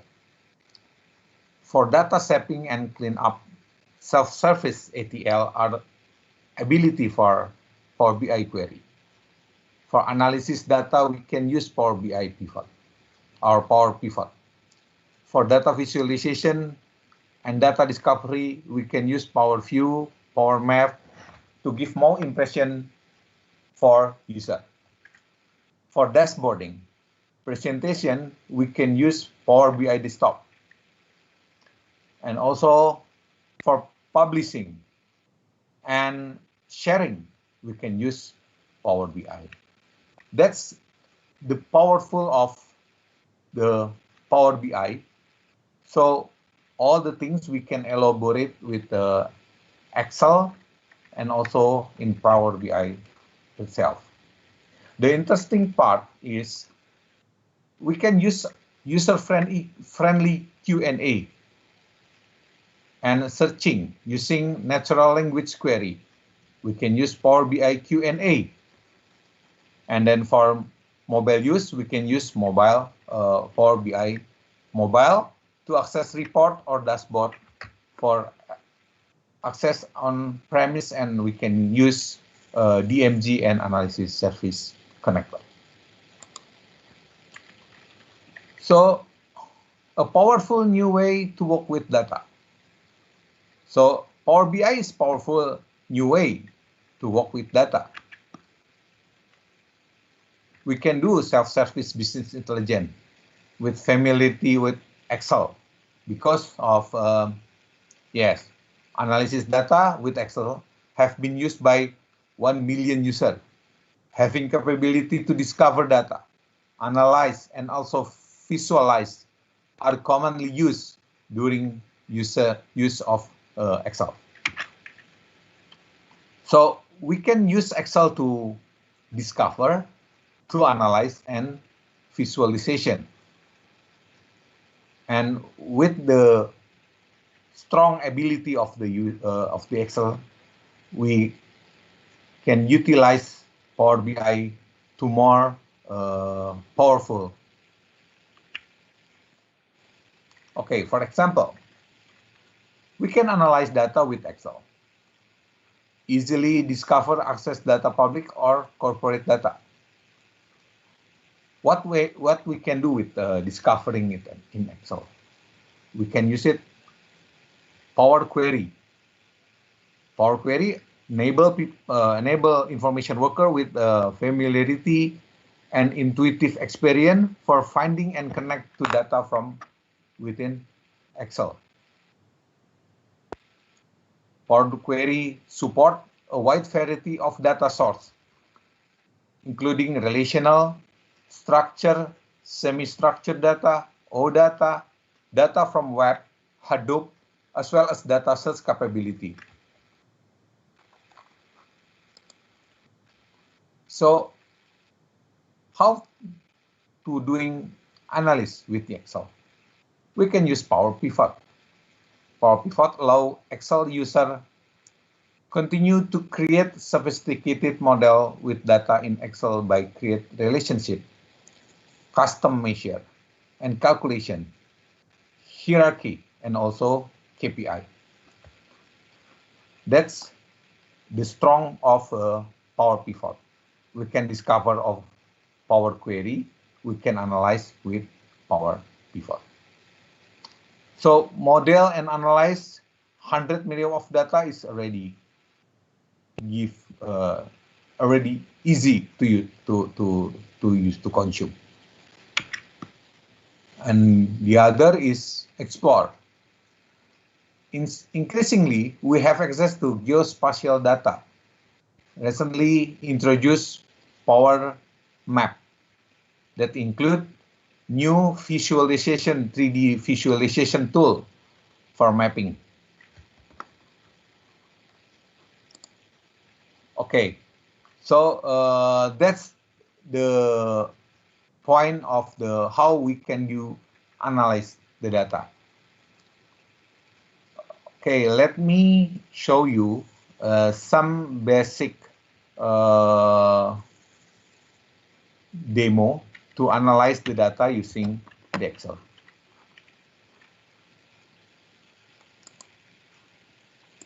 Let me change my screen first.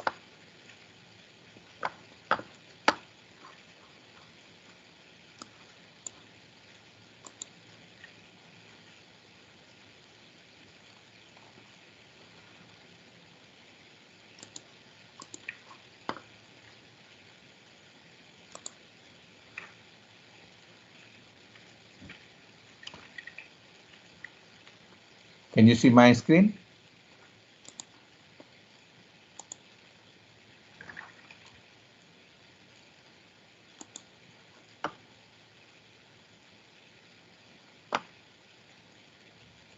We cannot see. We cannot see your screen. Maybe you can share. Okay. Let me share desktop.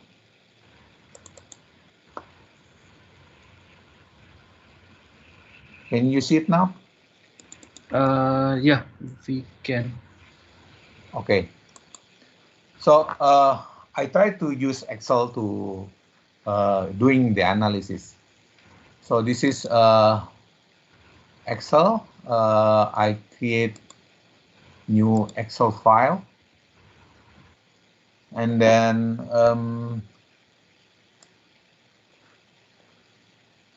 so let me change the screen. Okay.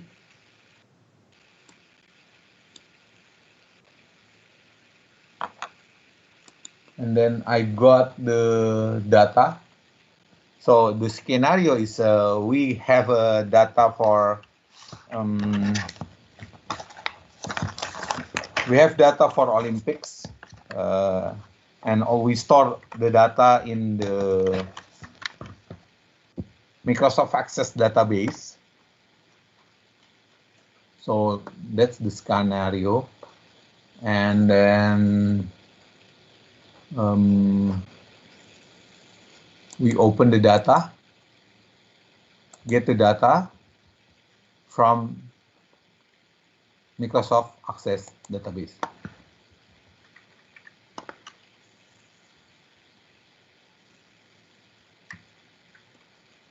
So we can see the data in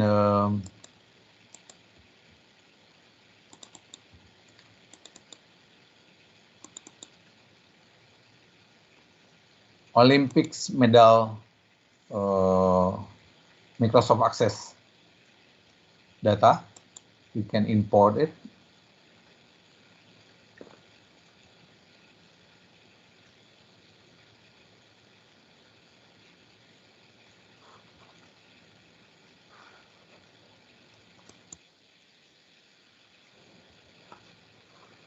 Okay, so we can see the 5 table existing in the Olympic data.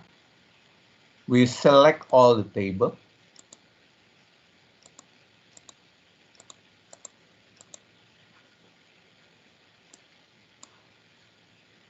and load.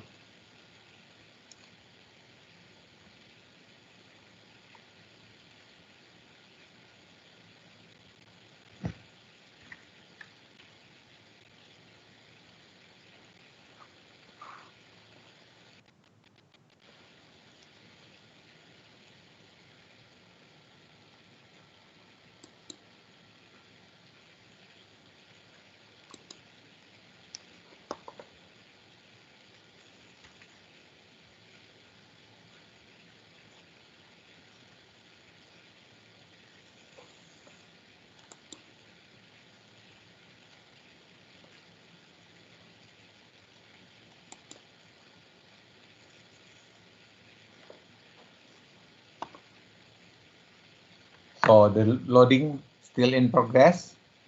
The Excel load discipline table, event table, medal table, S teams table, and W team table.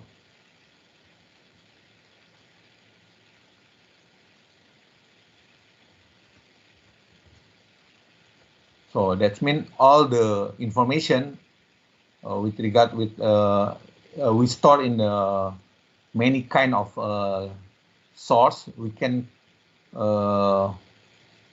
get to the Excel file. Okay.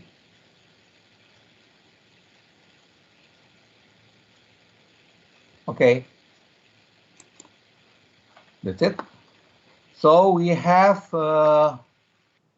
this 5 table in the Excel, and then what we have done, we collect all the data from the Microsoft Access database. So next, we try to create pivot table. Just because we have gather all the data from the table, we can select not table orange, but we use this works data model.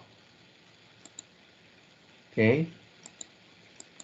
See, we can see the table here, pivot table, and so on. Pivot table, and then we can check the pivot table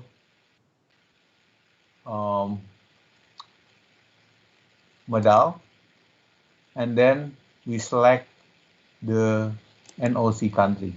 So this will be shown all the country that joined the Olympiad. And then on the, we'll put it in the column. Okay. And then the other hand, we try to see the discipline table. Okay, we choose discipline. And then after that, we can choose the model. The model itself is a number of medal that have been achieved by every country. So we can select the medal here, put is in the value. So we can now every discipline have how many medal for each country. Now we try to have a medal in the filter, so people can choose any kind of medal, gold, bronze, or silver. See, if we want to see how many gold achieved by each country in any discipline. You can see it. And then we also can filter of many kind of data discipline. Let's say if we want to have archery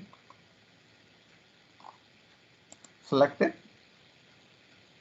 archery, and then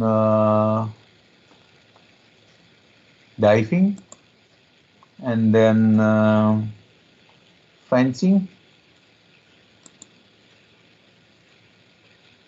figure skating, and also the one more is, for example, speed skating. Okay, see, after that we can select all,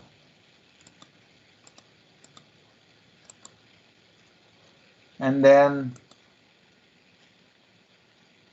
we can filter data for country that have more, probably 90 medal. See, we have a basic pivot for getting the data for Olympic medal for several discipline: archery, diving, fencing, and etc. And then we easily doing this for many kind of data source. That's the important, or the important things that probably very easy to implement in Power BI in Excel. So the other hand, if we use, let's say we have other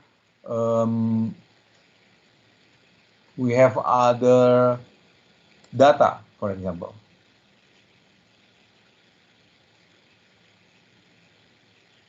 We have other data, let's say Olympic sport.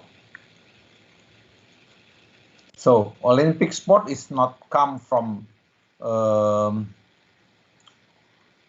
Microsoft Access data, but come from Excel. So we can copy all the information here to Olympic sport, and then create new sheet,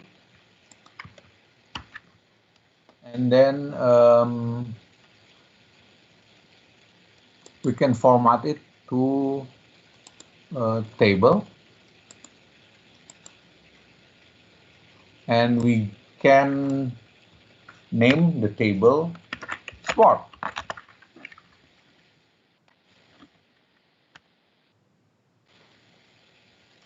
So when we doing this in a pivot table, we can see there is new table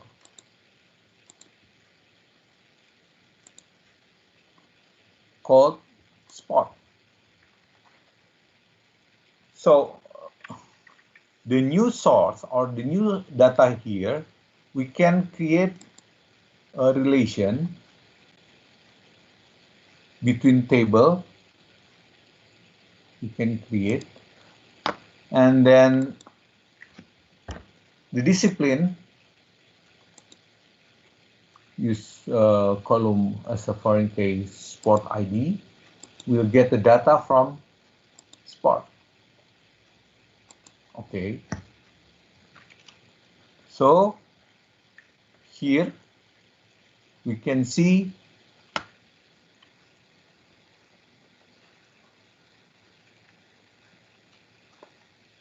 the discipline, archery, diving, fencing, figure skating, speed skating, we can categorize in the name sport by adding this.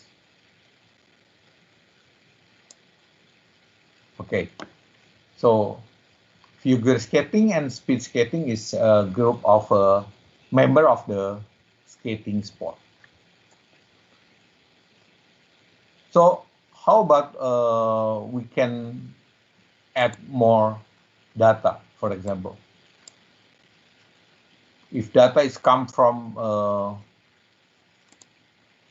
any data like probably Excel or Word, so we can just copy the data,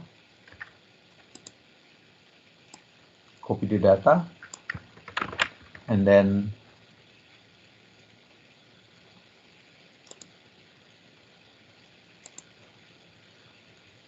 paste the data here and mark format as a table. My table has header, okay.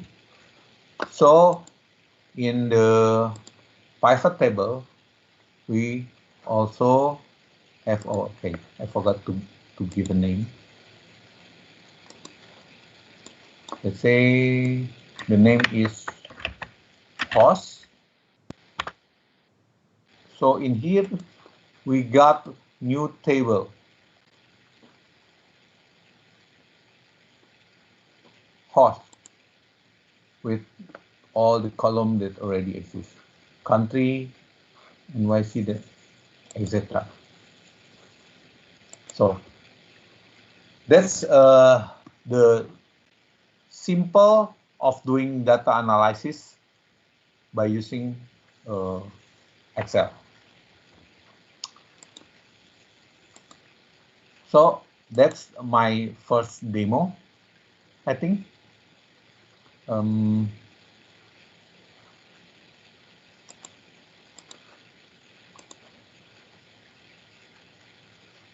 I will continue the slide.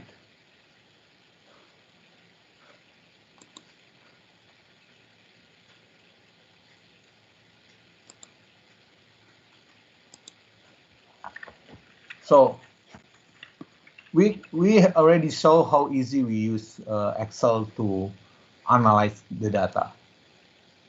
Of course, we use Excel add-in for pivot, Power Query, and so on. It's very helpful to us to do analyzing with Excel. And then other topic is collaborate in Power BI for Office 365.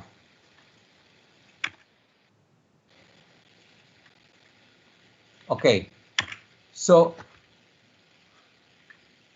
Power BI for Office 365 is a complete self-service BI solution delivered through Excel and Office 365 that provide data discovery, analysis, and visualization capability to identify deeper business insight from data in Excel. The Power BI for Office 365 service is cloud-based solution that enable collaboration and reduce the barrier of deployment BI environment for sharing report and accessing information. So when we do the Power BI as a self-service business intelligence with familiarity with Excel and so on, 1 in 4 enterprise customer on 365, Office 365. We can do creating, we can do share, question, and mobility. Okay, let's talk about Power BI introduction. So when we do Power BI, we divide it to two kind of presentation. One is data source that can be done from any kind of data source, like Access, Excel, SQL, even website. And the other is how we can present all the information, all the data, all the report through visualization. So Power BI is simple and fast, capable of creating quick insight from an Excel workbook or local database. We can personally report or visualization tools serve as the analytic and decision engine behind group project, division, or entire corporate. So what is part of Power BI? The part of Power BI or Power BI consists with three kind of version or three kind of application. One is Power BI Desktop, and number two is Power BI Service. That is online software as a service. And then the other hand is mobile Power BI apps that are available on any device. We can use, natively mobile apps for access it natively, or mobile apps for Windows, iOS, and Android. So how can we use it? So number one is first we are bringing data into Power BI Desktop to create the report. So the Power BI Desktop have capability to report creation or altering the report to the user. And then after we create the report, we can publish Power BI report to the Power BI service. You can create new visualization or build the dashboard. After that, we can share the dashboard with other especially people who are on the go. And after that, we can view and interact with SharePoint dashboard and with share dashboard and report Power BI mobile apps. So how we can use Power BI site?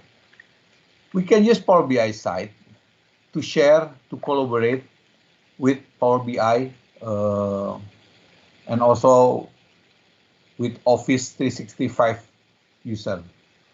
So we can share, we can also give access to all user in Office 365. Power BI quickly create collaborative BI site for you, also for your team, and share report.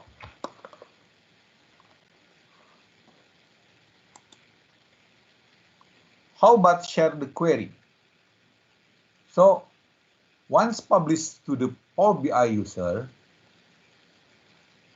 the user can define who they want to share their data query with and track who access which query.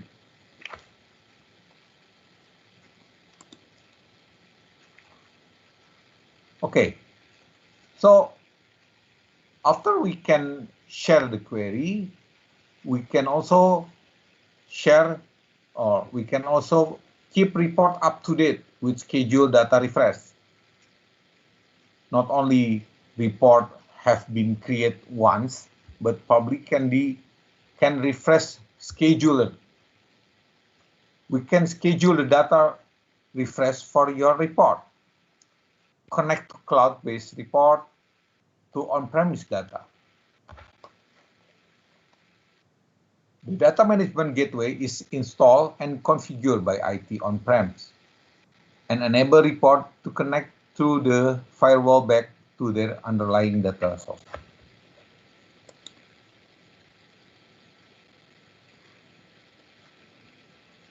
So how we can maintain the data catalog for researchable data?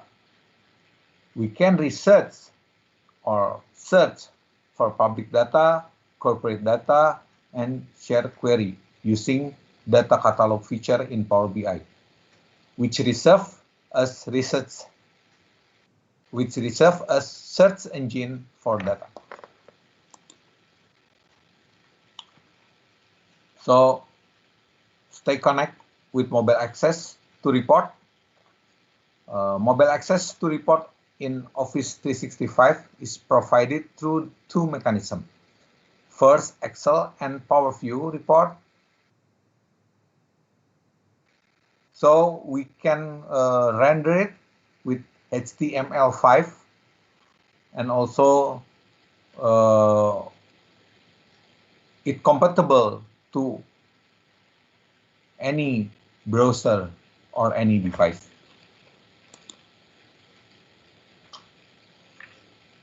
So the important thing is doing ask and question using language query, natural language query capability, allow user to ask question of their corporate data and get instant and visual result. Okay, so let's demo the Power BI showcase.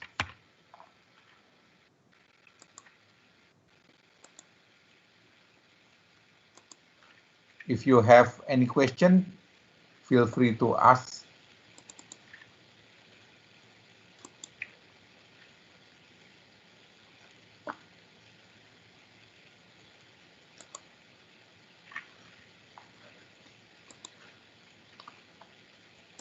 Okay.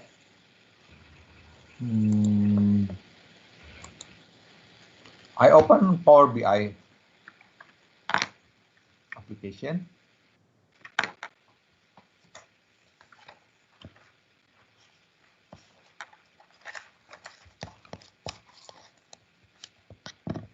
So this is the Power BI desktop application. If you haven't seen before, we open it, start authoring the report using Power BI desktop.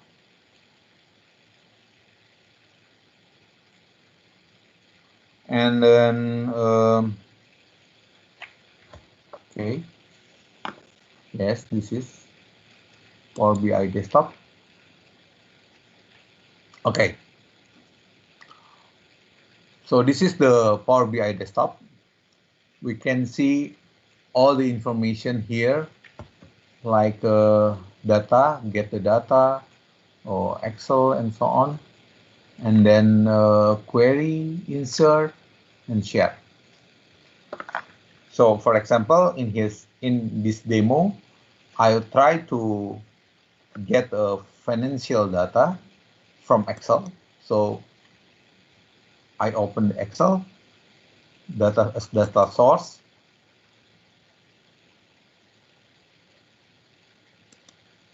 Okay, so this is the financial example.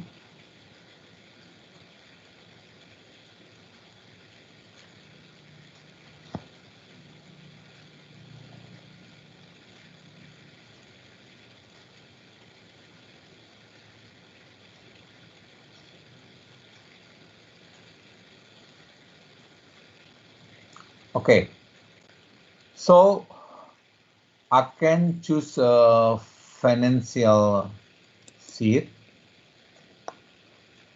Okay, so this is the data financial sheet. I choose a transform.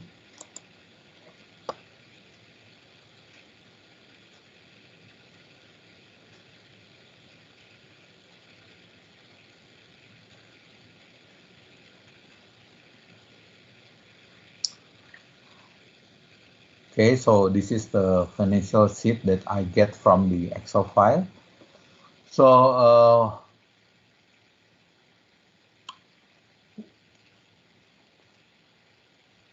I want to format unit sold by changing the data type format.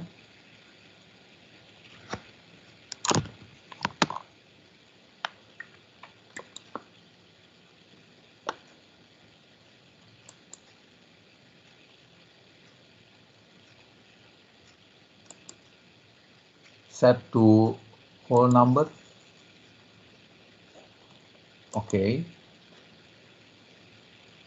So unit sold has format whole number, and then change the segment, because the segment is I want to change segment to uppercase segment.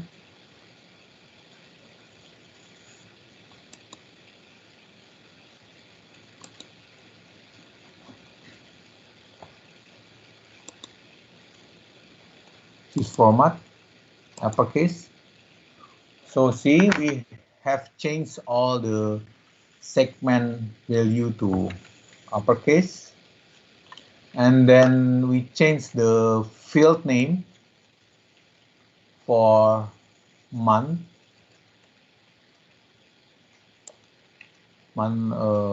name, change to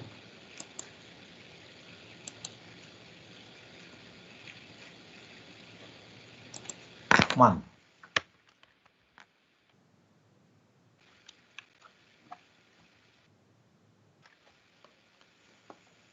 So this is what we call ATL process, extract transform load. So in this scenario, we found that one product already discontinued, for example, Montana, so we can take it out. Okay.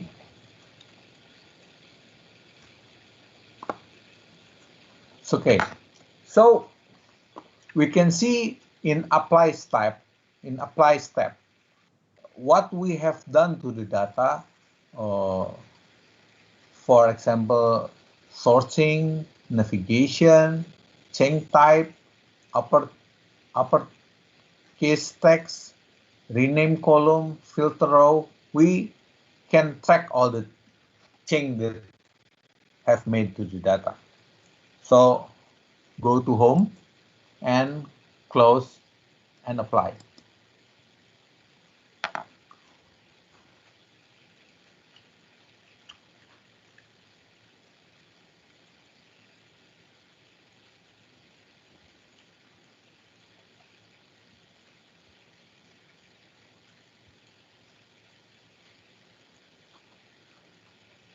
Okay, so we have data here.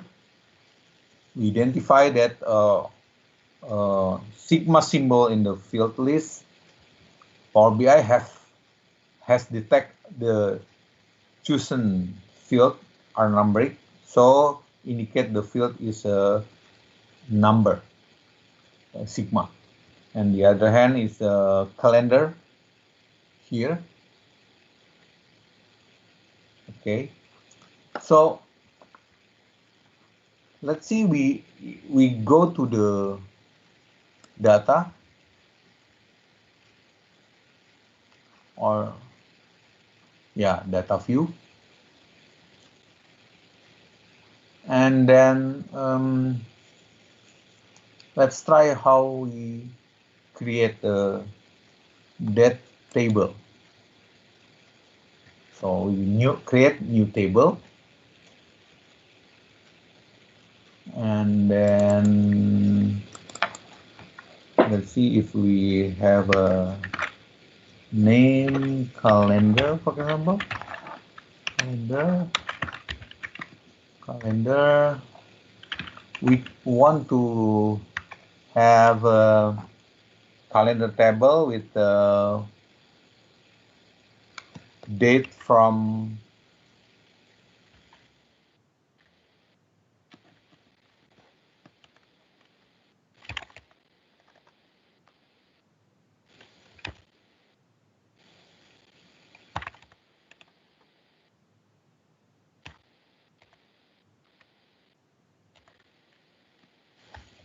the 1st January until end of December 2003 and 2013 and 14.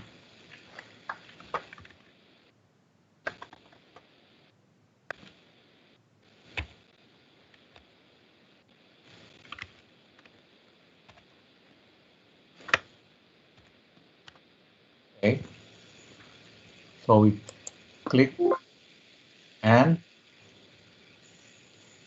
yeah, the data is already populated. Okay, so after that we can go to the model here. You can see financial table here and calendar table here, and then we can create the relation between financial table and calendar table that we have already made.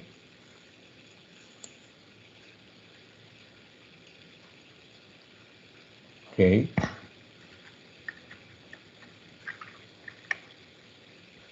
Okay. That's all for data preparation. So we can see the field here and also the visualization for report the public can be made, and then filter. So we try to insert a title first.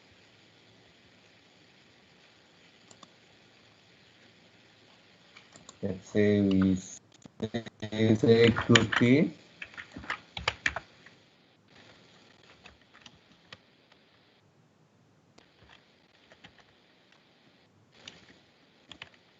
Give summary.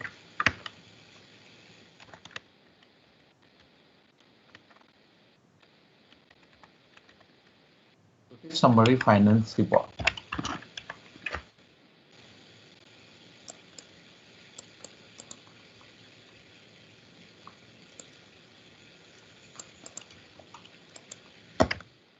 Change the font size.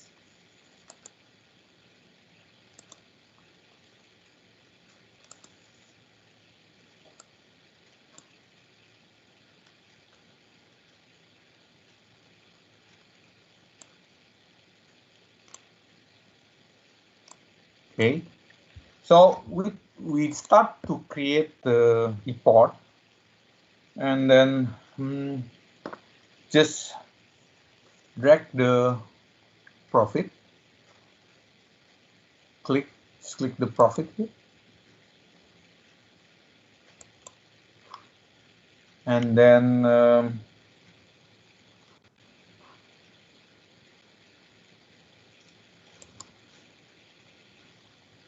click the profit and click the date. So we can see the data here for profit in 2013 and 2015, 2014 and 2013. And then we try to change the data to date, and then change to line chart. So we can see in November 2014 is the highest profit.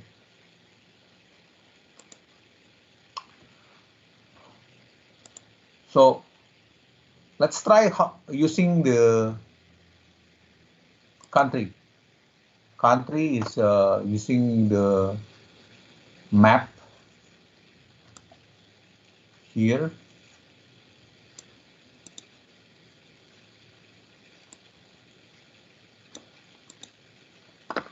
Using the map and also the profit.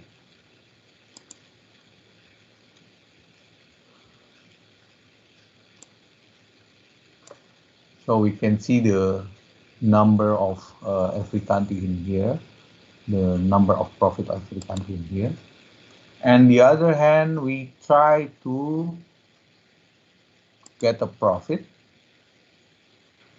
Oh, sorry. Get the sales, product, and segment. So we can see the product and segment sales by product. So when we click here or click here, all the information have focus. And the other is we try to have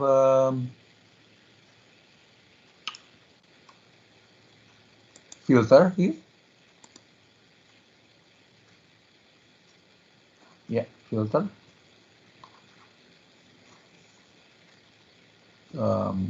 Slicer.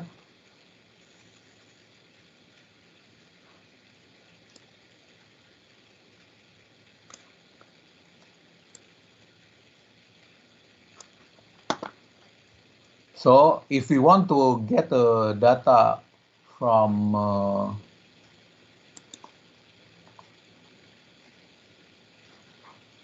here, let's say if we want to get the data from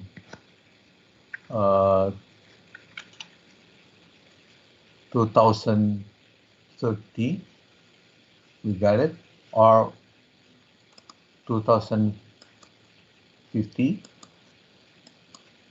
we can also get it. And then the other is Q&A. So we can use Q&A here to have a natural language, such as, let's say,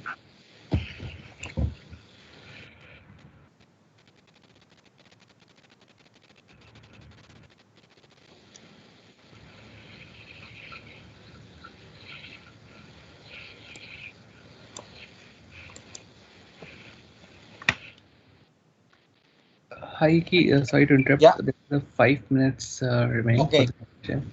Thank you. Okay. So I just want to publish to demo the publish application. So this is the language. You can see the provide by yourself or something. Okay. We already done create the report in Power BI. So yeah. How we can share it? So we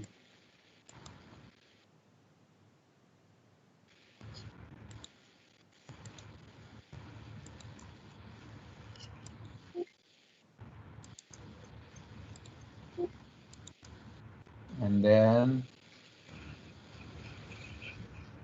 as I mentioned before, after we create in the Power BI desktop, we can publish it to Power BI service.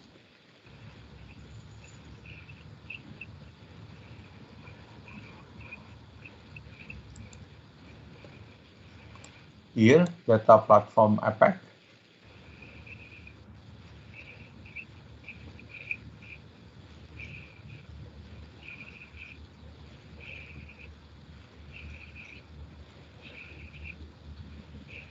Okay, finish. You can see the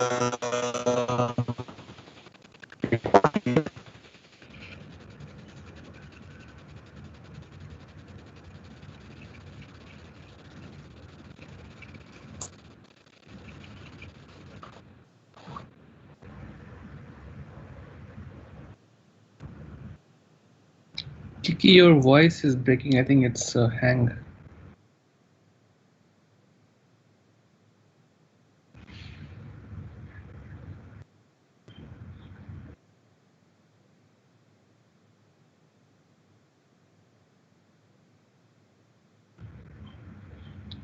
I think it's stuck somewhere, maybe.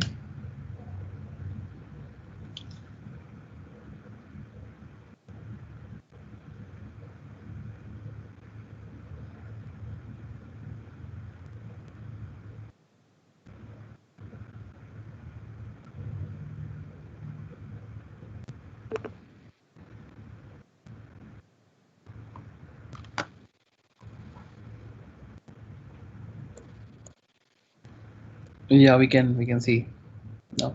Okay, sorry. Can you see? Yeah, I understand. Okay, no problem. I think my internet has a trouble.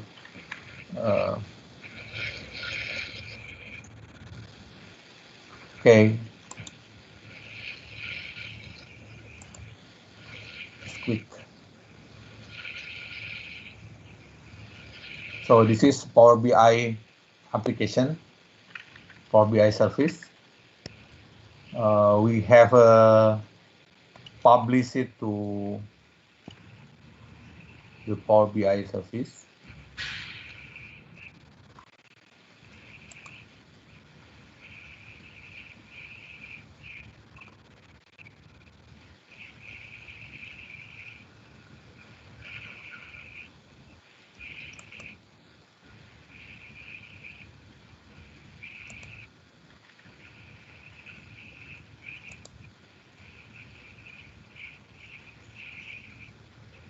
So this is the report that we have published. See, with the same layout.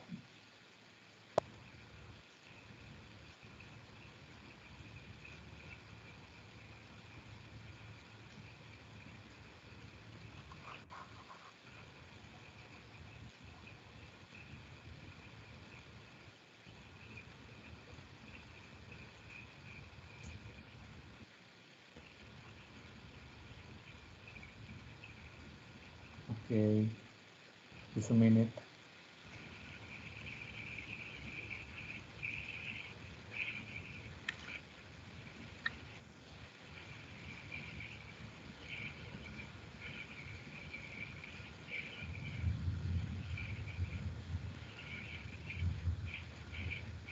Okay, so this is the report that we have created.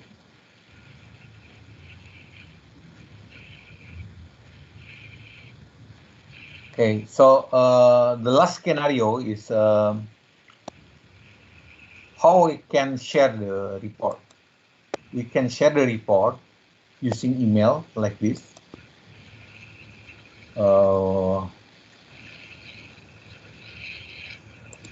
Just put the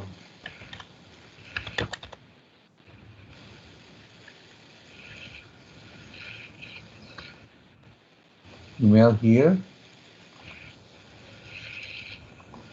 and then share, so people or the email can receive by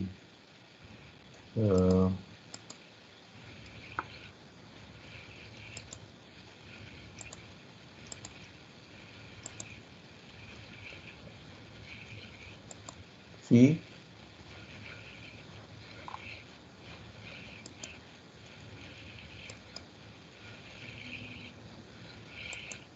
Here.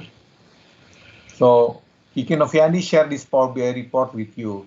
Just click the link and then we have a same presentation report.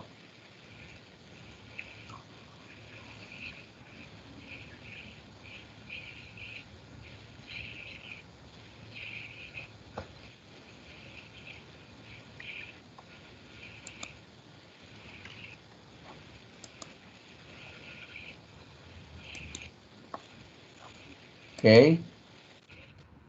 And the last one is yeah, with the report.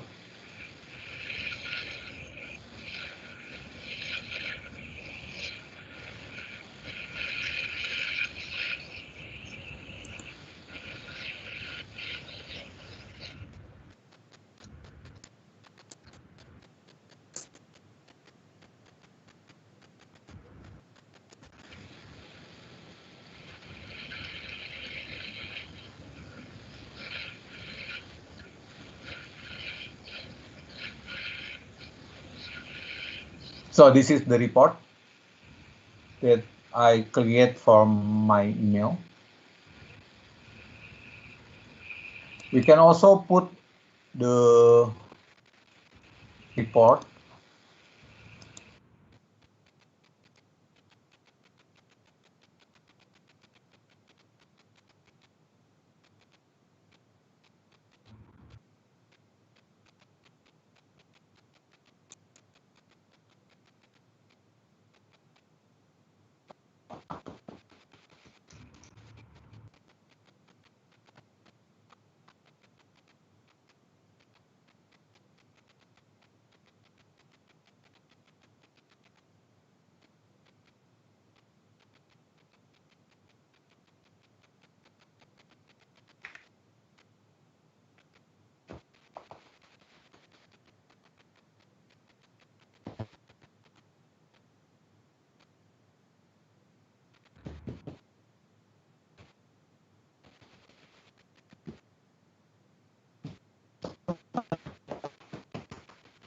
Its voice is breaking.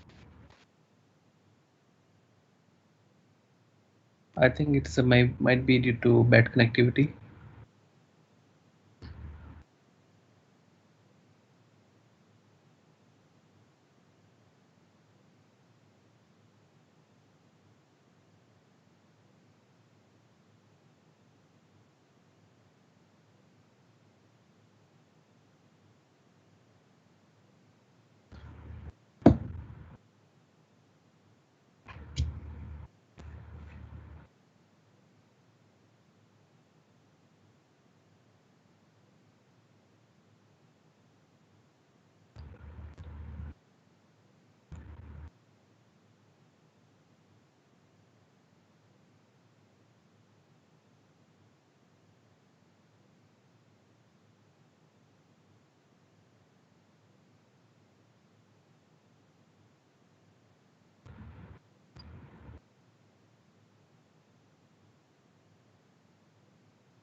Hi guys, I think there is some issue with bad connectivity with the Kiki.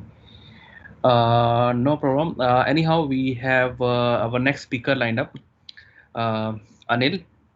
So Anil, you there?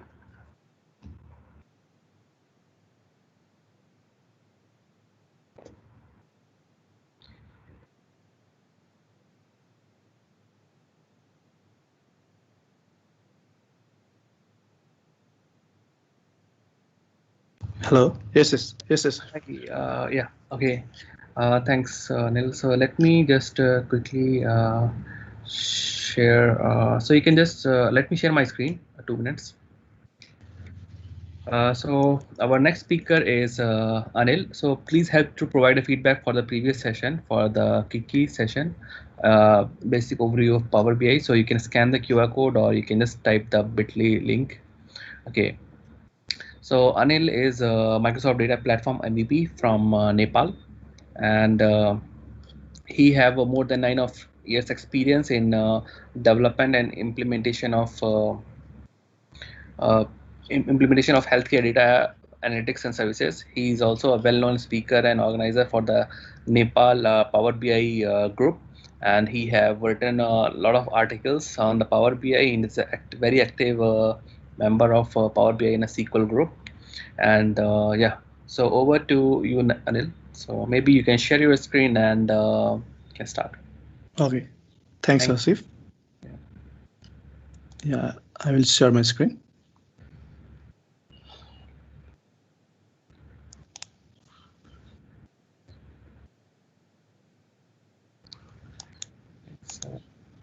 So can you see my screen? Yeah, we can. Just a minute.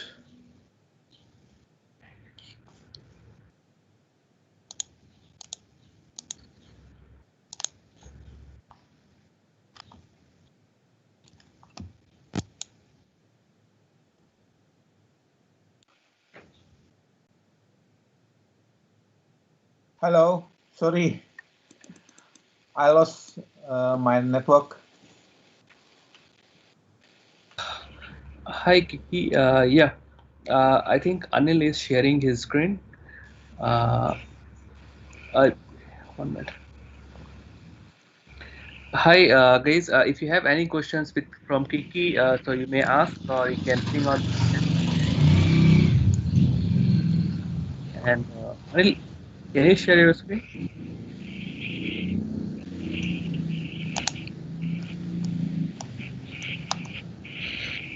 Yeah.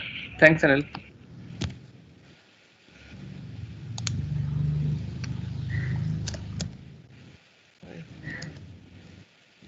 It's fine now. Can you see my screen? Can. Yeah. Okay, shall I begin? Yeah, can. Okay. Okay, thanks, Asif. And good morning, good afternoon, and good evening to all, actually. So today I will be speaking on this topic, Power BI desktop for data analysis, exploration, and some storytelling. So talking about me, I am Microsoft Data Platform MVP from Nepal, and I have been working as currently senior BI engineer in Ansal. So I got nearly 10 years of experience in BI stack overall. I work as BI developer, database consultant, and currently working in senior BI engineer. So beside that, then I had worked in US healthcare data industry and now currently in telecom domain industry. So in my that means free times, I used to blog and I used to speak in different SQL groups, Power BI user groups, SQL Saturdays. Similarly, I got opportunity to work as a Power Community members for PAS Summit 2014 and also Data and BI Summit in Dublin, which happened in Dublin in 2018. And then last year only Power Platform Summit Australia. So also I'm a voluntary organizing member at Himalayan SQL Server user groups, which is our local SQL Server user groups, and also a user group leader in Nepal Power BI user group. And this is my blog post and my Twitter accounts, and you can follow me in the LinkedIn. So this is our Nepal user, Power BI user group web portals, and just I get a snap of this. So what's actually Power BI desktop? So most of the colleagues already talk about what's actually the Power BI desktop and all. So it's just a basically free Microsoft tool which is used for mainly for the data analysis, data visualization, data modeling, and somewhat in the data analytics side. So it's a free. Everyone can just download this and can do those analysis by your own. Just you can, if you want to know the story or insight behind your data, just grab this tool and do exploration of your own data and do some chart visualizations, analysis, and you can find your story or data. That means data different kind of insight by your own. So it got monthly release in the Power BI. It's got monthly release of the new features month on month basis. So it's quite that means good that what your opportunity, that means what tools or what features you are looking in the Power BI is that actually coming up on monthly basis. New feature is that means coming up. So previously, that means in the competitive market also, based on the Gartner also, previously the Tableau is the most leading data that means visualization and analysis tool. But back on the 5 years down online, Power BI has become that means leading the in the Power data visualization and analytics tool as such by Power BI based on the Gartner. And also Power BI has quite different kind of data source connectivity, and you can see you can directly connect from the Excel files or from the different kind of databases, and from the Azure side, from the online services also you can grab the data from the Facebook or GitHubs, whatever, from the online services. And also you can have different other database connectivity side, like some columnar database as Vertica and some big data. That means site for Impala or Hive tables. You can directly fetch the data from that and connect to the Power BI. Also, you can use the ODBC connections to connect the different kind of database folders. So this is a general simple architecture of the Power BI overall. That means you can just grab data from different sites, different apps, different platforms, different database, and just connect the data. You can do analysis on your Power BI desktop, which is a free version tool, and then you can, and once you, that means grab the data, do analysis, and have some story or have some insight on that, you can publish it to the Power BI service, which can be accessed by the different end user, you can say. It might be different teams, like if you are working in some organizations and you are publishing the dashboard or reports and put in the Power BI service, then it can consume by the maybe marketing team, maybe sales team, maybe finance team. So overall, that means the end user can really get benefited and easily, that means end users can do decision making by their own by seeing those reports or those insights. So basically, Power BI desktop, this is just that means how you can do more data visualization or data different kind of rich charts. And also we Power BI embedded, that means Power BI beside that, Power BI own visual charts. You can go to the marketplace and add some custom visuals, which is really helpful to plot or to chart your, to show your, or to present your that means data in some kind of a good visualizations, we can say, which will ultimately help to our higher CXOs or CEOs. It will be, that means good to see best, that means charts by the CXOs level rather than the grid or detail levels, tables or those formats. So this is Power BI service. Once you made all the reports and dashboards, you can easily publish into the Power BI service and then consumed by the different end users, which get different variety of service, like as we can see, we can easily subscribe to different reports. We can alter them, you can keep on data automatically refresh. So in the early morning, if any, that means CXOs or CISOs wants to see the reports, he or she can directly just see in his tab or mobiles. So automatically, that means Power BI service has good benefits, we can say. So just a demo I will show. So today I will be showing the demo related to the connected cards. So this is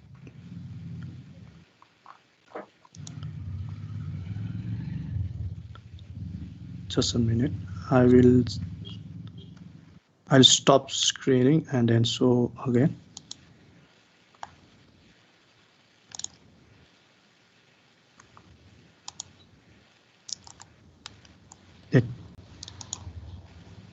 Yeah, this is, can you see my screen? Yes. Yep. So this is just a that means connected card data, which is fetched from the IoT device. In the near time, real-time streaming, also we can get this data. That means, but I have sample data in this CSV format. So we can say these are the different kind of the data columns, we can say. This is device, we can easily, this device represents, we can say a car or a driver, and this type is the description. It got a mapping table, I will show later. So we can say this is grabbing the data like what's the engine stat of that particular car, what's the speed, what's the altitude, and similarly what's the voltage, what's the fuel consumption, what's the that means latitude, longitude, different kind of that means car behavior is grabbing the data of the car. So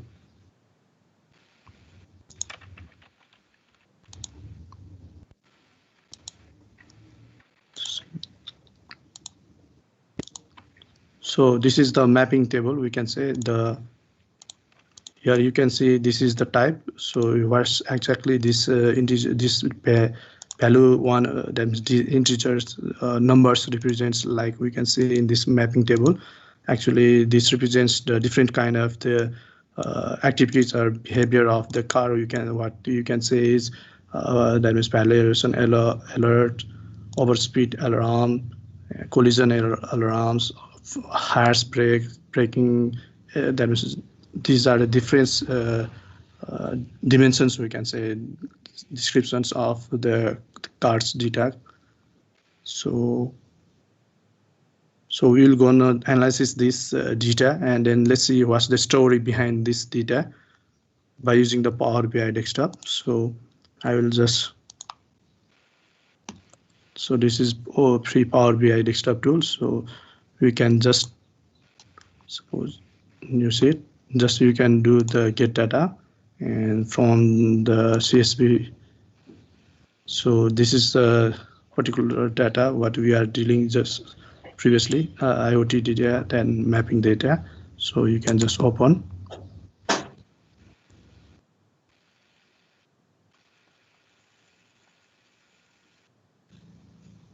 So it will load the data.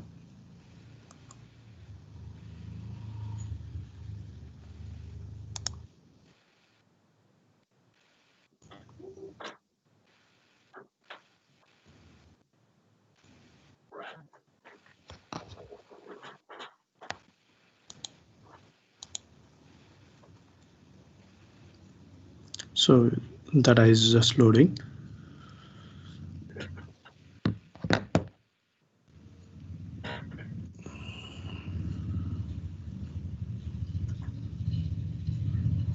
Or we can.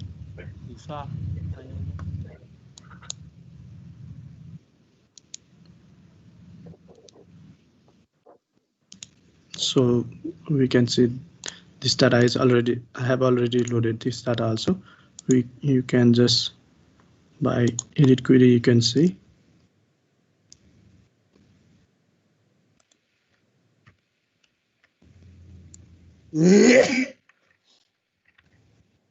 So the data which we seen in CSV, that means file, is already loaded in the Power BI desktop tool. So you also can see what's the Power Query exactly is using. This is the Power Query is fetching the data, and you can change the, that means Power Query. By using a Power Query, you can change, like suppose you got years of data, maybe 4 or 5 years of data in the database or database, and you need to just fetch for latest month, then you can some filter out in this Power Query, or you can change, add some custom columns, or you can remove some custom columns within this Power Queries, and you can write the Power Query script and then easily just select 1 year data only to analysis. So then you can close and apply. So this is the same, that means columns or fields we can see. So here you can see in the model, this is the main data, IoT data, and this is the mapping data where we have connected this ID with the device pin, just a simple model or one-to-many model we are doing. And just go to report side. So now let's see some quick visualizations, how we can see this data. So you can just use the card and you can select just device pin. So you can see, you can change to count distinct. So you can see there are total 17 distinct car or 17 distinct drivers, you can say. So also you can rename this field, like maybe drivers. So there is, you can say 17 drivers data. And also you can see, just a minute. So you can grab another page.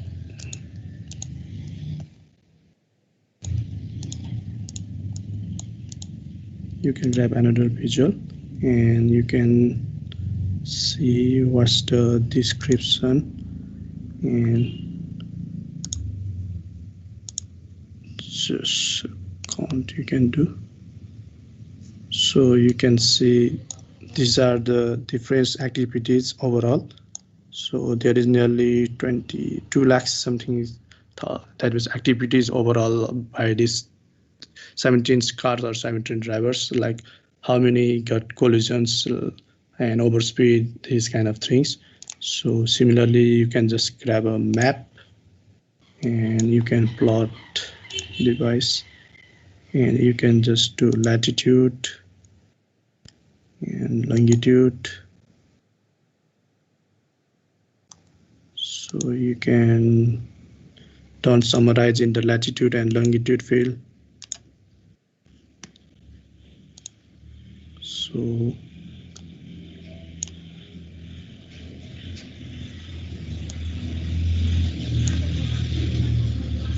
it's plotted the data. Actually, the data is of Malaysia, that means sample car, connected cars data. So this is the that means this is the pattern of the particular cars where actually is that means following the routes. So this is just a simple quick analysis we did by using the connected car data, and then you can simply easily do the analysis by your own. Just for 5 minutes, we can do this kind of visualizations. So I have previously already created different kind of visualization. So I'll just go through it. So what actually it's telling is there is total 17 different connected cars which got these 272.79k activities, total activities, and then from here also you can see this is a collision alarm. Collision alarm got from that particular car or that particular drivers. So you can say this C1 driver or car and this C2 driver or car, this got collisions. So you can easily say this drivers is, that means Brad driver, we can say. So we need to give a warrant or give them some further training to ride that means car effectively, since they have already done these collisions. So these are the risky drivers, so we can also assume.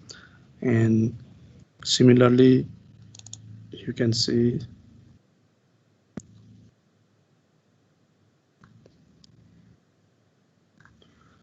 this is the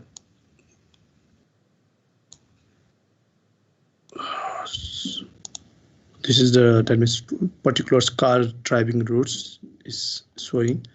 So, and another is this is the car activities, like where actually different. Just a minute.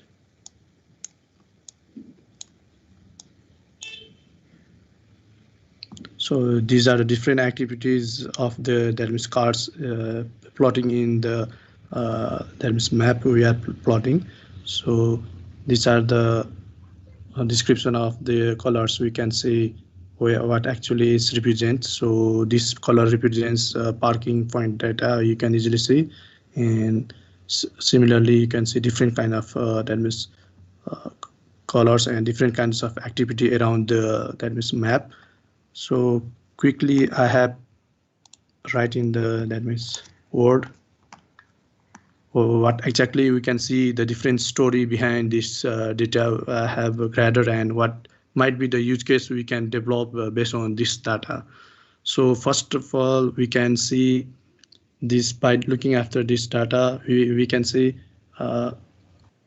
we can easily, so from the here also you can see, so just a minute. So you can see this parking point data. So most of the parking is doing in this area. So wherever the drivers drive across the roads, they are coming here in the city or in the location where they can easily park. And then so by looking these visuals or visualizations, we can easily see this is the area where most of the drivers used to come and then park. So similarly, I have written like this. So one use case might be what we can find out that in this location area, if private sector or government sector build a parking lot, then it will be quite good and quite helpful for the parking side. And also, if we can, that means the car is connected with some IoT device, then if any car arrives in that location, then if it arrives in that location and stay for some particular point locations for maybe 5 to 10 minutes or more, then automatically we can deduct the amount from the car payment system. So there won't be any manual manual interference, or you can say human interference to collect the car payment amount or fee, you can say. So easily, so if it's connected with the IoT device and connected with the payment system of the vehicle, then easily it can collect the fee. And also the government sector can easily build a parking area in this area or site. So similarly, this is the emergency and dispatch. So in this area, most of the accident is happening in this particular area. It might be the straight crossing bridge road. So maybe people are going and coming faster in this particular area. So most of the collision is happening in this area. So what we can do is we can automatically connect with the car with the maybe the healthcare device or police or ambulance or fire barriers. So once the accident is occurred, automatically the response of the time when accident happened, then it will be quick, and then we can save the life of the patients or life of the driver, who are in that particular collision area. So similarly, this is a concept of the virtual radars. What exactly this means is, so we got different speed radars between the roads, some distance, maybe 1 kilometer or maybe 2 kilometer distance. There will be the radars, that means physical radars placed in the streets. But what actually most of the drivers used to do is they used to drive speed in between the radars. So once they will arrive before the radar, they will push the brake, and they will limit the speed, so they cross the radar, and then again speed of the overspeed. So we cannot track those harsh drivers, we cannot track. So if we introduce the virtual radars in the connected cars or car, then what actually means is it's already chip in with the IoT device with the car. So wherever he speeds the overspeed in the road, it will automatically detect and then sends to the concerned particular driver safety, companies or driver safety traffics, we can say. So they can catch those guys, or they can find him or her by doing overspeed or harsh driving. So that's a concept. And similarly, this is the traffic management concept. So we can see the traffic route is mostly quite busy in this particular area. So what we can do is we can route them to different area and different pathway, so that the city area or the particular time the traffic management can be easily done. So this is just that. And this is another that means use case might be fuel consumption. So this is the part where actually most of the cars takes to travel from one destination to maybe the favorite plus destination. So this is the route most of the cars will follow. So what we can do is we can view some of the fuel building fuel, that means refill stations across these roads. Then the fuel consumption will be quite that means easy for the drivers, and the business also will be good. And what we can also predict from this thing is we can predict how much fuel might be the consuming within that city. So we can predict maybe for 1 or 2 year later how much frequency of the fuel might be consuming within the city. So based on that, we can plan for that also. So similarly, this is the toll management and check find post. So what actually it's is if we are in the city area, if we need to go, suppose we need to go in that is from one state to another state, there will be the toll management system. So rather than the manual toll get if we can replace with this manual toll management by some that is connected IoT device with when the car is passes from one state or one location state to another location state, then automatically it will pick the payment from the car particular payment sector. So payment account, or that means vehicle payment account we can say, then it will be quite easy and good.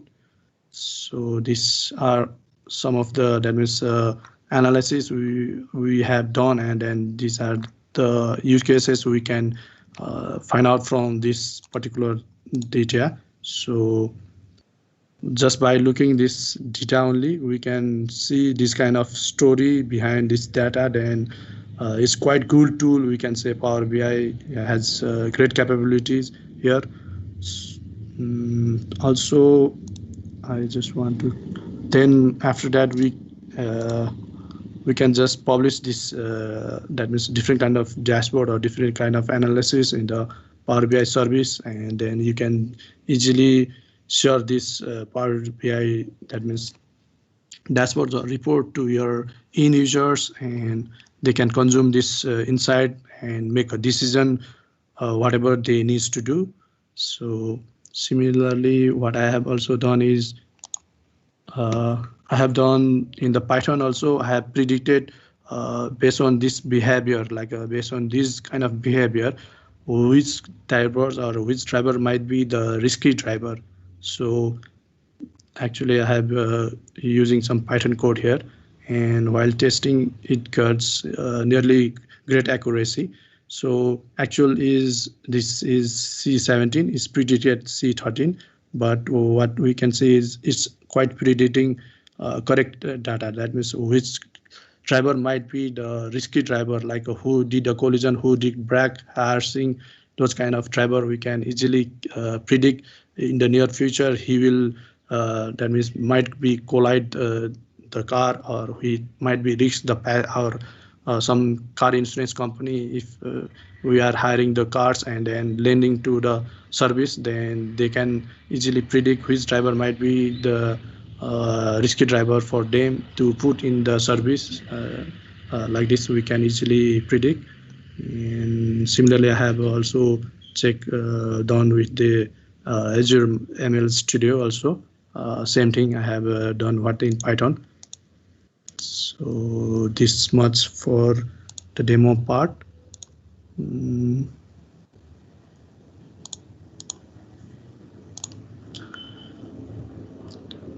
So this is just a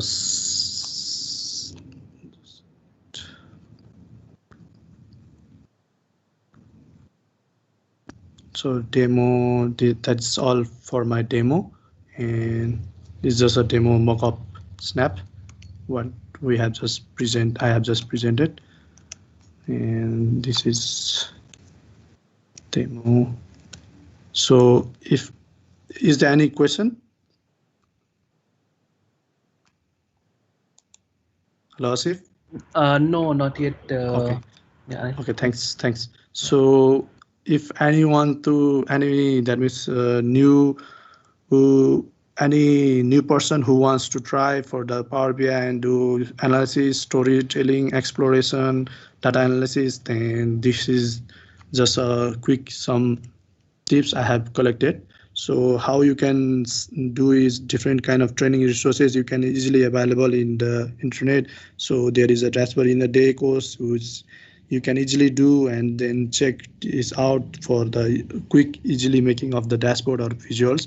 Similarly, you can follow these learning parts and also the some edX course, and you can also see in the YouTube different kind of Power BI YouTube channels and YouTube that means videos. So also another is how you can make a sample reports and what are sample apps in the Power BI service. For the apps to build, you need a Power BI Pro license, and also the some of the solution which is pre-built already, and also best practice for storytelling. There are different kind of that was already made stories or already made Power BI teams, so you can easily go to the Power BI library or gallery and you can just see what's good for your company or what's good for your organization or what's good for your particular domain, you can say. And similarly, you can see different kind of data story gallery also available. And so staying up, so in order to keep up on, that means up to date, you can follow the blogs, different kind of Power BI blogs is already there, and also you can see the what's new feature is coming up in the Power BI desktop by using the preview feature in the Power BI desktop also, where you can see what are the next month or next release coming up in the Power BI, you can easily see. So similarly, you can follow some of the webinar, which is mostly happening free in the you can easily have happening in the free, and you can easily available and source in the internet. So you can also ask anything in the community forums. And you can also put what that means, so which feature might need in the Power BI, you can easily post it to the Power BI community, and then we and then the Power BI team used to then by looking on the voted particular, that means voted what we can say, voted tasks, we can say high voted tasks, that feature will be included in the next release of the Power BI, so which is community driven, that means effort to make the Power BI desktop Power BI service itself good tools. So, and there are different Power BI user group across the world, so you can just join any of the Power BI within your locality. So that is from my side, and thanks for attending today's session. And this is my QR code, so any feedback or any evaluation you can do. So if any question is there, I can help on that. Asif, thank you. Thanks, Anil. A really nice session. Hi everyone. If you have any questions, so you can unmute or maybe you can ask the questions. And please helps to scan the QR code and provide a feedback for the session. And that really helps us to improve what we can do better in next. And Anil, this is Aru here. I have two questions for you. Yeah. Yes, sir. The first one, right? Like you showed about some different visuals, custom visuals, which we can use. So there are few visuals which are written by Microsoft, and few other visuals are community written. Yeah. So from the guidance perspective for all the attendee, which custom visual you will recommend that all the attendees can use in their visuals, whether it's a Microsoft visual, which is written by Microsoft, or the community events, community visuals. So, I mean, any guidance on that? That actually depends on the users, I think.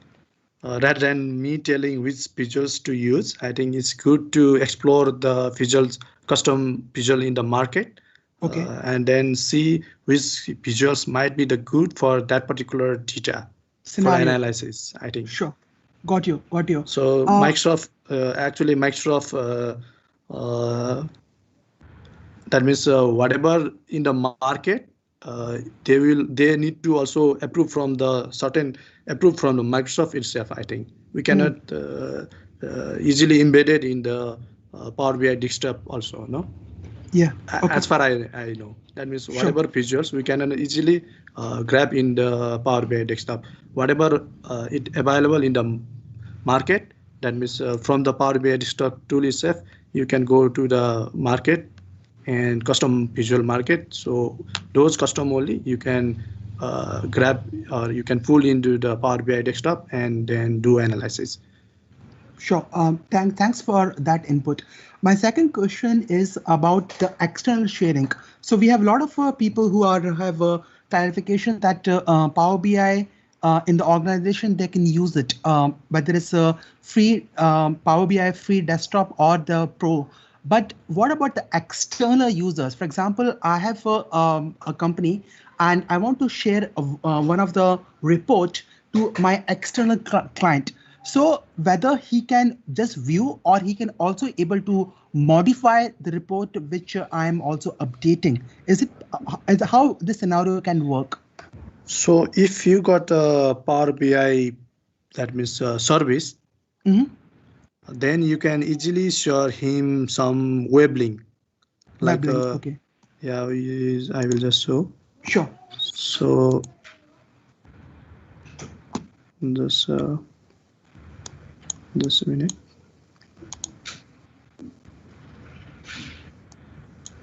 Stock. Like from the report, what we can do is we can generate one web link for that particular dashboard. So we can just share that link to the particular clients or particular, that means end user, which is behind your, that means company, or which is behind your organization. So he will just can see that particular dashboard or link only if you will allow the access to that particular clients, and they can just see that dashboard or reports only. Okay. What about if they want to modify something? They cannot modify. They cannot modify. They can't modify. Okay. They can just view and then do the analysis only. They cannot modify. Okay, got you. Just want to get your idea on how we can use it. Okay. Publish to web feature is there. Okay. You can see. So you can just, if you click to publish to web, it will generate some link. That means embedded code. That means web link. Sure. Thanks, Anil, for your thanks, Anil, for your session. Really nice. Okay. Hi, guys. I think because last time we got a disconnectivity from Kiki. So Kiki want to share his feedback URL. So hi, Kiki, you're there?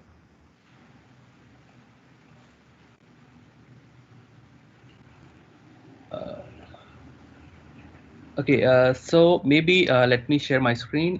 So please helps to provide a feedback for Kiki. Yeah. So you can use this evaluation link, or you can scan the QR code.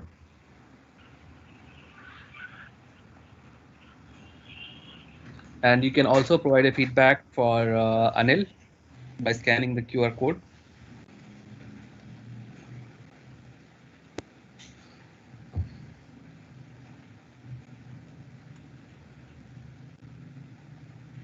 Thank you, Asif.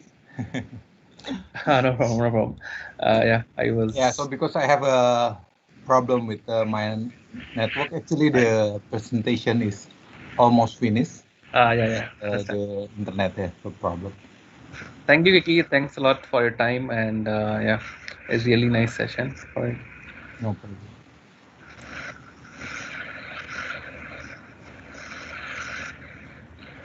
Okay, so maybe Aro, you're there. Yes. So we can start. I think we have still 10 minutes for the next session. So yeah, if you want, we can start. Also, that's fine. So we wait for I Hassan, think, is it? yeah, I think he's there. Or Hassan, you are in the call, right? yeah, oh, he's there. Okay, He's there, great. right? Yeah. So thanks, Hassan. So let me introduce Hassan. The next two speakers, we are down to two speakers. We have amazing sessions in last 4 hours and really exciting. So let me introduce Hassan. So Mehdi Hassan, he is CTO of the EPB group, and he's worked for different technologies for Microsoft data platform and telecom valued added services, and also into audio video streaming. He's one of the organizer in the Tech Forum Bangladesh, and he speak regularly and organize the local events and virtual past chapters, SQL Saturday, and a lot of Azure conferences. So Hassan, the floor is all yours. Yeah, you can share your screen, right? Yeah, Hassan, can you please share your screen, please? Yeah, Yes, sure. Yeah. Thank you. Thank you.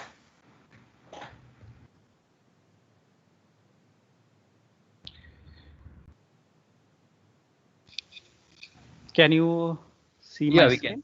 Yeah, we can see Hassan. Okay. Hi everyone, welcome to APAC Data Session 2020, especially to my session.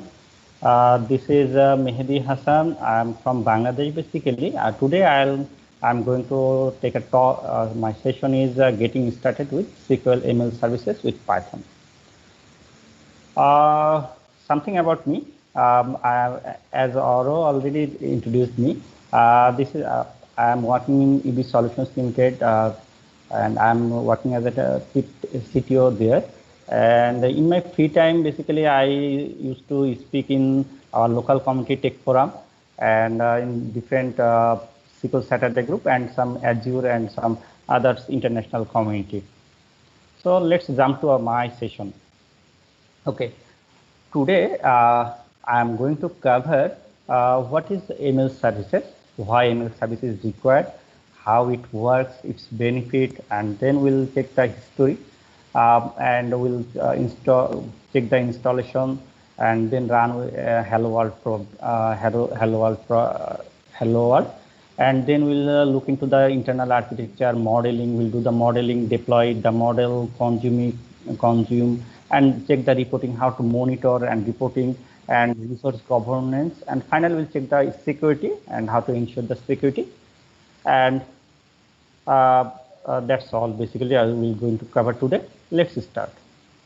So before starting, I would like to know that if we have already have the experience on machine learning, especially if someone might deploy it, or you might also consume it.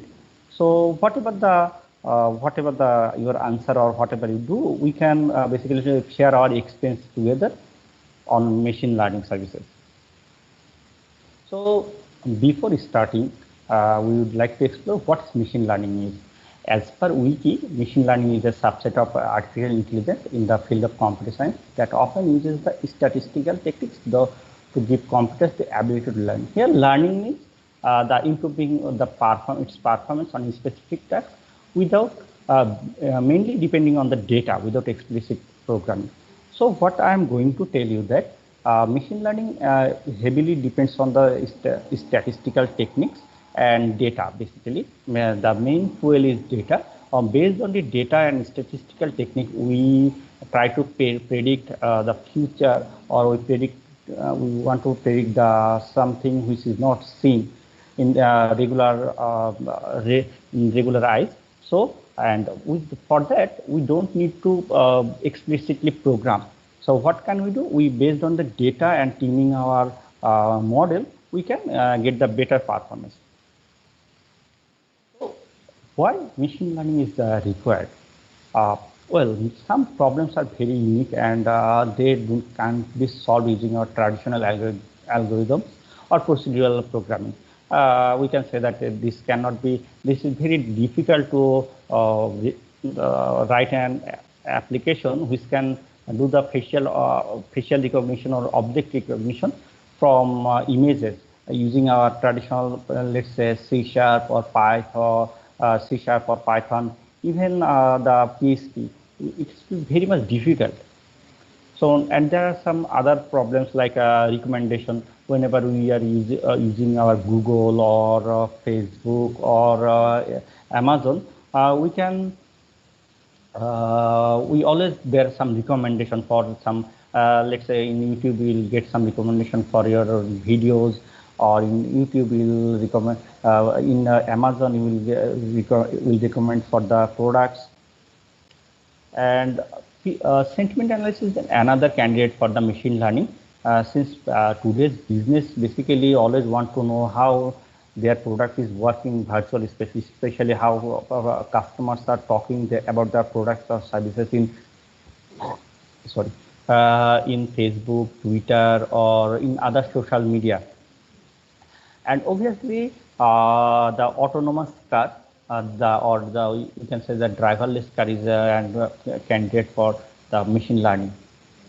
So these problems, or these four types of problems, cannot be solved using the procedural programming language. So that's why we need some additional algorithms, and additional techniques, which is machine learning basically.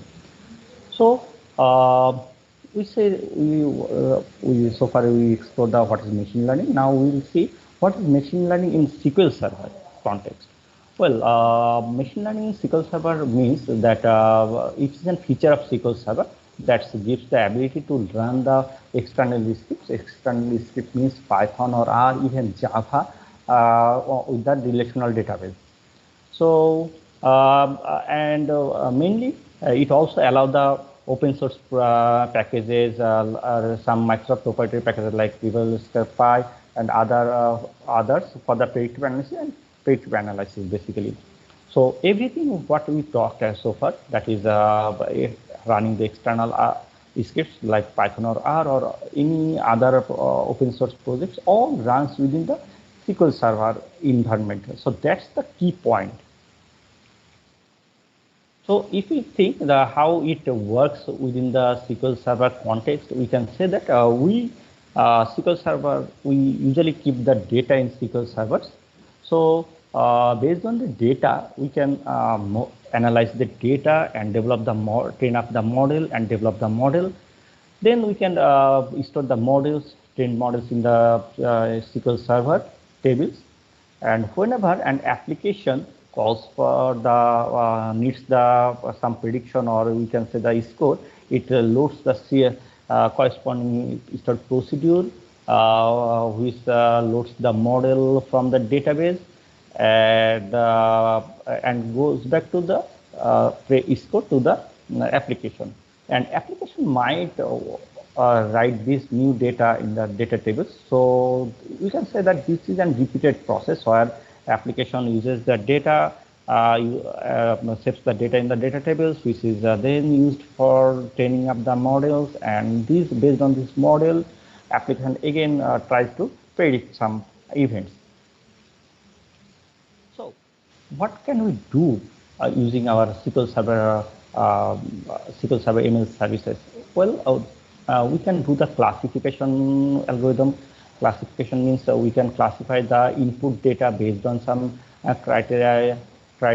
So this can be text in classification, image classification, or sentiment analysis. And even for the using the regression models, we can predict or forecast about our revenue or sales of a company. So then we can detect any fraud or anomaly based using the anomaly detection algorithms. And recommendation is also there.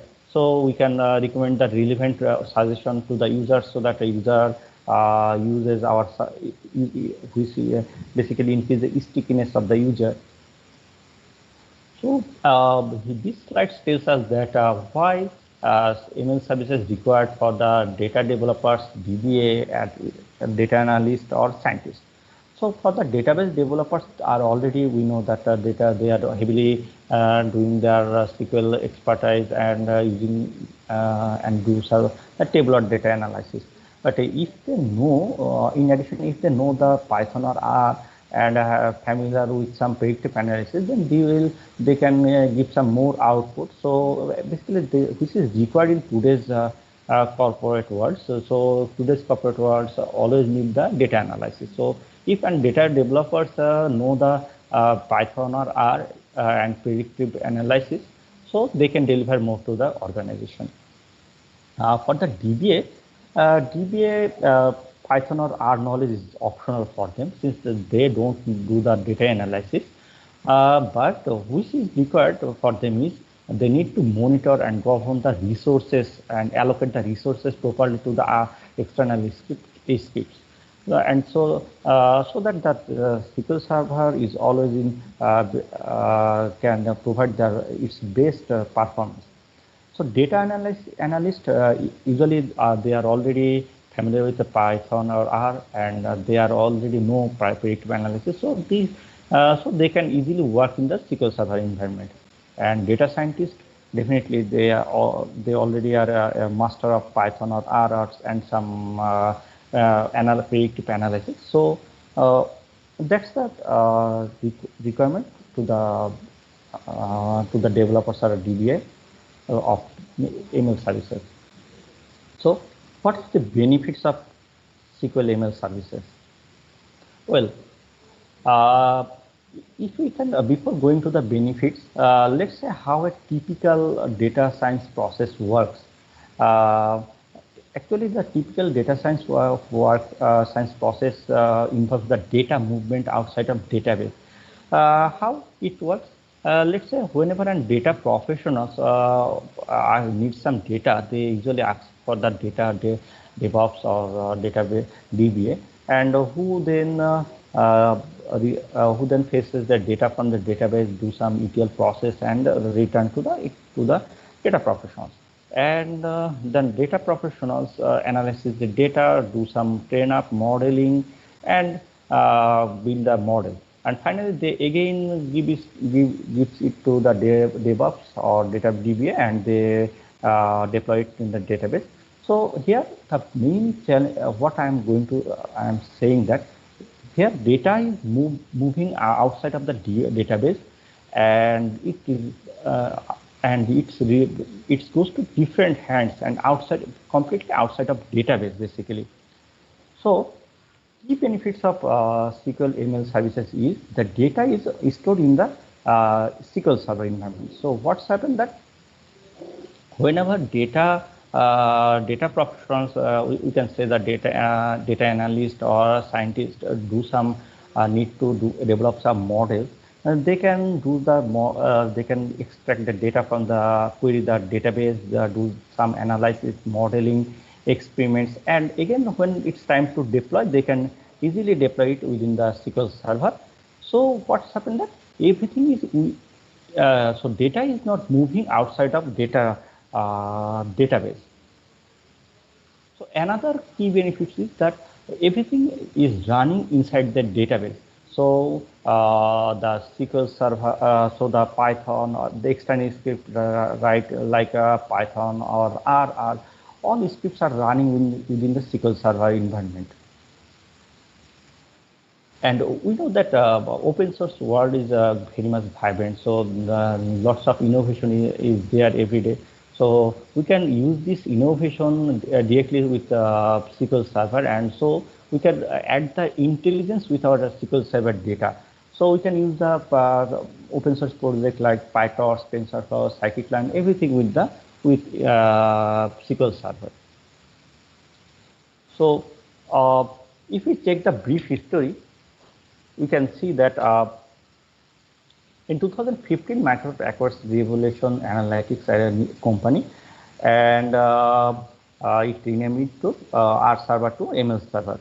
In 2016, Microsoft launches the ML services for R, and 2017, Python is included within the ML services, and 2019, Microsoft introduces the extensibility framework, which is we'll discuss on this later in our later part of this session, and also the Azure database services for R. So let's go to the installation process basically. So installation process is very much straightforward. We can say that we'll run the setup as administrator on local machine. Then start the setup wizard. From the installation tab, you select the new SQL Server standalone installation, or you can add the features to an existing installation. Then, but we need to refrain on some steps. Like we don't install the email services on domain controller. Then don't install the shared features, and don't do the side-by-side installation of Python and R. Though it is supported, but it's not recommended. And for the remaining part, just to give your consent for the R and Python so that they can run basically. So we need to be careful about these three things. So we don't install the email services on the domain controller. Don't install the shared features, and don't install the version of Python or R side by side. Okay, then enable the external scripts by running below query, and now you can restart your database engine, so which will enable you the SQL Server ML services. So we'll check a demo now.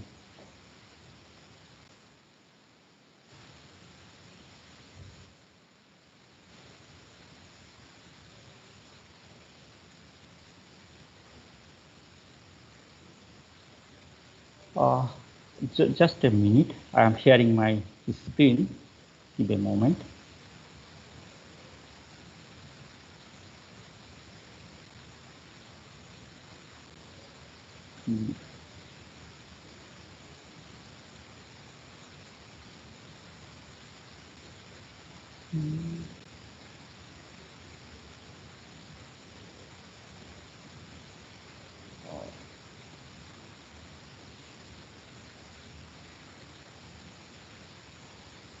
Can you see my screen? Okay. Yeah, we can see. Can you see my it, yeah. management studio? Yeah, we can see a management studio. Okay. Let's run the hello world example.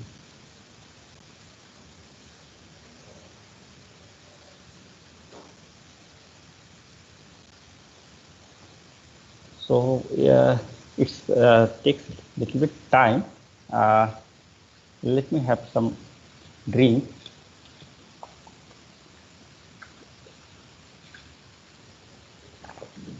Yes, the result comes. Here what we did some our hello world example. We just call the Python scripts and do some text print. Hello maybe. So we'll explain our demo in next slides. Let's go to our main presentation. Can you see my slides? Yes, Hassan, we can see your slides. Okay.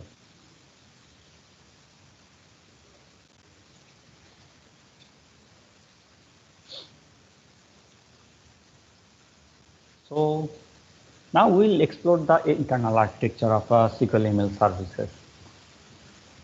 So the key components for internal SQL Server ML services are definitely the SQL Server processes. SQL Server processes, you know, and the SQL Server processes is responsible for the sorry, all sort of database activity or all sort of SQL server related activities. And there is some launchpad process. So launchpad process is responsible for executing the external scripts, for example, Python or R.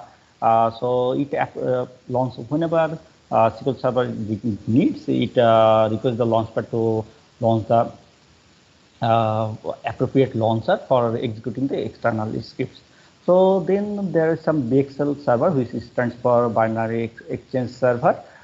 This is responsible for executing the external script. So within the self container, and there's some SQL satellite process, which ensures the connectivity between the SQL server and the external script. So it basically transfer the data, required data between SQL server to the external scripts. And so next, this is a communication flow. Basically, whenever the user requests for any SQL any extra Python or R scripts, the SQL server launches the launchpad, and launchpad then choose the appropriate language launcher. In case of Python, it is Python launcher. For the R, it is R launcher. Then the language launcher executes the python.exe for the in case the Python, and Python.exe basically communicates with the BXL servers, and which ensures the separate execution worker thread and separate container for executing these external scripts, and the SQL satellite process, which then fetch the data, record data from the SQL server. It also used for the any sort of error handling. And once the script is finished its job, then SQL server closes all these connectivity. So that's the communication flow basically of a typical external script execution. So for running this communication flow, several protocols are used. Usually for TCP/IP protocols for between the SQL server and satellite processes, and there's some namepipe for which is proprietary protocols, and which is used between the BXL server and SQL servers. And ODBC is used for the Python. RODBC is used by the R language, and XDF file format, which is used to transfer the blocks of data between the SQL server and the external script like Python or R. So running a Python script. So whenever we need to run an external script like R or Python, see, there's some stored procedure in SQL Server which is called SP execute external script. It's basically the main key to run any external scripts. So it basically takes these below inputs. The language means the language of the SQL language of the external scripts. It could be Python, or it could be R, and even it could be Java basically. And in script parameter, it takes the full external scripts using the single quote. And input data is used for if we want to input any data to the as an input argument to the script, we can do this. And with the result sets, we can return the result sets from the external scripts. So now we'll have some our demo basically. Our demo is will just it's provided by Microsoft as part of machine learning services. So in this demo, what we'll do, this is an ski rentals data set. So there are some rental counts per day based on different days of the weeks, and there's some environment factors is there. So in this demo, we're going to predict the rental counts. So what we'll do in this demo, basically, we'll have some sample data, basically, then develop and train our model, save the model to the database, make predictions, save the predictions in the table, and then we'll use this get the predictions. So let's start our demo.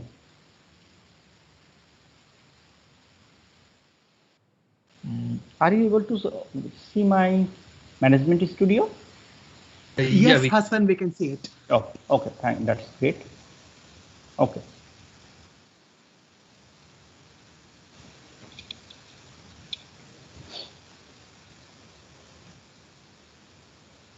So let's want to explore what we are going to do basically today. Let's select the data first. As I am telling that we'll work on this sample data provided by Microsoft.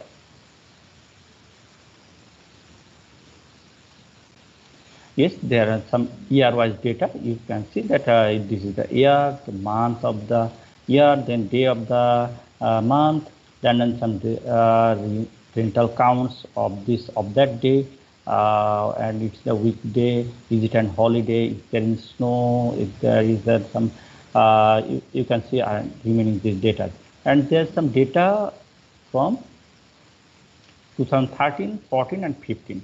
So we'll work on this data sample data sets. So first we'll do below things. We'll create a table for storing our models. Let's create the table. Our table creation is completed. Now we'll create an stored procedure and some Python script for training our Python script. So which will be our model basically, and we'll train up the scripts. So let me explain the model. So what we are doing basically, we are creating an stored procedure. It's called generate rental py model. Basically, it will generate a model. So, and as an output, it will return a trained model. So for as an input, we are going to input it. Some input data is we already checked that there are some data on 2013, 14, and 15. So what we are going to do, we are using the 2013 and 14 data as a training data set. And for that, and we'll we'll check our data based on the 2015 data set. So for the training data set, we are going to provide this data to this model. If you see, there is 2013 and 14 data. And obviously, we are giving giving the rental input data name. We are giving it. So what is this? This is the name of this data set. We are giving a name as a rental train data to this data set, and as a extra for the output, we are expecting the trained model, and we are just giving the the data return model would be an binary, and max length is max, and it is an output parameter. We are defining that output parameter. So now let's explain the script. So the execute external script is here, which is the key to execute any external scripts. So it is taking the Python as language name as input, and the scripts. And you see that scripts is here within the single quote to here in the single quotes. Okay. Let's explain the Python scripts. So we are importing the linear regression from the sklearn packages. Then we are using the pickle packages. These are all Python packages. Pickle is used for serialize our model basically. So what we are doing here, you see we are taking the input, we are giving input this data set. So and we name this data set as the rental train data, and its name is rental train data. So we are we are assigning the rental train model data set to the data frame, a local variable data frame. DF is a local data frame variables, and we are just selecting the number of columns in this data frames to the columns variable. And what we are going to do now, next we are going to predict, our target variable is rental count. That means this column is our target variable. So we want to predict our rental. So our target variable is rental. So now we are initializing model, the linear regression model. You remember that we already imported. Here we already imported the linear regression model. So we are creating an instance of linear regression model, and now we are fitting the model. That means we are giving the training, and here is all the columns. That means all these columns, rental count, year, month, day, weekday, snow, holiday, these columns, and our target data frame is this. So what will happen that after the training, this linear model will be our trained model. So after this line, the linear model, lean underscore model variable will hold and trained model, and you see that we imported another package which is pickle. So this pickle, this is used to serialize our. We are just serializing our model and keeping it in our trained model. And now you see that, and we are returning this trained model as an output of this start procedure. So now we are going to create this start procedure. We are creating this start procedure. Now what we'll do, we are declaring a variable or model, and we are calling this above start procedure generate rental py model, and supplying this model variable as output models. And in this here we are going to insert this our model in our parental models table. So let's execute. So it will take a little bit time. Let's I'm keeping some water in this bag.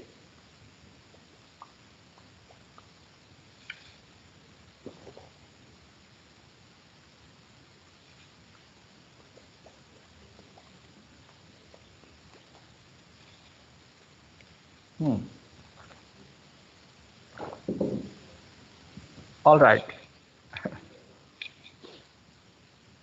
So our model is saved in the table. So next we are going to do what we did so far. We create an start procedure, and within the start procedure we trained a model basically. we train the model, and then we save this trained model in the database. Now what we are going to do, we are going to do some prediction basically. So again, let's explain this stored procedure to you. We are just want to predict the dental count. So what we are going to here, let's say, let's explain again.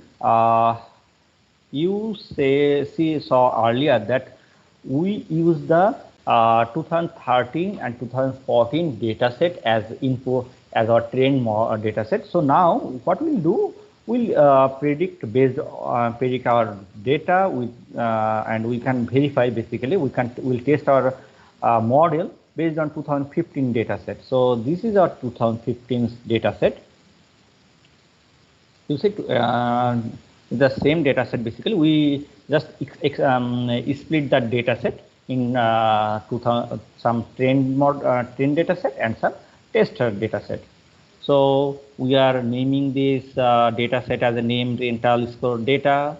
Then we are expecting and we are supplying the our saved model and as an output result, it will expecting the rental predicted data and then our actual data. That actual data means this data. This data and our predicted data, and then month, day, year, snow, holiday, etc. So let's explain this.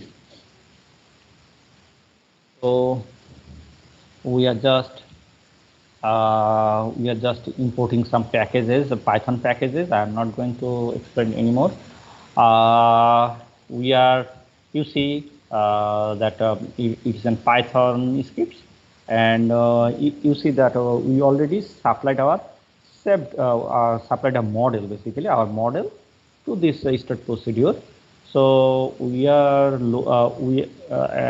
just again deserialize the model and now in our rental model and keeping it in our rental model variables, and we are assigning the rental score data. You can see which is supplied. Basically this is this data set, and it is assigned in this data frame basically, and we are getting all the columns name in this column variable. Our target column is rental count, and now we'll have doing the prediction. So using our models, using our supplied model, we are just predicting our target variable is the rental count. So after that, after the prediction is completed,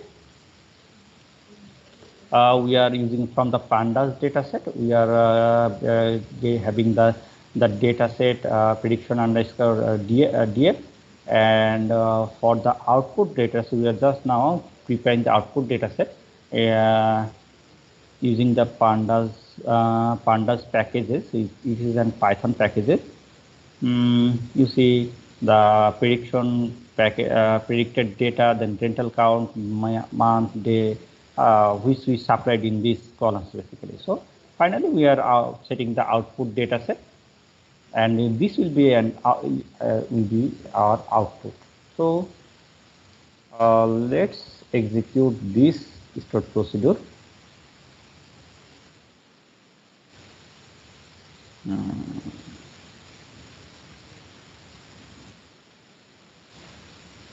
So our stored procedure is created. Now what we'll do, so you see that we are taking some output from this stored procedure. Now we are going to save this output in this date table basically. This is this will hold our outputs. We create this table. So now what I'm going to do, we'll just going to predict using our prediction, using the prediction rental model. So we are calling this. So it will take a little more time. Let's wait.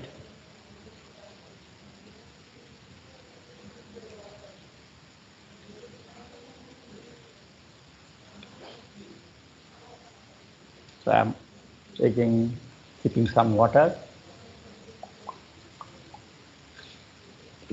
Though here is cold here, but I'm feeling some thirsty since I'm talking with you. Okay, so it's give us the output data basically. So, and this is stored in this table. So I am selecting this table. So here is our output. Let's analyze it. So you see that this is our actual data of 2015. So this is actual rental count, month, day, year, weekday, snow, is it a snow day or holiday, etc. And this is our predicted value. So we are seeing that our prediction is our predicted value is 41 and actual was 42. This data is matched, and again our predicted value is 19, and here predicted value is 20. So we can say that our model can almost accurately predicted our actual data basically. So let's go to our slide.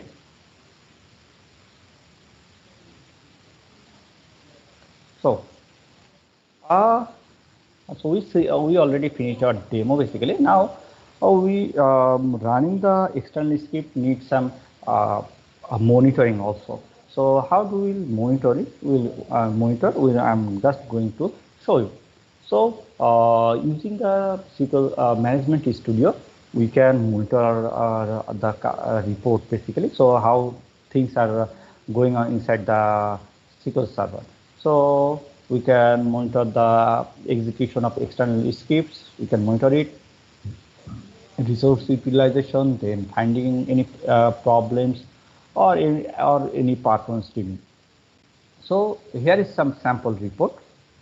This is active sessions, and this is some execution statistics, and this is some resource.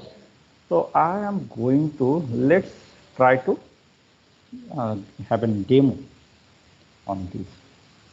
First of all, if we run, since there is no machine learning model is running here, so it shows nothing. So since there is no external script is running, so what we'll do, we'll just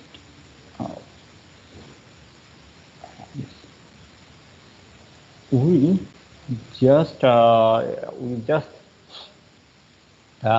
an script, the hello world script, and we added a sleep time here, so 5 seconds. So it will print the hello world, hello Mehdi, but it will, before that it will have some sleep 5 seconds, so that we can check our report basically. So let's run this, and if we refresh this report, perhaps we already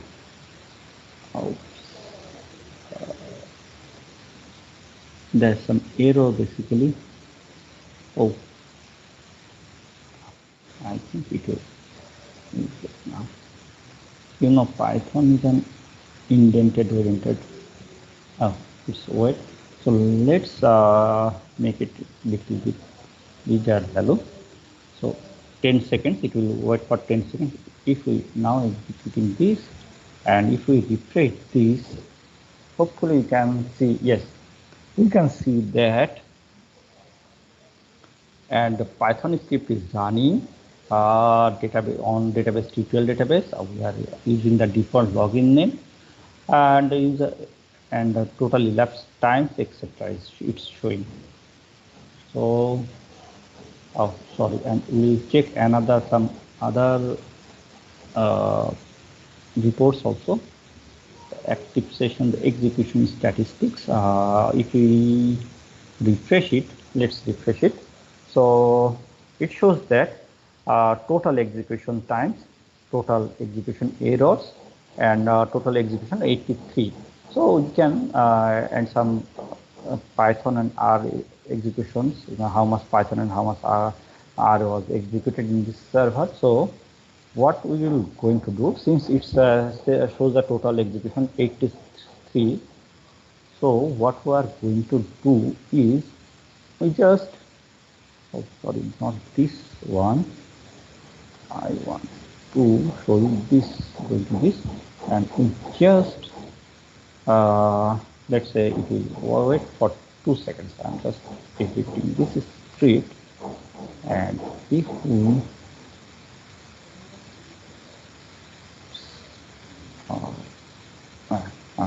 so it's still showing 83. Now we are going to refresh it. See, this value is changed, and this value is also changed basically. So we have another resource usage. So it shows the overall resource utilization, current memory utilization, external pool, CPU, and IO statistics basically. So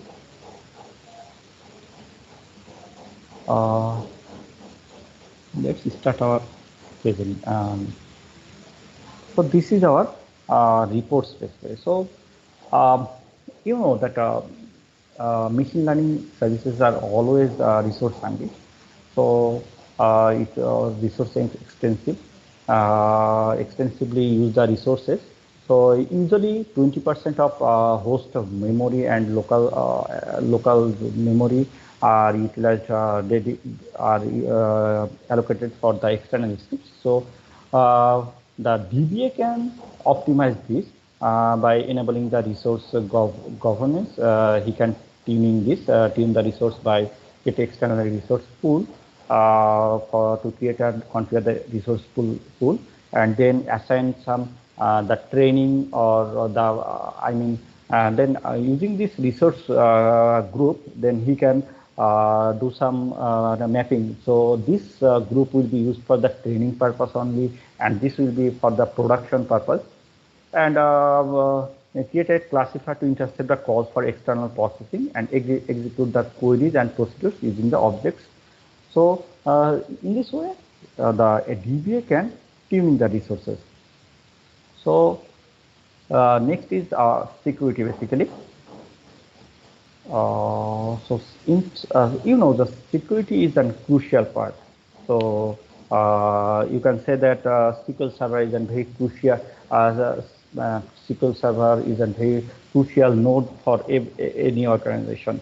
And as a DBA or as a data platform workers, we know that how database is important to the organization, since all their business data are stored in this here in this SQL Server. So since we are executing the external scripts like Python or R inside the SQL Server, so it might put some danger, or anyone can raise that how secure it is to running the external scripts within the server. So it might crash the server, or you can say that it might just bypass the SQL Server security policy, and some hacker might get the access and take away our data basically. But SQL Server tries to address all these issues, security issues basically, in this way that reduces the surface area and isolation. So it runs the R or Python script outside the SQL Server core SQL Server processes. So if you remember the SQL Server internal architecture, so you will see that there are some separate components for running the SQL Server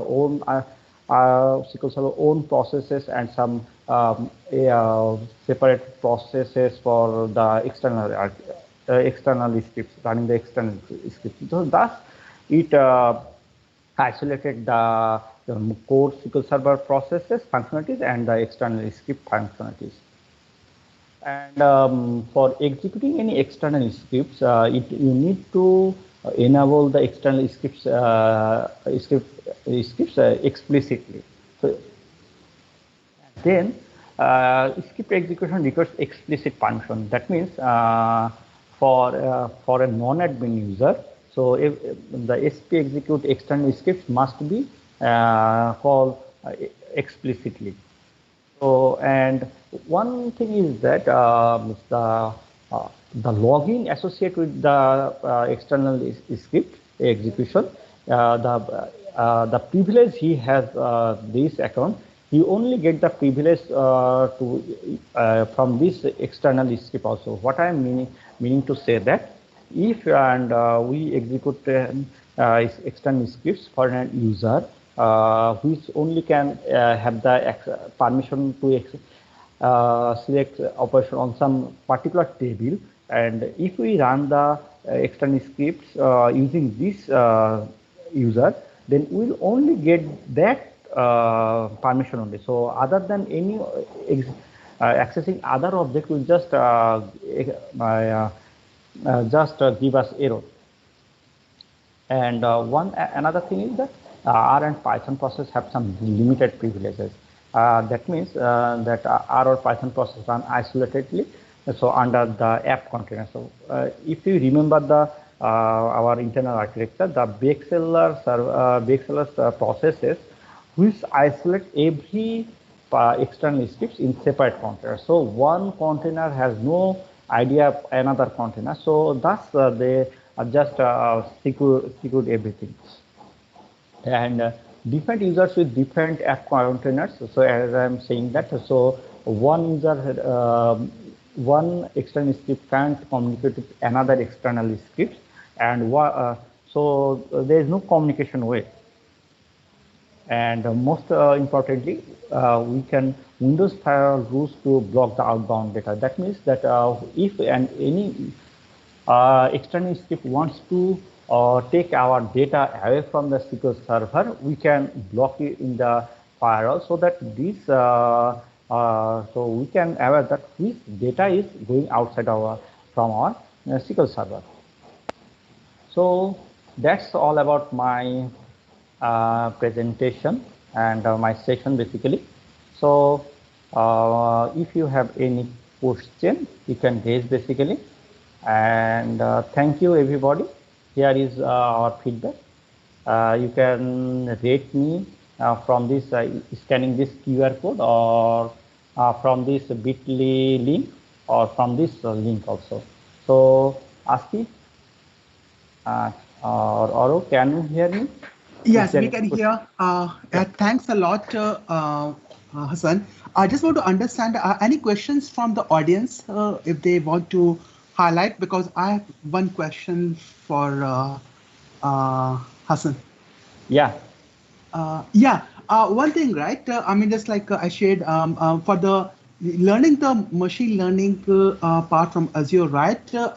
Any courses or YouTube link you would recommend for the audience and also for myself? How we can get started with machine learning?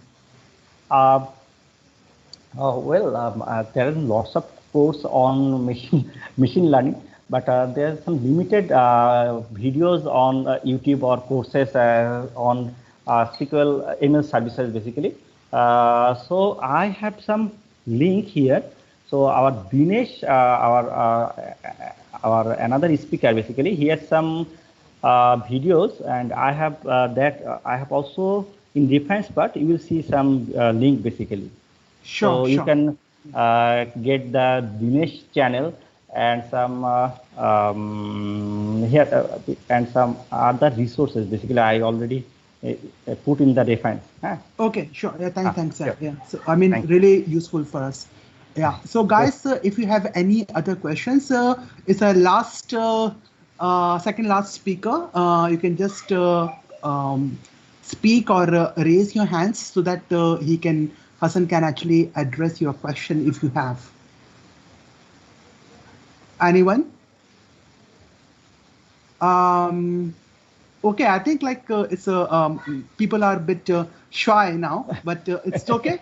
It's okay. And I just want to thank Hassan for your amazing presentation. You start from the beginning and how the things works from SQL and all. It's a very, very interesting session, and really appreciate your time in working on this particular Saturday evening, whether it's morning, evening, whatever it is. But thank for sharing this knowledge with us and all the audience who are actually listening it. Thank you, Hassan. Thank you, you also, and I also again want to thank my audience basically, and it's really an honor basically to speak in front of you and in front of such a knowledgeable speakers, and really privileged to speak in front of you. Okay, over to you, Arav. So you can invite our next speaker. Sure, Please. sure. Yeah. So I'm turning off my camera and. Sure. Thank you. Thank you. Thank you. Will do. Thank you. Thank you. Thanks a lot. Yeah. Dhrubin, you are online, is it? Dhrubin? Yes, yes, okay. Yeah. Okay. So let me introduce you. Okay. Again, we have our last speaker of the day, and we keep it for the best. One of the best speakers we have. And Dhrubin has an experience of around 15 years. In a work for different clients. He's also a well-known C# corner MVP. He's written around 100 plus article and blogs on Power BI, Power Apps, Power Automate, and SharePoint.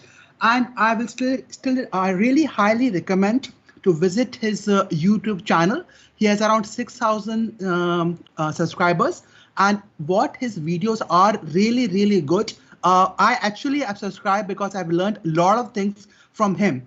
And whether it's Power Apps, his latest course is about Power Virtual Agents with the QNN Maker. So I really, really highly recommend to subscribe to his channel. And Dhrubin, the floor is all yours. Thank you. Sure. Thank you so much, Arrow. So let me quickly share my screen and then we can get started. Just give me a moment.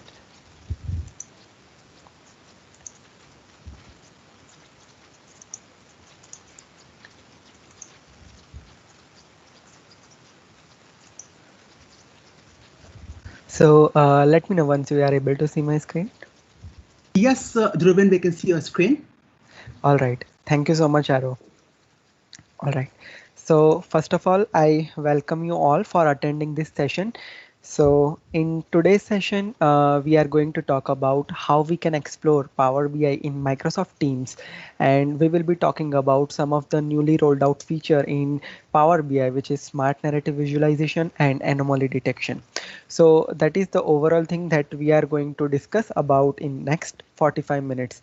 So before we get started, let me give you a little bit introduction about me. I think Aro mentioned about me everything in his conversation, but let me just talk a little bit that I'm working as Power Platform Specialist and Office 365 lead in one of the company at Gujarat, India. I am an active blogger and YouTuber, having published around 120 plus articles and 450 plus tech videos on my YouTube channel. And here is the link. This is the short link, that is linktree/dhrubin.sha. So once you click on that, you will be redirected to one of the page. From there, you will be finding all of my links, my YouTube, LinkedIn, blogs, information, Twitter, Facebook, and GitHub. So you can follow me on all social media handles using this particular single link over here. Apart from that, if you have any question, you can directly reach me out on my email address, LinkedIn, or Twitter, Facebook account. So before we get started, as we have seen the title of my session, which is Microsoft Power BI in Microsoft Teams. So basically, in throughout the session, we will be going to discuss three major things. First one is that we are going to explore the Power BI in Teams. So as we all know that in modern collaboration, most of the things now people are trying to access from the Teams. So we'll be talking about the Power BI in Teams capability first. Then we will be going to talk about the smart narrative visualization in detail. And at last, we will be talking about the anomaly detection in Power BI. So now let me get started with the first part of this session, which is exploring Power BI in Teams.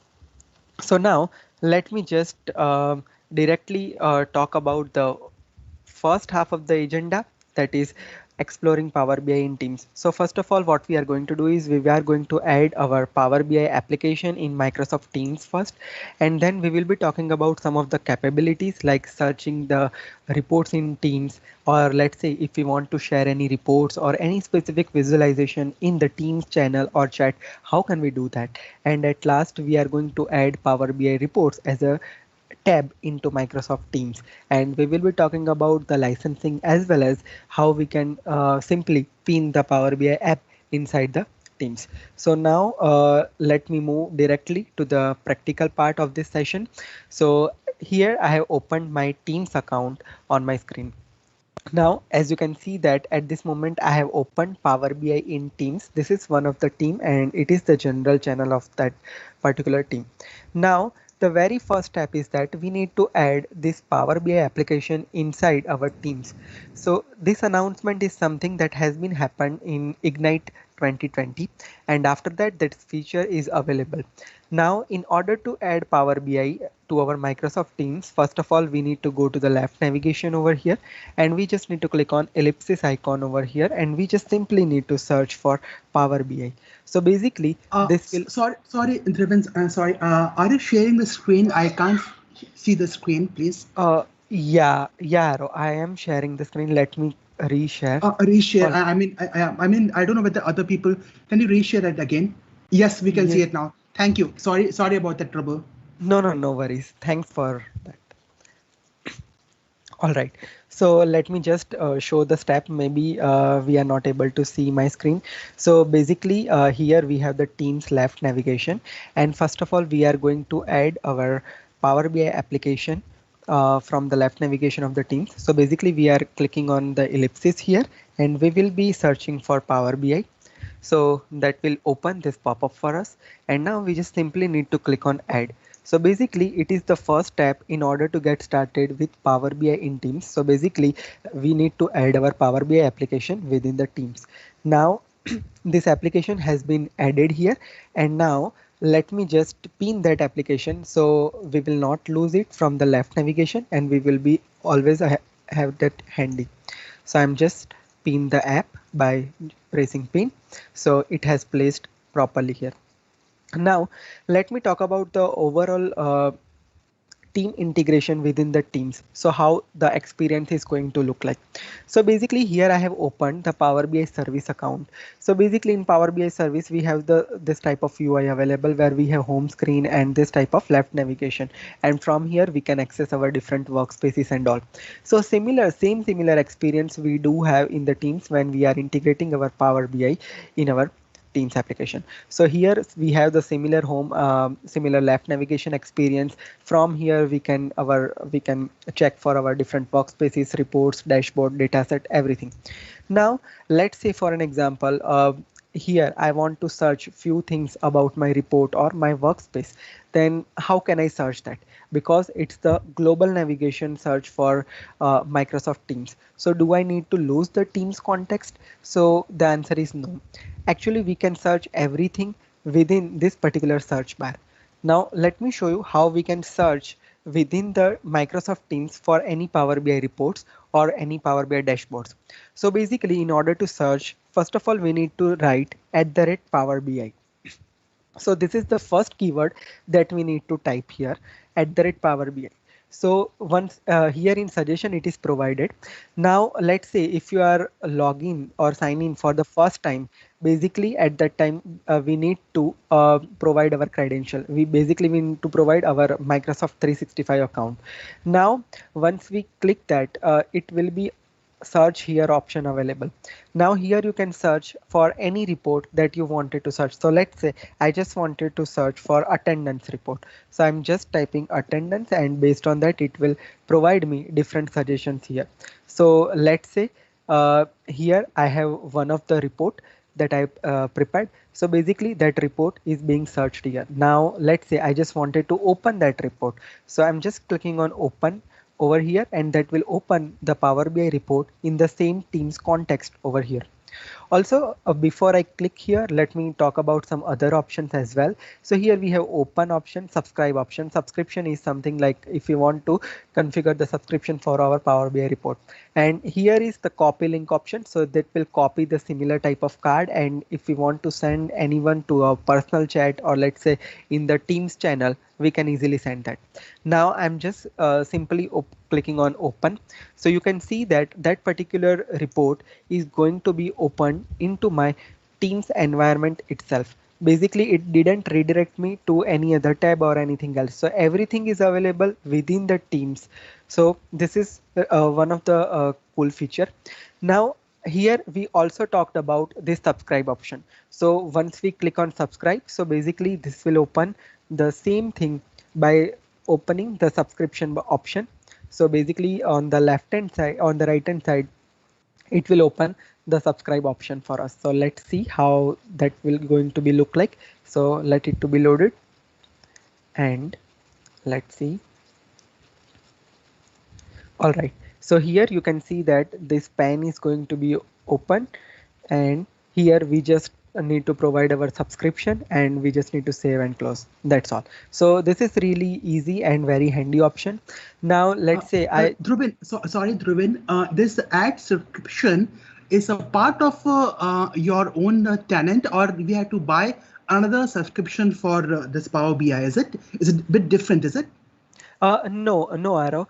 So actually it is something which is available as a the regular Power BI license that we have. We have the we can use the same licensing in order to use this Power BI within the Teams. And this subscription is something which is a report subscription. Like let's say for an example, I just wanted to send this report daily in the email, like one screenshot for this particular report. So this is the same email, subscribe to email functionality that we do have in the Power BI service.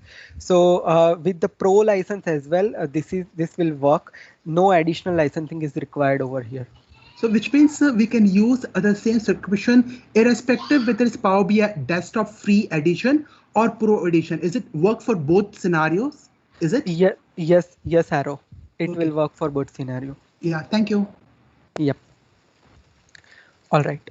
So that is the second thing. Now let's say when we search this particular report, let's say attendance report, let's say we have copy option here. Now let's say I just wanted to copy this link, and now I'm just going to my Teams, or let's say I'm just going to a personal chat, and let's say one of the user from my tenant is Tejal, and I want to share this report with her.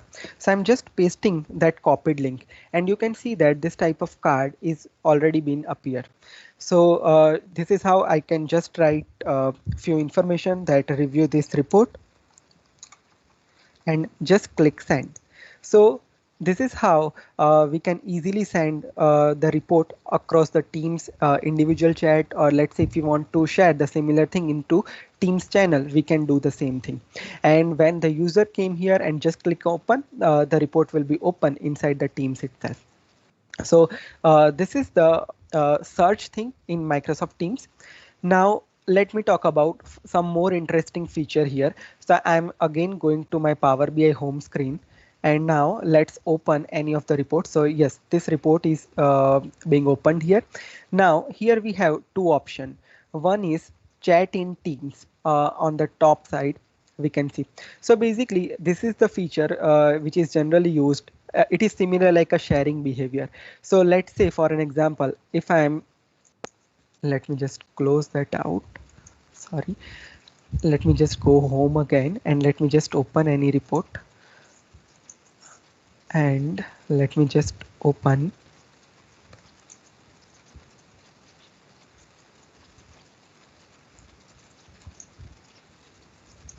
any normal report from here. So let's say I'm just opening one of this report over here. So it's a normal report that is under development. Now let's say I'm just clicking on chat in Teams. Then what happen here is this will open one pop-up for us. So basically it is similar like a sharing behavior, but when we have copied that card from the search box, we have that type of card layout available. But in this case, what happened here is, let me just click again. Sometimes there are multiple accounts associated, that's why it shown me that error. But basically in this pop-up, it will open this type of interface to us, that where we want to share this particular thing. So basically we just need to provide the Teams channel name. So let's say here I'm just searching for Power BI in Teams, and we just need to click on share. So basically this will simply share that particular link for the report. And once we click on that, basically what happen here is it will put a message into Teams channel. So basically this is the team that we have selected, and as you can see that this is the link for the report that has been shared. Now let's say for an example, let me talk about some other report that I already have.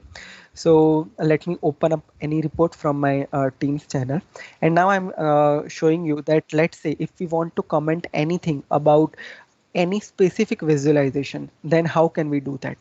So let me to be open here, and then we will do. So we have discussed about chat in Teams option. Now let's say I just wanted to have some improvement for this particular specific visualization, and let's say I'm just clicking here on ellipsis. So here as well we have an option that chat in Teams. So from this entire report, only I want to discuss about this specific visualization, then I just need to click on chat in Teams, and this will open the similar pop-up for us. And let's say here we just need to provide the team name or channel name, and let me provide the same team name, that is Power BI in Teams, and the channel name is general, and let me share that thing. So what happened here is, once we share this specific visualization, and let's say that message has been prompted into Teams like this, and when we click on that, what happened here is only that specific visualization will be highlighted over there, so that end user can easily understand that how that thing is going to be look like, or what is the main agenda for sharing that particular thing. So here you can see that all the other visualization are in the gray at this moment, and only the highlighted visualization is the bar chart that we have highlighted. So the screen has been displayed, and here is the thing. So this is the overall search experience, as well as sharing the report behavior into chat and Teams. Now let me talk about one more thing here. So let me just go again to my Power BI home here. So let me just click on home page, and now let's go to any of the team over here, and let me discuss about the tabs behavior in Teams. So let's say here is my team, and this is the general channel of my team. Now I just wanted to open any report as a tab. I just wanted to add report as a tab. So how can I do that? So here we have the plus icon available, and here we have the Power BI tab option to be added. So we just need to select Power BI from here, and basically this will show all the workspaces or apps that you have an access of. So let's say for an example, I have this many of workspaces access, and let's say from this particular workspace, I just wanted to have this tab to be tabbed. So I'm just selecting that particular report here and just clicking on save. So what happened here is, this particular report is going to be added as a tab to my Teams. Now we have some question about permissions. So let's say for an example, if we consider this particular report, that is PBI Hotel DB02. Now let's say for an example, let me show you the members of this particular team first, so we can understand the better. So I'm just clicking on manage teams, and at this moment in this particular team I only have two users, Dhruvin and Tejal. Now let's say for an example, the report that we have tabbed over there, let's say Tejal do not have the access of that report on actual workspace. So let's say this is my actual Power BI service, and here this is the adults mobile view report workspace, and we will go to workspace setting, and we are just clicking on advance, or maybe let me just do one thing. Let me just clicking on workspace access, and let's say at this moment on this workspace only Dhruvin has an access. Now other user don't have the access of this workspace, so of course they are not able to open this particular report. So basically the main condition here is that, like, let's say if you have shared the report in the Teams, that means that you also need to add that user to the workspace access. Otherwise that user will not be able to see this particular report over here. And one important thing as well, we also need the Power BI Pro license in order to see this particular report within the Teams. If the user hasn't assigned with the Pro license, they will not be able to see. Also, if they do not have an access to that specific workspace, they will not be able to see this particular report over here. So basically it will ask for to sign in for them. So this is the one important thing that we need to consider while we are sharing. So this is the overall Teams experience for Power BI. So these are the some cool features, and now as we know that with modern collaboration, most of the things are integrated in the Teams. Let's say Power Apps, Power Automate, Power Virtual Agent, everything is going to be integrated within the Teams. So Team is going to become a central workplace from where we can access the different Office apps.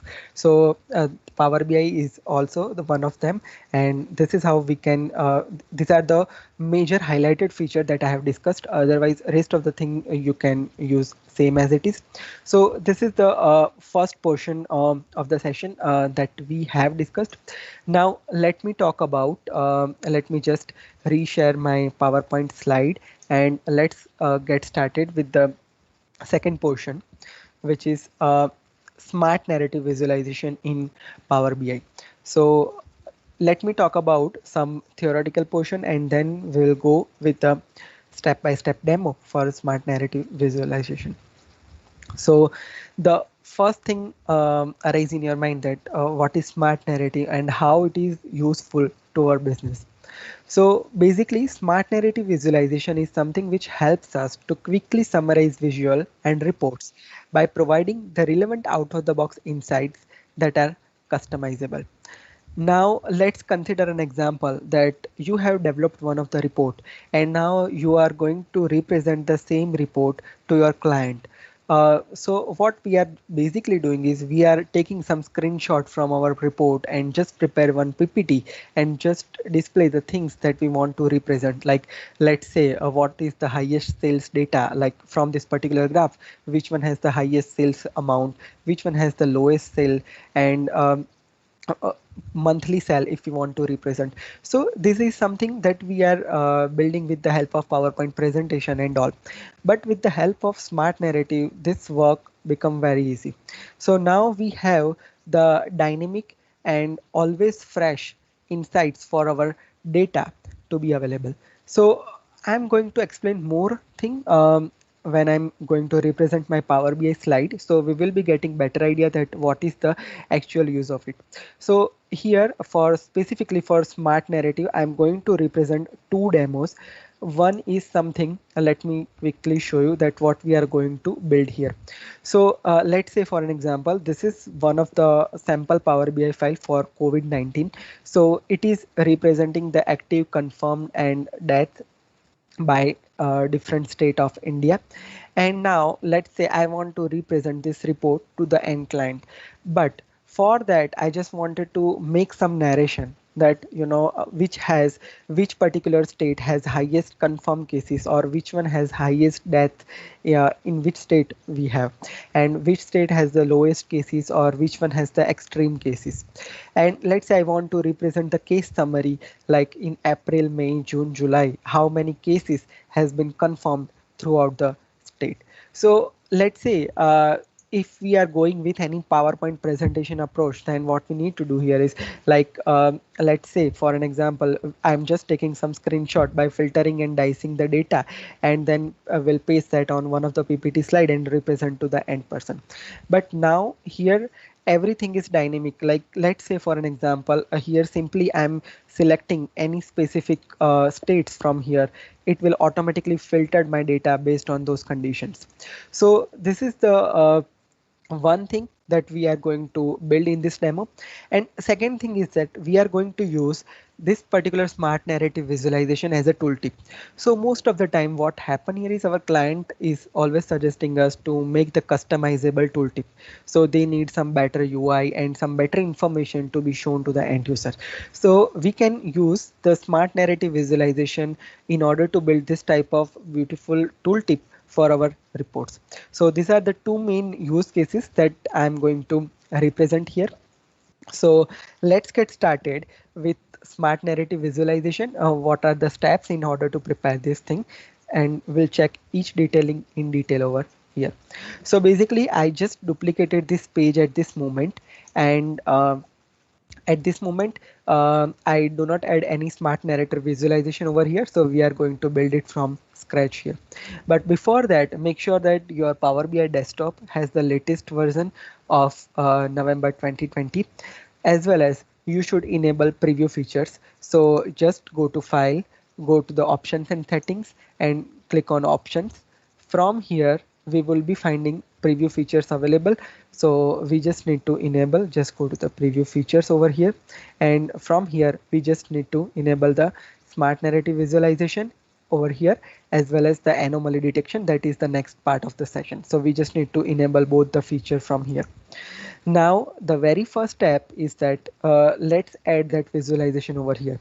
So once you enable the preview feature and restart the Power BI desktop, we will be having available this visualization on the right hand side and under visualization section. So this is the smart narrative visualization. So let's add that visualization on our page. So I just added that visualization, and as you can see that it has automatically detected some of the narration based on my data. So basically at this moment I have a very smaller data set at this moment, so it just only detected this one narration for me. But for actual production or actual real data, it detects some of the great insight that we want to represent to the end users. So let me just give you a little bit idea about the data source that I have used. So basically I just used two different tables here. One represents the state-wise data, meaning for each individual state how many confirmed, recovered, and death cases are there, and second one is that the detailed information about the each cases. So basically it will show the daily data over here by each state, for each individual date how many cases has been tracked. So we are kept having two different tables over here.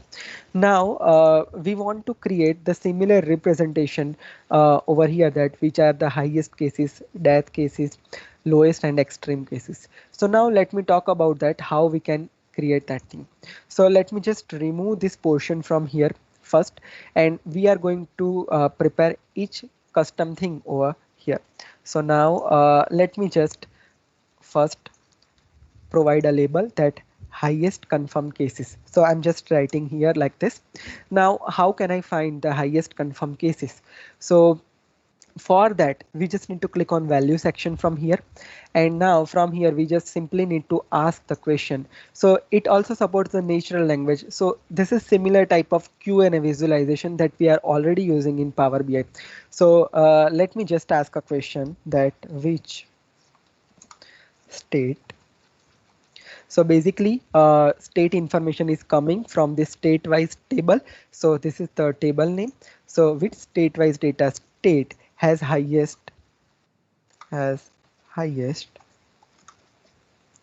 confirmed cases. Confirmed is something that we need to take into state-wise data, and then which are the confirmed cases. So we just need to find confirmed. Let me just correct this spelling. Confirmed.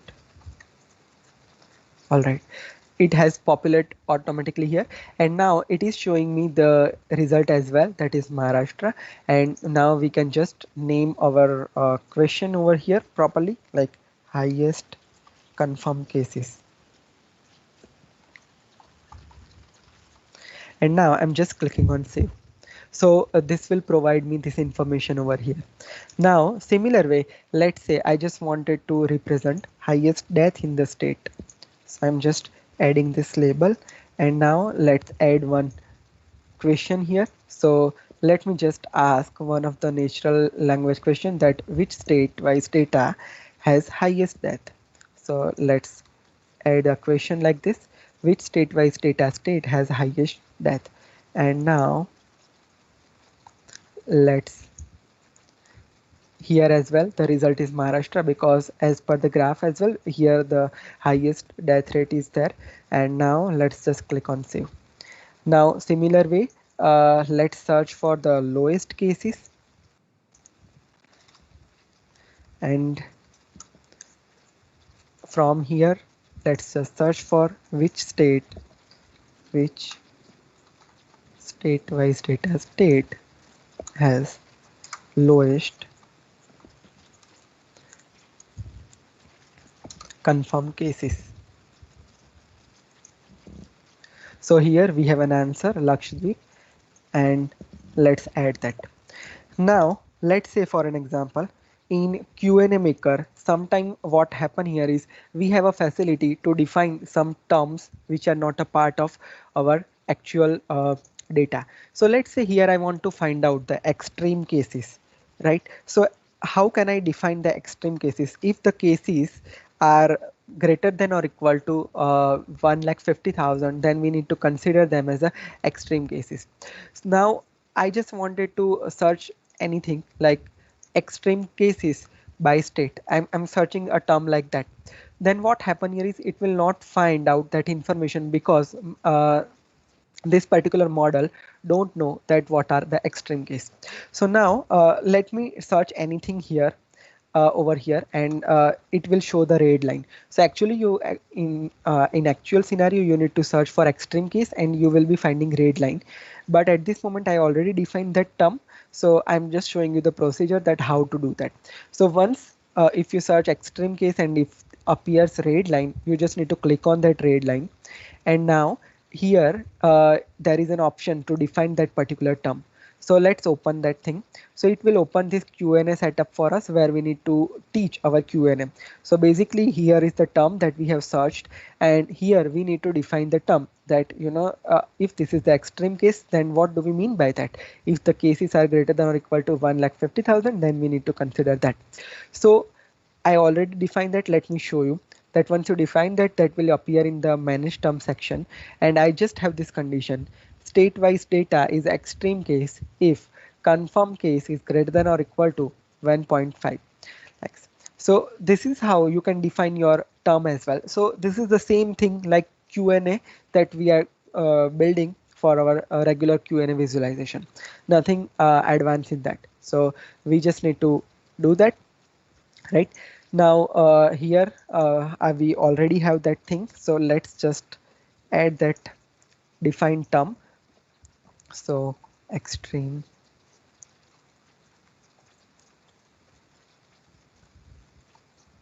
case. All right, and here we have an answer for the same. Now these are the things that we did. Now I just wanted to show some analytics, like in April how many cases are there, in May how many cases are there. So that is how we can also use the similar type of questionnaires, that total confirmed case in April. So I'm just using the term that total state confirmed in April. So I just remove this, and here are the numbers that in April this many of numbers has been defined. So this is how you can similarly do for May, June and July month. So I'm not going to repeat that procedure. Now at the last part is that we just need to format this particular smart narrative visualization. So here is the toolbar that is being provided. From here we can just customize like this. So basically I just provided some background color and just increase the font size and all, and that is how it is going to be look like. So this is the basic procedure for creating this smart narrative visualization in Power BI. Now this also support cross filtering as well. As I've shown you at the very beginning, we just need to press Control and let's select multiple data points. So let me just select out. So let's say we have selected this many of points, and from here it has filtered my data based on the selected fields from the bar. and all the cases summary is also been filtered based on that. So this is how we can simply prepare the smart narrative visualization. Now, as I asked in the very beginning, that let's say if I wanted to have this smart narrative as a tooltip, then how can we do that? So let me show you that thing as well. So this is the same procedure. Only thing is that the use case is different. That if you want, now we have a very good option to customize our tooltip like this. Like if you want to represent any text data, then this is the very good approach that we can take. So basically, in order to do that, what we need to do is we just need to create a new page, and let's just set its type as a tooltip. So just go to the page size over here, and from here we just need to select tooltip page, and now here you just need to add your smart narrative visualization. So let me just show you, and this will automatically draw some insights based on the data that you have. Now let me just talk about the thing that I'm trying to show here. So basically this is one of the organizational training data. So let's say for an example, there are different groups in an organization, and each different group has some training that are to be conducted. And for that training, that is something that total number of users are there, that and from the total users, how many of them are completed their training and what is their completion rate. So this is the overall thing that we are representing here. Now similar thing that we have prepared here, like that we have discussed already in the first demo, that I just took different labels here and just created different question that I just wanted to display group name. So just use the group name column from here, and it will provide that information. And similar way, other different insights are also there, that number of participants who has completed the training and what's the completion rate. And after that, what we need to do is we just wanted to set that particular visualization on this particular chat. So we just need to go to the settings, and after that we just need to go to the tooltip section and just need to select report page tooltip, and we just need to select the page name that we just created, and that is how that tooltip will be available for us. And the smart narrative as a tooltip is also good option to redesign or redefine your tooltip for your Power BI report. So this is all about the smart narrative visualization in Power BI. So this is the second concept of the session that we discussed here. And now let me move to the last topic of this particular session, which is the anomaly detection in Power BI. So let me share my slide and let's get started. That what do we mean by anomaly detection and how it is useful to our business data. So let me just share my PowerPoint presentation, and let me talk about the anomaly detection first. So anomaly detection is something which is basically used to find the anomalies from our data. Now, what do we mean by anomalies? Let me just explain that with a very simple term. So anomaly means oddity in the data. So let's say your data is following some pattern, and if there is a sudden change in your data at any point, that is going to be detected as the anomaly. So this is the very simple term that we mean by anomaly. So basically, in Power BI, anomaly detection is something which is helping you to enhance the line charts by automatically detecting anomalies in your time series data. Now, this anomaly detection is something which has been announced in Ignite 2020 this year, and in last month we have that feature available as a preview at this moment. And one important thing is that this anomaly detection is only applicable on time series data. So if you do not have time series data, then this concept will not be work for you. So this is the one prerequisite that we need to consider in our mind.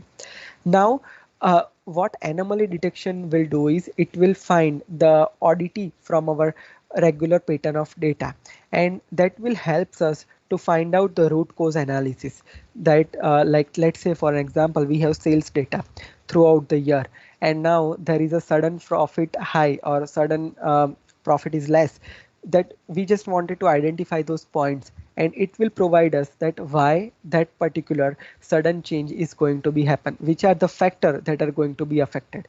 So this is the all possible explanation it will provide, and it is something which is very simple, and just using some of the clicks we can perform the anomaly detection for our data. So here on the right hand side of my slide I just represented this particular graph where we have this type of line graph, and you can see that the graph is following some pattern and there are sudden changes to my data, and it has detected that as an anomaly, that why that inconsistency is there, and based on that it will provide you some natural language suggestion here and all the possible explanation that why that anomaly has detected, it is going to provide here with its possible strength. And anomaly detection is something which is very helpful. This is a very cool AI feature that we can definitely leverage for our reports. So now let me move over to my actual report, and then I'm going to explain you the things how can we define the anomalies for our data and perform this anomaly detection for our line chart. So let me talk about that thing in detail. So let me just open up one of my report. So let me just show you the data source first. So basically I just prepared one sample data source for order. So basically we have the sales information available here, like every day as this is the time series data. So basically I took the data for around 4 to 5 years over here, and here we have profit information, how many orders that has been performed, as well as its state information and which is the product and region or segment. All the information is available here in my data. Now let me show you that what the end outcome that we are going to perform here. So first of all let me just remove the anomaly detection that I already performed here, and let me show you. So basically let me just select this graph. All right. Okay, so this is one graph that I have prepared at this moment.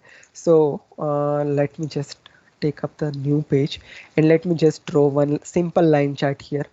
So basically I just wanted to represent my order date and with respect to its profit. So I'm just removing this hierarchy from here, and I'm just taking profit by each individual date here. So the graph will be looking like this. So this is the regular line chart.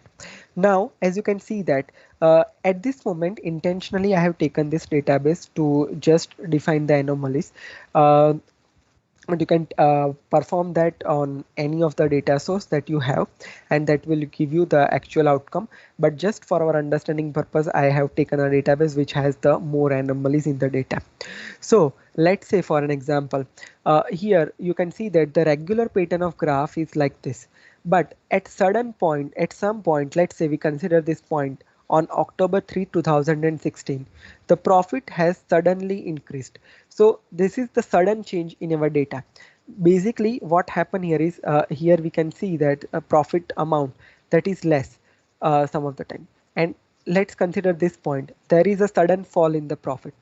So these are some data points which occurred where some anomalies has been detected, some oddity has been detected. Now let's say at this moment I prepared this line chart and I can see, because I have that type of data already and I know that what are the points that has the possibility of anomaly. But in case let's say if you have a very large data set and you wanted to find out the difference, you want to find the sudden change from your data, then how can you do that? So for that this anomaly detection will very helpful to us. So to find out the anomalies from the data, we just need to go to the analytics section from here, and here we have an option find anomalies. Now, one more thing we need to consider here, like let's say for an example, when you select your line chart, and if you are not able to see this option, there are two possibilities. One thing is that you haven't enabled your preview feature, or second thing is that you did not use the time series data. So your chart doesn't has the axis information. At that time, you will not be able to see this find anomalies option. Second important thing that we need to consider here is we already have some forecast option for our graph. Now, if you are going to use find anomalies for your graph, then you need to compromise with forecast option, because at this moment what happen here is we can't use forecast and anomalies both together into single visualization. So hopefully in future we will be having that capability to use the both the things together, but at this moment we can only use, we can either use forecast or either can use anomalies. So make sure about this thing. Now we just need to expand this find anomalies, and we would be having add option over here. So let's just click on add. So basically once we click on add, you can see that it enables some of the option for us. So first option is the sensitivity option. Second is explained by, then anomaly shape, shape size, anomaly color, expected range style, and expected range color. So these are the different options that are available. Now let me talk about each individual option in detail in order to prepare our chart in a better manner. Now, the first option here is sensitivity. So what do we mean by sensitivity? So let's say at this moment, we have 70% by default added as a sensitivity, meaning my anomaly algorithm is 70% more accurate. So it will find 70% more accurate result over here. So what happened here is even if there is a small change or small deviation in the data, it will detect as anomaly. Let's say for an example here it has detected so many data points as an anomaly point, but as you can see that this particular specific portion, maybe there is a possibility that there is a minor change, but still it is detecting as an anomaly because we have set higher sensitivity over here. Now I do not want to make any small change. I do not want to detect any minor pieces from my data. I wanted to have sudden or drastic change in my data. So let me just decrease the sensitivity around 30%. So you can see that the data points has been decreased. Now it is only showing the point which has sudden or unexpected change from my data. So we just need to play with the sensitivity column here. Now let's say for an example, I'm just clicking any of the point from here. Let me just click on that particular anomaly point of October 2, 2016. Now here it will give you the natural language expression that profit was unexpectedly high on October 2, 2016. It had a value 8,738, which is above the expected range, vary from minus 663.33 to 859.65. So this is the expected range, but it has the sudden change like this. So that's why it has detected as anomaly. Now, which are the factor that made that particular rate high? Now it is giving that explanation to us here.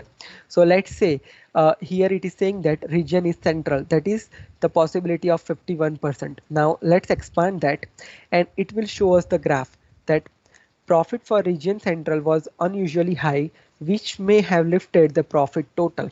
So due to this particular thing, this unexpected change has been occurred in the data. Now let's say if we want to just provide the explanation to the end user to why this particular thing has happened. So we just need to click on add to report, and this will add this particular graph to our data. So basically this will compare profit, regular profit versus profit for central. So that is how we can identify. Right now let me just remove this and let's check the other possible explanation as well. So it has detected the explanation based on all the major column from our data set. So it has detected based on region, segment, ship mode, subcategory, category, state and city, and based on that it is also showing its strength as well. These are the parameters that are used that are considered to higher anomaly over here.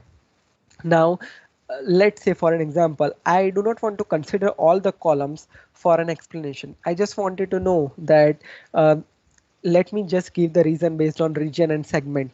So how can we do that? So for that, let's select this graph. Just go to the anomaly section, and here we have the second option, explain by. So basically explain by is nothing, but we just need to provide the column that for possible explanation, which column do we need to consider? Do we need to consider all the columns, or do we need to consider only specific column that we need to provide?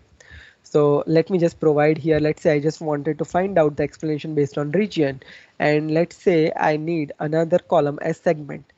And now let me just click on apply.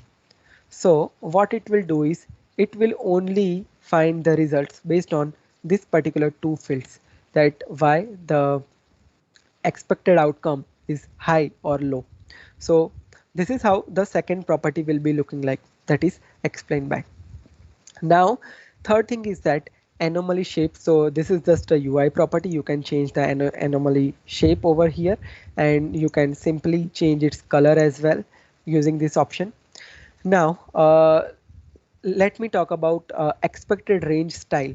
Now this is very important property, but before we do that, let me just provide the scroll for my axis over here. So I'm just going zoom slider. I'm just enabling this zoom slider for my visualization, so I can zoom in my axis so that we can understand the next feature properly. So this zoom slider is also something which is also available recently in the last month update we have rolled out. So now we can zoom in our axis as well. So this is one additional thing that we need to consider. Now let me just zoom this a little bit so I can zoom some specific data point to you, and we can explore the property more in detail. Now let's say I'm just going to analytics section again, and now here we have an option that expected range style. So let's say for an example, at this particular point we have detected anomalies, but I just wanted to know that what was the expected range and what we are exactly getting here. So this is something which we can get easily with this option. So let me just change the expected range style as a line, and it will draw this type of line just for our actual graph. So you can see that at this point the anomaly has detected, but what is the expected range that is to be represented by this gray line. So let me just change the color of this one, so we will be getting better idea. So let me just make its color as this dark line. Let me just increase the transparency. And now here you can see that this is our actual line and these are the expected range line. So let's say if the anomaly is detected over this point, then what is the expected range that we can find? So here we can have our tooltip as well, that what is the expected minimum value and maximum value, and what the actual value that do we have at specific point. So these are the overall property of this particular find anomalies option. I think I covered all the properties in detail over here. Now let me just talk one more thing, last thing over here, that at this moment let me just remove up this possible explanation so we can just check the all explanation. Let me just remove this thing from here and let's click apply. So now it is showing me all the possible explanation. And we also discussed that we can add anything to over here as well in a form of a graph. Now let's say this is the desktop view where we are demonstrating this anomaly detection at this moment. But what about the mobile view? Like, does this feature support for mobile view? So at this moment this is in preview. So for mobile view, the anomaly detection feature is something which is not available. So hopefully in future we will be having that option available very soon, and we will be able to find out the anomalies from the mobile devices as well. So this is the overall idea about the anomaly detection. So I think almost we reached to end of this particular session, and we covered almost everything here. Like from starting to beginning, we started with the teams thing first, and then we moved to the smart narrative, and at last we covered up this anomaly detection. So if you have any question related any of this topic, feel free to unmute yourself, and I will be happy to answer your question. Guys, anyone has doubt or clarification about anything about what Dhruvan shared, please unmute and ask the question directly. Hi, Drupin. I have one question here. Yeah, sure. Means like because for me it's like a completely new topic. It's really nice, and I just want to know that what's the accuracy of this data and charts, means like, and how much data will be required for doing the correct prediction for the anomaly detection. Okay, so basically the accuracy is totally, I can say that it is in preview at this moment. So as I have analyzed I just used this feature for a few of my clients. So I found that around we are getting around 95 to 98% of accuracy over here. And let's say specifically for anomaly detection, it is something that it would be great if we have around 1000 plus records to have that graph to be properly visualized.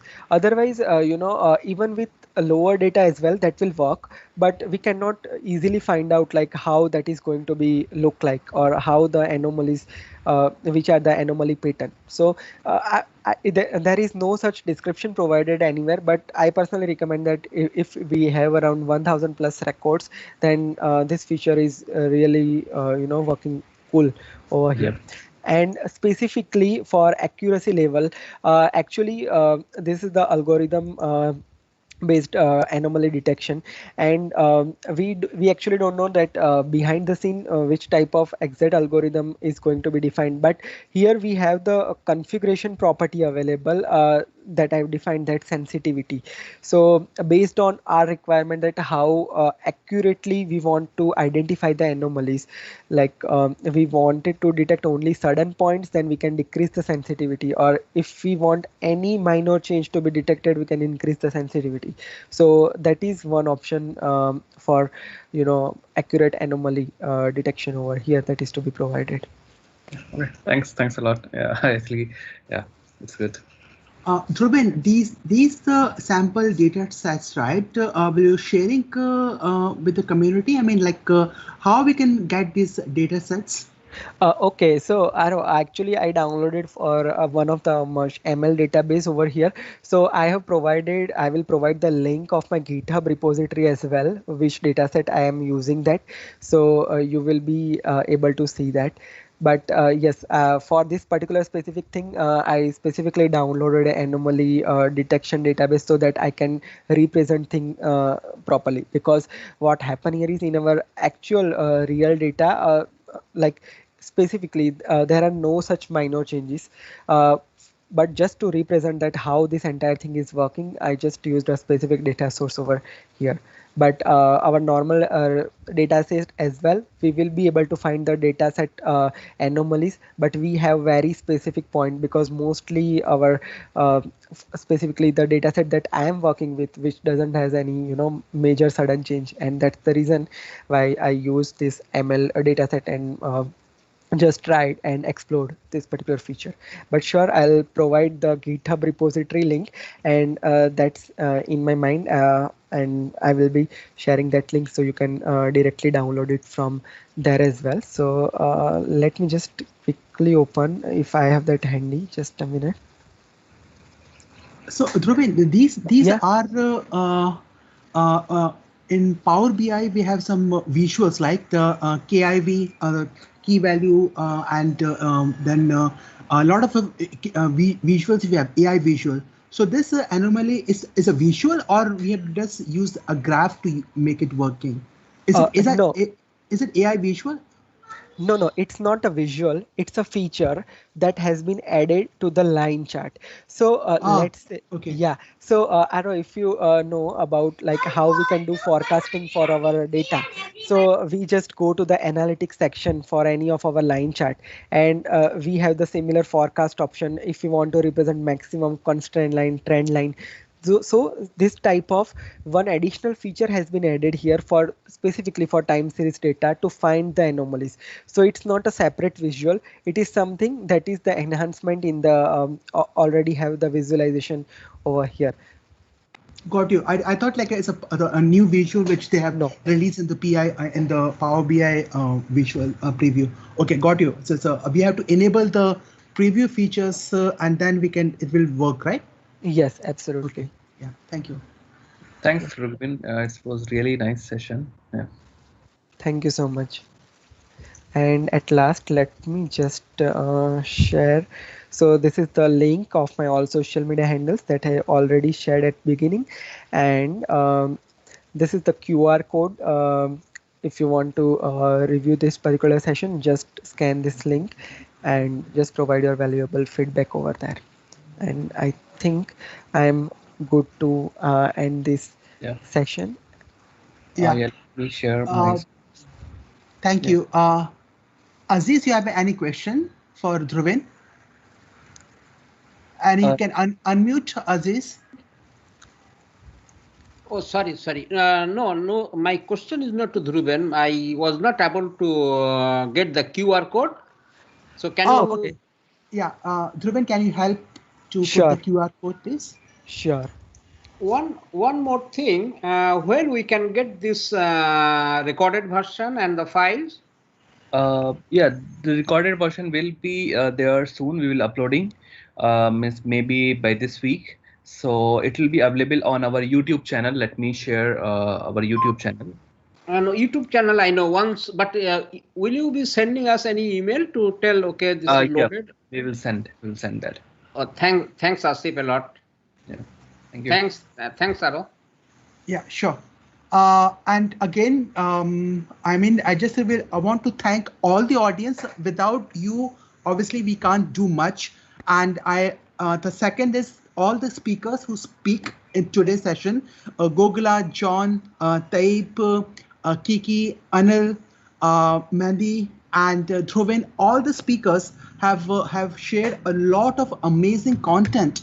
We are just the organizer, we just a medium, but the main speakers and the audience are the key to have a successful event. So I'm really thankful. The entire APAC data event, including Asif, Pio, Sanjeev, Dinesh, have done a lot of good work, and we tried a lot of things to have a good content for you guys, so that you can share and have a more knowledge about how things works, from AML to Power BI to Power Automate, AML, a lot of things. So Asif and PO, anyone can just have any closing thoughts on this particular first data event?